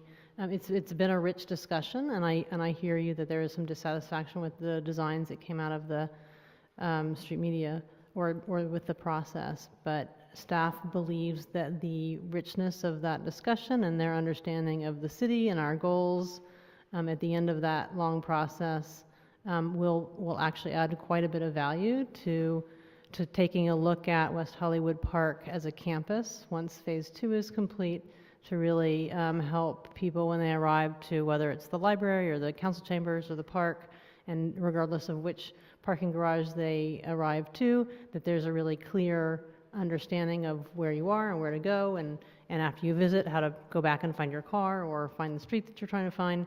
And we believe that they've just invested a lot of time, energy, and the discussions have been to a point of satisfaction by staff. And all of the signage that they recommend will have to go through a public process and be approved by council? Yes. Okay. I would be happy if somebody could have a sign that tells people where the coffee shop is here, because whenever I'm out here, I get about 10 questions. Isn't there a coffee shop here? All right. Further discussion? Been moved and seconded. Let's go ahead and vote. It's approved. Thank you. Thank you for staying so late. And 2J, Lauren pulled that. I think there were other questions as well. Okay. And Andrew is here. Are you going to lead the conversation? Okay. I don't know that we need a staff report. Lauren, you have some questions? It's not, I would like to get at least a brief. Okay. All right. So Andrew Campbell, Arts Manager for the city, and I'm joined by Joanna Hinkhammer, who's our Capital Projects Principal Planner. Bottom line is that this item is all about the heart of the AIDS monument and how we capture the stories of those impacted by AIDS. Briefly, very briefly, in December, Council approved a process for starting a collection strategy for the stories. We've been hearing from the community that the monuments seem maybe cold, a little impersonal, and that they needed to have some impact and input from the community in sharing their stories. So you approved this process in December to start that. And part of that was establishing an AIDS Monument Outreach Committee to help guide and inform the story collection process, which in turn would help shape and influence the ultimate design of the monument. In March, Council approved the budget for outreach and content development. Staff convened the outreach committee, as noted in the staff report. We discussed roles and responsibilities, and shortly thereafter, we issued the RFP for the consultant team. We received 7 submittals, and through a selection process, again as outlined in the staff report, ultimately decided to recommend Wondros. The selection committee was really impressed with Wondros and kind of the outstanding international, national, and local work that they did in gathering and collecting stories and then ultimately being able to tell these stories, which is part of what we're hoping will be accomplished with this. They'll be collecting stories, curating the stories, clearing them legally, archiving them for our use using various media. The scope is flexible because we kind of don't know what we're going to be doing. As we're going through the process, we're going to be discovering more and more. There's going to be deeper and deeper reaches into the community. That's part of what they call their ecology modeling process. And we do have representatives from Wondros here today, as well as Michael Ferrara. If you have any questions for us, or any additional, or any questions for the recommended consultant team. All right, questions or comments, discussion? Lauren. Well, I honestly, reading the proposal, I didn't get it. I didn't know what they were going to be doing exactly and how they were going to get there. And the proposal itself, to me, was not, it was not the most creative looking proposal I've seen. And I just wondered, if we were trying to get at a creative answer here, where that was coming from. So, I mean, I guess the people on the committee got to see something that we didn't get to see. And so I just needed a little more convincing. Right. Well, we did have an interview process with the 2 top candidates. And I think it was through that interview process that it sort of really blew the team away. There's also a looking at their website and the work that they have done and kind of the scope of work that they have done. I mean, they've worked in everything from, on several different continents to things locally. They've worked in healthcare. They have done work in AIDS areas. They have done work in the arts. In music, in business. So an interesting thing is that they cross so many different sectors and disciplines, which is kind of what we're hoping to accomplish also with the telling of the AIDS stories, that it's not just one story, it crosses so many different levels. And I think that was one of the other intriguing things for them. They have incredible output. I think that the work, the design work that they're going to do, the archival work that they're going to do, the ultimate presentation, they can do it along various media platforms, I think what we believe will be quite outstanding. They have a very deep team that works with them. As you can see from the scope of work, there's several different people that will be involved in various different ways. Other questions? Mayor Pro Tem Duran. Thank you, Andrew. And I guess because the team's here, I support the item. Since the team's here, I'm going to take advantage of that for just a second. My colleague to my left here and I are 2 of 5 HIV-positive elected officials in this country. And we started this idea many, many years ago because we're part of the Walking Wounded, having lost dozens, if not hundreds, of friends that lived in this community. And it was important to me, and I think to all my colleagues, that we do this in a way that not only addresses those women and men that walked through the epidemic, but to tell young people, young LGBT people and their allies, that there was great heroism that was demonstrated in the 1980s and 90s. When I visit Holocaust museums, and I visited many of them in D.C. and in Israel. Although I'm not Jewish, when I go there, I'm so moved by what I see and hear and feel that I understand it deeply. If there was any way to create an experience like that, so that those of us that were affected by the epidemic would heal somewhat, and those of us that know nothing about the epidemic would understand somewhat, you will have accomplished your goal. So, good luck. I will tell you, being an early AIDS activist, to try to get consensus, it's not going to happen.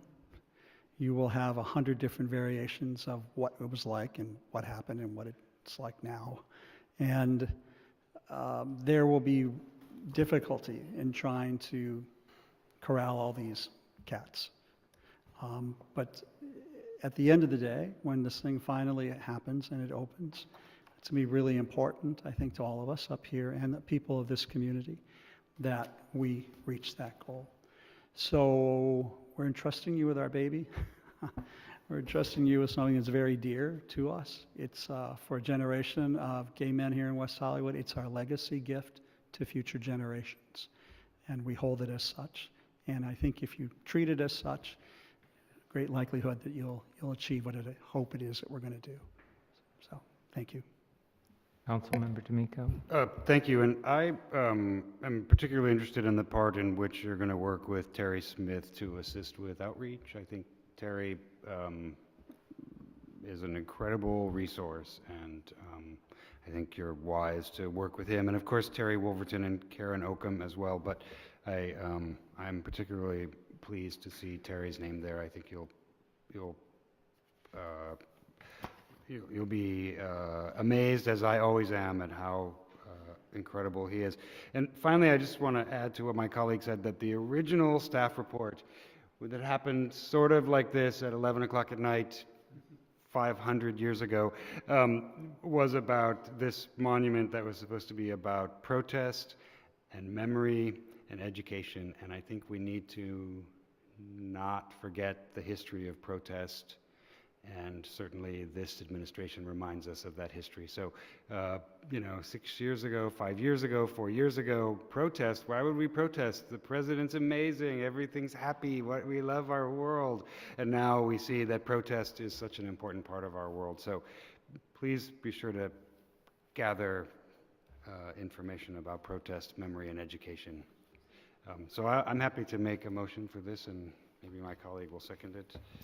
And if you wouldn't mind, since you're here, if you could come up and introduce yourself as the team, that would be great. You can all come up. All the wondrous people. You're just going to have one person speak? It's too late to get up, I get it. No, you guys can get up, so. Introduce your project team for us. They don't have to. So, I'm Jesse Dillon, the founder of Wondrous, and I'll let you guys introduce yourself. I'm Patrick McGovern, the Chief Strategy Officer at Wondrous. Hi, I'm Natsu Furuichi, and I'm the Senior Project Manager for this project at Wondrous. And I'm Luke Watson, the Head of Production at Wondrous. Yeah, and what I'd like to say is, I lived here during that time. My father-in-law passed away of this condition, so I'm actually of this community. And what you've said is, this is the mission of Wondrous, is to serve in all sorts of different capacities in terms of, a lot of healthcare things. This project is very special, and, I'm not sure the creativity you were looking for was in the project, in the proposal, the way you read it, it appeared to you, and I can't speak very much about that, but what I would say to you is the most important thing to do is to listen to all of the stakeholders at the very beginning, to really understand all of the different points of view that need to be expressed in this one thing, and that we're really good at that. And then making things in the way they look, I think, is not so difficult. That's really sort of the easy part. The first part is to really understand how people feel about it and to make sure that we reflect that in this in the part that we're going to do, because if we don't do that, then it will be a failure. And I think the most important part about that is listening, which is a really old-fashioned thing. But if we don't get that part right, we won't get any of the other stuff right. And you know, that ecology modeling that you talked about is really about listening to all the different people. They tell their stories, we understand their stories, and then we can make things. We can decide together, we can go through a process of how we're going to make the different things that express those visions. But the first part is to really understand. And would you add anything, Patrick?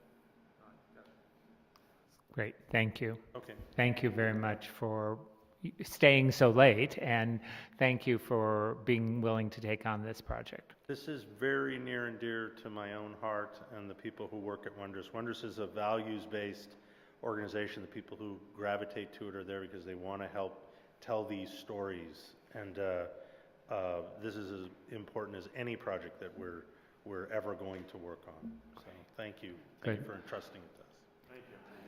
There's been a motion and a second. I would just like to add that whatever we do, I want to make sure that it is a platform that can change and evolve, because we'll miss people in this first round and we'll learn new things. And you know, just like you go to a museum, you want to be able to constantly refresh and re-energize the material. So I want to make sure that it's capable of not only archiving the stories, but adding to it and building to it as we move forward. Oh, Councilmember Horvath, I missed you.